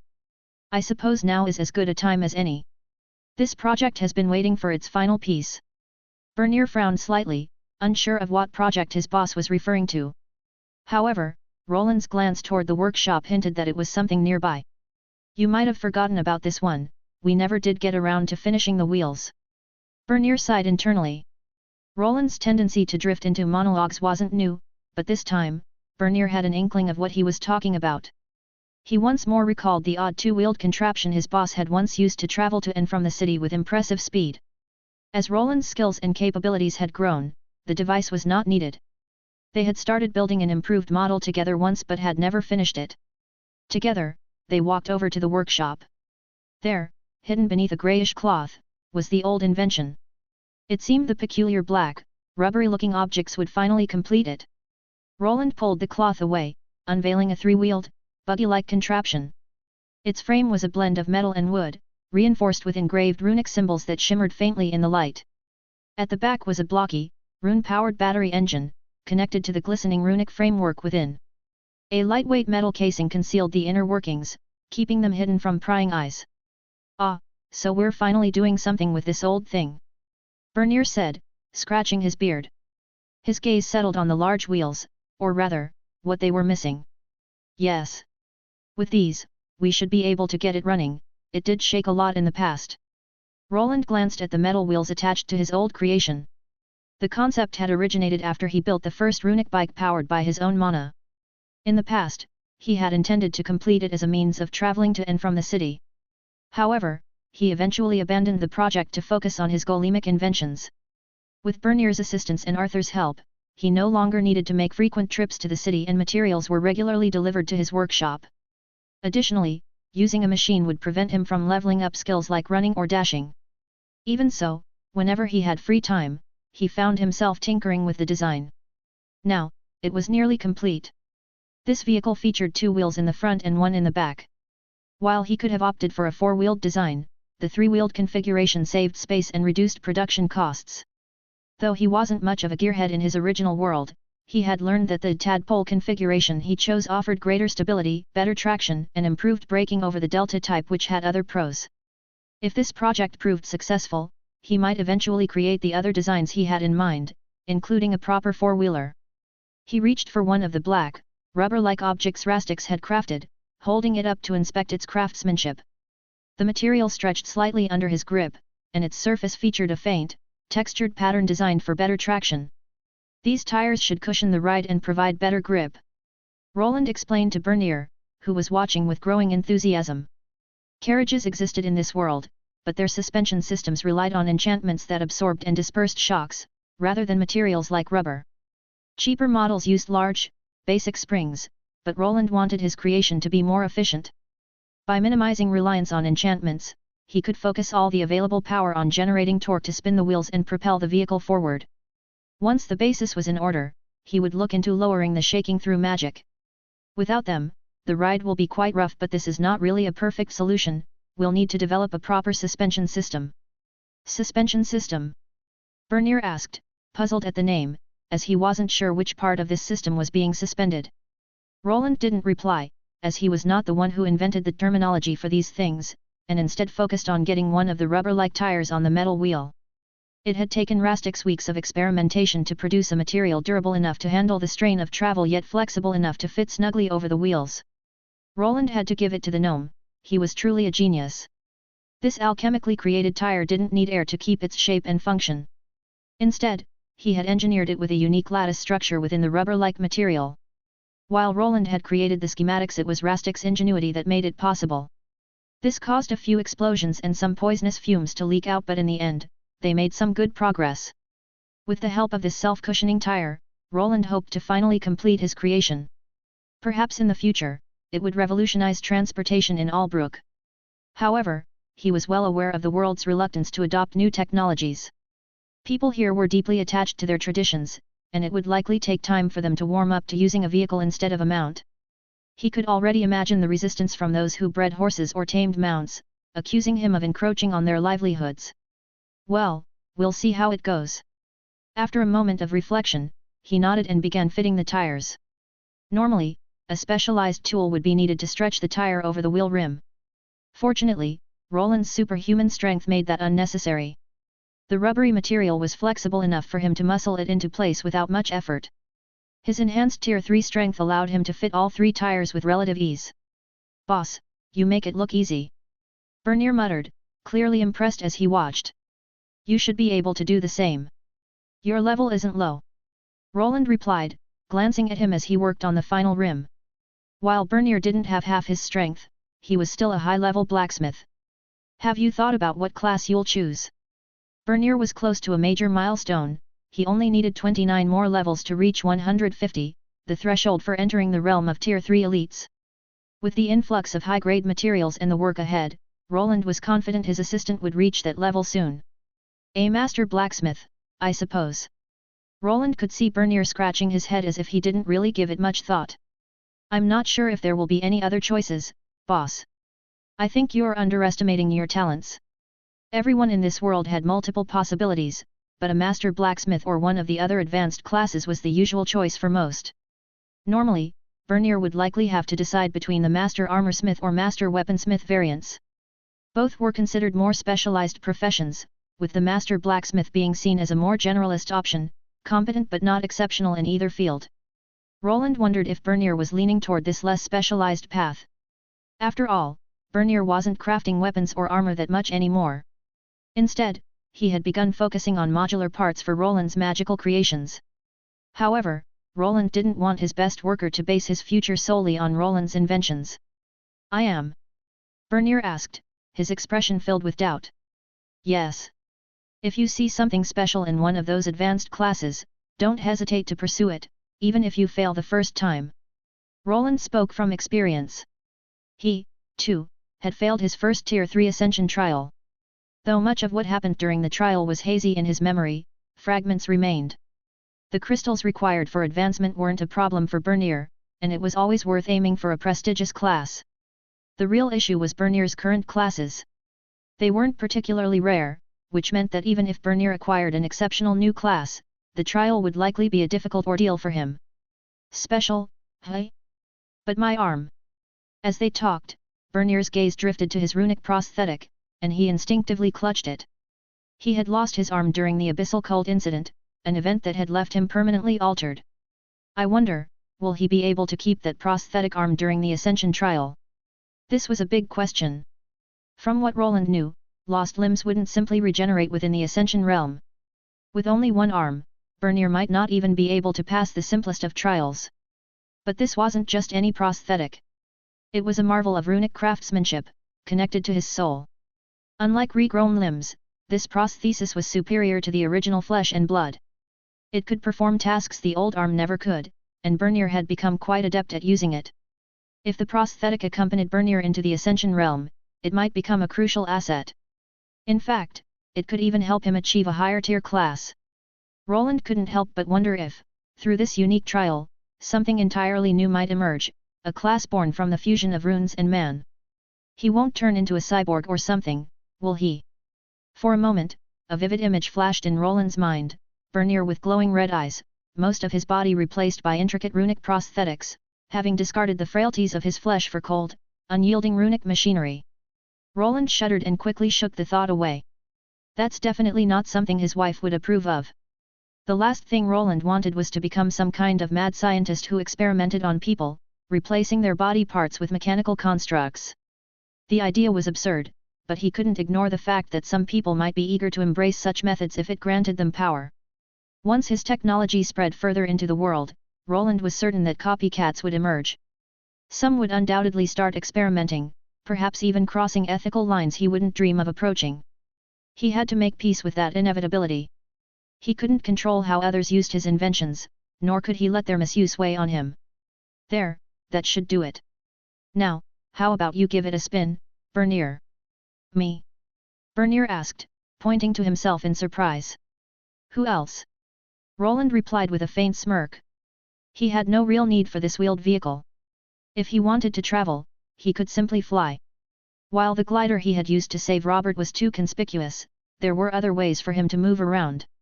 This new creation, however, was better suited for Bernier. His assistant often traveled between the Union workshop and this palace. His assistant didn't particularly enjoy riding mounts, so this vehicle would likely be a perfect substitute. Roland hoped it would make Bernier's trips easier and perhaps serve as free advertisement as he knew of his loud mouth and boisterous attitude. Bernier rubbed his beard thoughtfully as he studied the three-wheeled buggy. Despite his initial surprise, a hint of excitement crept into his expression. He understood its function in theory, but the prospect of navigating the streets on this peculiar contraption was undeniably fascinating. All right, boss, I'll give it a shot. It won't blow up, right? I'm not Rastix. Roland replied to the grinning Bernier while rolling his eyes. But we've had a few accidents from time to time.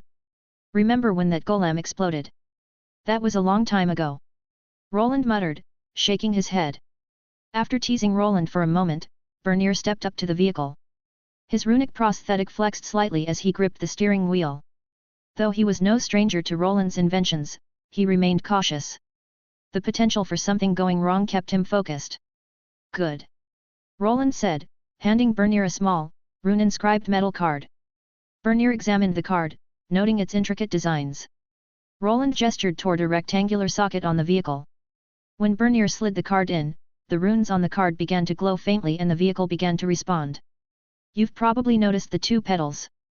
The one on the left is for braking, and the one on the right is for accelerating. Vehicles in Roland's world often had a third pedal for the clutch and a gearbox for shifting gears. However, this one was far simpler. It accelerated smoothly without the need for manual gear changes. There were no mechanical gears in this design, pressing the accelerator pedal simply increased mana usage. While Roland was familiar with how combustion engines worked and had the knowledge to recreate them in this world, he deemed it unnecessary for now. A combustion engine might reduce mana consumption, but developing it fully would require time, a resource he had precious little of lately. The buggy was more compact and peculiar than a traditional carriage, featuring only a single seat positioned in the middle. Roland watched as Bernier adjusted himself inside, noting a bit of awkwardness. However, this model had been designed with Bernier's proportions in mind, so his feet reached the pedals and the steering wheel with ease. This is surprisingly comfortable, Bernier remarked, shifting in the seat. Roland nodded, pleased with the feedback. He had taken care to craft a cushioned seat to ensure comfort during long journeys. With Bernier now settled inside, it was time for a test ride. Good. Now, press the accelerator pedal G. Roland continued to talk with the intention to add gently. Before he could finish the sentence, Bernier shoved his entire foot down onto the pedal. His eyes widened. Though the buggy had a built-in limit for speed and mana usage, such an aggressive action still resulted in a sudden burst of power. The vehicle jolted forward, and Bernier was pressed back into the cushioned seat as the buggy shot ahead with surprising force. Whoa! Bernier shouted, gripping the wheel tightly as he fought to steady the buggy's wild movements. However, Roland quickly realized he had overestimated how intuitive steering would be for someone with no prior experience. In Roland's world, people had a basic understanding of cars, whether through first-hand experience or simply observing others. Bernier, on the other hand, had no such reference point. His hands twisted the steering wheel erratically in both directions, as he panicked. Despite their earlier discussions about how the wheel should work, the sudden burst of speed had clearly erased all of Bernier's training. His instinct to overcorrect only made the vehicle swerve wildly, veering dangerously close to a bench before narrowly missing it. Bernier. Make small adjustments, don't fight it. Release the acceleration pedal and try using the brakes. Roland shouted, trying to guide Bernier from a safe distance. But it was clear that his assistant's panic had completely taken over. The Rune buggy was now on a collision course with the house, and Roland could only brace himself for the inevitable. Brake! Hit the brake! He yelled, his voice trying to break through the buzzing Mana engine. At last, Bernier registered the command. He lifted his foot off the accelerator and slammed it down on the brake pedal with all his might. The wheels locked, and the buggy screeched to a halt, sliding across the ground as friction finally took hold. Oof! Bernier grunted as the vehicle came to an abrupt stop, a bit too abrupt. The sudden deceleration launched him forward out of his seat. Roland winced. In his haste to complete the project, he hadn't yet designed a proper seat belt system, assuming Bernier would be a more cautious driver. Perhaps he should have demonstrated how to drive it first before handing the wheel to his assistant. Fortunately, Roland was quick to act. With a flick of his wrist, he cast his mage hand spell, enveloping Bernier in a glowing layer of mana before he could be flung out of the Rune buggy. The magical force gently placed him back in his seat, preventing any harm. That was close. Are you okay? Bernier was still catching his breath, but rather than fear, there was an unmistakable glint of excitement in his eye. Ha, that was interesting. Can we do it again? You want to do it again? Roland blinked in disbelief but then let out a small chuckle. All right, but steer it toward the open field this time, somewhere without anything you can crash into. The compound was walled off, with windmills occupying one side, but the other side was mostly open ground.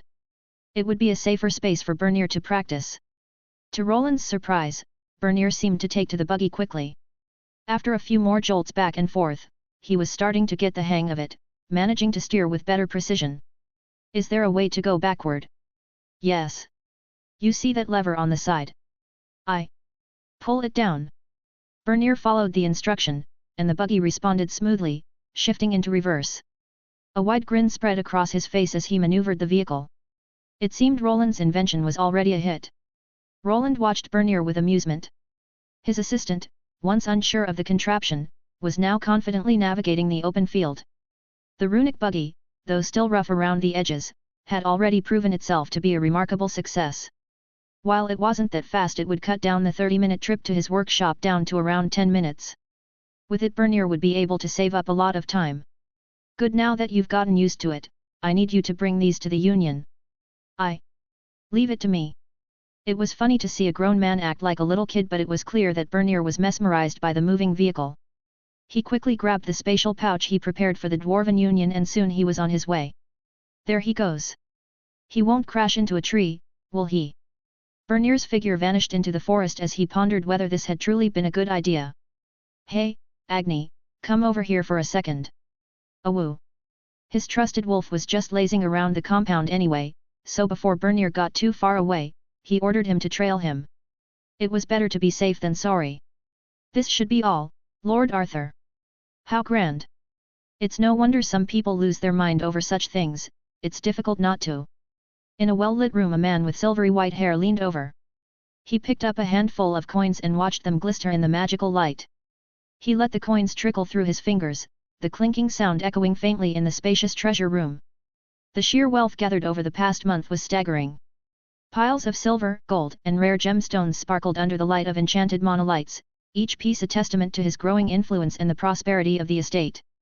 Yet, for all the wealth surrounding him, there was unease gnawing on him. Mary, his maid and most trusted confidant, stood quietly beside him, holding a thick folder of documents. Her uniform was pristine, and her demeanor was calm, though her sharp eyes looked at Arthur with some amusement. When he seemed lost in his thoughts, she cleared her throat gently. "My lord, if I may," she said, extending the folder toward him. Arthur blinked, snapping out of his greed-induced trance. "Ah, yes, Mary. My apologies. What is it?" "This is a proposal from Master Roland," she explained while handing the papers over. "It outlines a new project he's begun." However, her expression turned serious as she hesitated, choosing her next words carefully. "The expenses involved are quite considerable." Arthur raised an eyebrow as he took the folder, flipping it open. The contents were dense with diagrams, calculations, and descriptions of various expenses. It appeared that his ally intended to order a substantial number of products from the Dwarven Union, a venture that would require a lot of capital. While his friend had meticulously accounted for the cost of even the simplest rivet, Arthur's eye twitched as he scanned the summary at the bottom of the page. "By the gods!" Arthur muttered, scheming the numbers. "This could drain half of our earnings for the quarter." "Indeed, and I'm sure Master Roland will come up with another grand project soon after." For a moment, Arthur felt weak, his legs threatening to give out as he leaned against a nearby wall for support. He had worked tirelessly to reach this point and had hoped the relentless expenses would eventually taper off. However, his runesmith friend seemed incapable of slowing down, always pushing forward without pausing to enjoy the fruits of his labor. Arthur let out a heavy sigh and set the folder on a nearby table. Pinching the bridge of his nose, he weighed the implications. "Roland's creations have brought us success before. The golems within the dungeon have more than paid for themselves, generating steady profits. And the turrets have allowed us to cut back on military expenses, while raising the satisfaction of the commoners." The young lord began weighing the pros and cons of Roland's decisions. He was acutely aware that most of the gold in the treasury would eventually be claimed by his father. Despite under-the-table deals with the guildmaster and the new crime lords in the red light district, their operations were still consuming nearly all the profits they generated. Yet Arthur harbored ambitions that required greater resources. He wanted to increase the military budget to recruit more soldiers, preparing for the future he envisioned. Those soldiers would need weapons, armor, and enough food to keep them strong and loyal. If he ever hoped to stand against his elder brothers and pursue his newfound goal of becoming the Duke's heir, bolstering the military was non-negotiable. "Lord Arthur, there's still more." As he contemplated, Mary interjected. "Oh." Before Arthur could respond further, another set of documents was handed to him. These detailed the potential financial gains of a new plan, one focused on cultivating a recently discovered dungeon level. The proposal highlighted rare ores such as ignium and gaelite, both imbued with elemental power and highly valuable. "I see," Arthur murmured, his tone shifting as he scanned the pages. "So, it's more of an investment for the future." It seemed his smart friend wasn't just blankly asking for more funds but also presenting ways to generate even greater returns. Roland's plan wasn't just about spending, it was a calculated move to expand their resource base, potentially doubling or even tripling their income in the long term. Still, it required faith, and a massive upfront cost. Arthur exhaled deeply, running a hand through his silvery hair. "He always has a way of tying my hands. I can hardly say no when he dangles prospects like this before me." Mary allowed herself a faint smile, stepping closer. "Master Wayland has proven his worth time and again. It's not a question of if this will succeed, but when. Still, the decision lies with you, my lord." "Oh, have you finally warmed up to him? Is that nothing but praise that I hear?" Arthur chuckled as his maid turned her head away, a faint hint of embarrassment on her face. In the past, she had been openly skeptical about their pact. To her, it had seemed unreasonable to place so much trust in a man who concealed his true identity. They now knew that he was a runaway noble who didn't seem to be a follower but more of an equal. True, his results are hard to deny, but that doesn't mean I agree with his methods or his disregard for hierarchy. It wasn't a secret that Mary disliked the fact that Wayland didn't see Arthur as his superior. The young lord didn't care much as he saw him as more than just a simple vassal. Hierarchy, eh? Sometimes, breaking the mold is necessary to achieve greatness and he has yet to disappoint, don't you think? Mary said nothing, instead turning her attention back to one of the papers in her hand. She then presented it to Arthur along with his seal. While they weren't in his office, he could still sign off on this plan that Wayland had presented. "If you agree with Master Wayland's budget plan, then please affix your seal here, my lord," Mary said, her voice calm and even. She extended the paper and the seal with a slight bow, her demeanor urging him to make a decision. Arthur hesitated, staring at the intricate budget breakdown before him. Each line represented a small fortune, and the final sum was staggering. He could feel the weight of it pressing down on him. His estate's coffers, while healthy, were not inexhaustible, and this was no small expense. His hand hovered over the seal, shaking a bit. Is there something wrong, Lord Arthur? Wrong, ha, no, everything is great. A bead of sweat formed on his forehead as he hesitated further. This was probably one of the costlier projects his friend had organized, and he still had his doubts. This was around half of their earnings, and the rest they would need to send over to the Duke as tax money. Mary just stood there without saying anything more, watching as Arthur slowly lowered his hand and finally gave the document its seal of approval. There, he said, his voice trembling slightly as if he had just sprinted for several minutes. It's done. May the gods favor our endeavors. Mary accepted the sealed document with a slight bow, a hint of satisfaction in her eyes.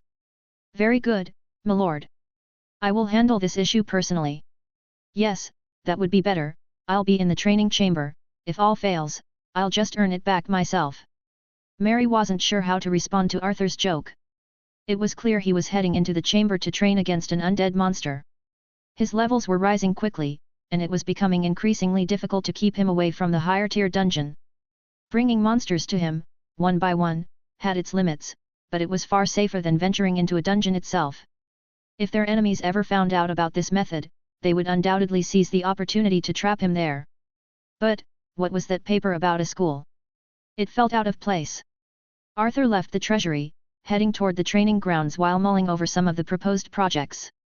Among them was one particularly intriguing idea, an initiative to create a schooling system within the city, free for commoners to use. It stood out, not just because it lacked a listed price point, but because the concept itself was unusual. Education and schools were typically the domain of nobles, not commoners. Still, there were merits to the idea, neatly outlined in the proposal. Helping children learn to read and write at a young age would increase the likelihood of them gaining more advanced starting classes. We already have enough simple farmers and villagers in this city. Does he just have a thing for helping others, or? Arthur wasn't sure if his friend was simply kind-hearted or if he was looking at the bigger picture. With more educated citizens, the city could thrive. It would be easier to find capable officials and skilled workers. And with the recent influx of residents, they were already facing shortages in various professions, scholars included. Maybe I should start planning for the future when I become Duke, and we also have that thing coming up. We could use the resources from this project, but can I really win? His steps echoed down the corridor as he approached the training area. His pace quickened, driven by the thought that if he didn't keep training, he might fall behind his ally, a man who was clearly always thinking ahead. Oi, Mr. Bernier, what's dat contraption ye got air? A burly dwarf called out, his arms crossed as he observed a peculiar machine. Bernier, a worker from the human runesmith, had just arrived. The contraption looked unusual, a blend of machinery and a carriage. However, there was nothing pulling it forward, and instead of 4 wheels, it had 3. The dwarven craftsman also noticed a few scratches on the chassis, along with some branches stuck here and there. It's just a new invention the boss made. Bernier said with a grin as he stepped out of the buggy. The pride in his voice was unmistakable. The dwarves gathered around, their curiosity piqued, to inspect the vehicle. Questions and comments flew back and forth, but Bernier waved them off, eager to deliver the parcel Roland had tasked him with. A contraption what moves on its own, eh? Like dwarven trains, is it? One of the older dwarves, his beard streaked with grey, squinted at the glowing runes etched into the vehicle that became more apparent as the outer layer seemed to have been slightly damaged during the trip through the forest. Something like this, but I need to deliver something to Master Brovia. Just get in, ya know she be in de forge, as always. The grey-bearded dwarf replied dismissively, waving him away. It was clear that these older men were far more interested in the runic vehicle than in whatever Bernier was bringing. His boss hadn't mentioned needing to keep the rune buggy hidden from anyone, so Bernier felt no qualms about showing it off. Without the keycard he carried, they wouldn't be able to start it anyway. Besides, the runic battery technology was something they already understood, so there was no need for secrecy. Bernier figured his boss was likely planning to sell the buggy to others eventually, and letting craftsmen get a glimpse of it was excellent advertising. They always loved to chatter endlessly, especially when drunk. Then, I'll see myself in. The dwarven compound bustled with activity. Sparks flew from forges, the rhythmic pounding of hammers echoed through the air, and the tang of molten metal mingled with the earthy scent of stone. He approached the heavy iron door and knocked firmly. A sharp, commanding voice responded almost immediately. "Who dares interrupt my work? Speak quickly or go away." "It's Bernier, Master Brovia. I've brought the schematics and some materials the boss wanted you to have." The door creaked open, revealing a stout dwarven woman. She was clad in a heavy leather apron, her hands stained with soot and oil. Despite her small stature, her presence was imposing. "Ah, Wayland's subordinate, just hand it over," she said with a smirk, though there was no malice in her tone. "Come in, then, and let's see what this genius o' yours has cooked up this time." Bernier stepped inside, carefully placing the spatial pouch on a stone table in the center of the room. She didn't wait and just opened it and quickly went through the contents. The schematics were neatly rolled and bound, while the ignium gleamed with an otherworldly crimson hue, faint wisps of flame licking the edges of the ore. Brovia's eyes widened at the sight of the rare metal. By ye old god's beard, he wasn't jesting. "That's ignium, right? I'll need a team to refine some ODs," Brovia said, looking up from the parchment. "And a lot more ignium if we are to make the projects a reality. Tell your boss I'm in, but he'd better be ready to negotiate if he wants priority our Merhither projects." Bernier nodded. I'll let him know. And don't worry, he's already got a plan for more materials." "Always does." Brovia laughed, a deep, hearty sound. That he does. "No, get out o' Merh Forge, lad. I've got work to do." As Bernier turned to leave, he couldn't help but glance back at the workshop. It was a place filled with dwarven craftsmen, a place he had always dreamed of working in. However, now that he was older, he couldn't imagine a life where he didn't work for his boss.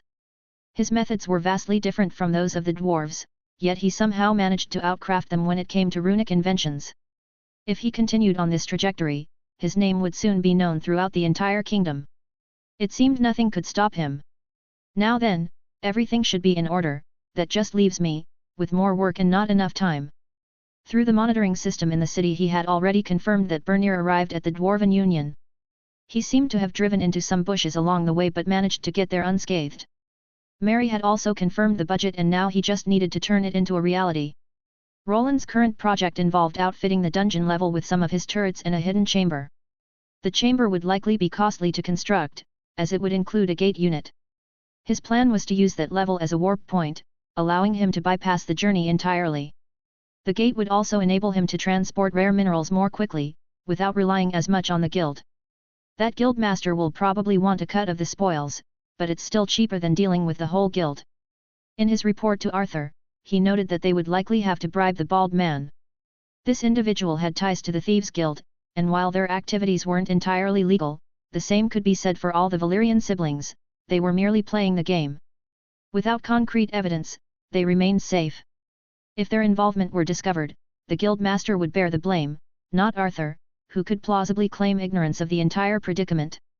In addition to the renewable rare resources, there was a large gate at the end of the level. Though he hadn't confirmed it yet, Roland intended to clear the entire floor the next time he entered the dungeon. The door likely led to one of two possibilities: another section of the dungeon, similar to the Molten Zone past the 10th level of the Albrook dungeon, or a boss chamber, or perhaps both. Roland still held out hope that this new dungeon was simply a branch of the super dungeon located at the island's center. Even now, that vast labyrinth remained largely unexplored, its underground passages rumored to stretch in multiple directions. "Well, I should get to it." A sigh escaped from his mouth as he picked up a hammer. While he outsourced a lot of projects to the Dwarven Union, there were still a lot of things that he needed to tend to himself.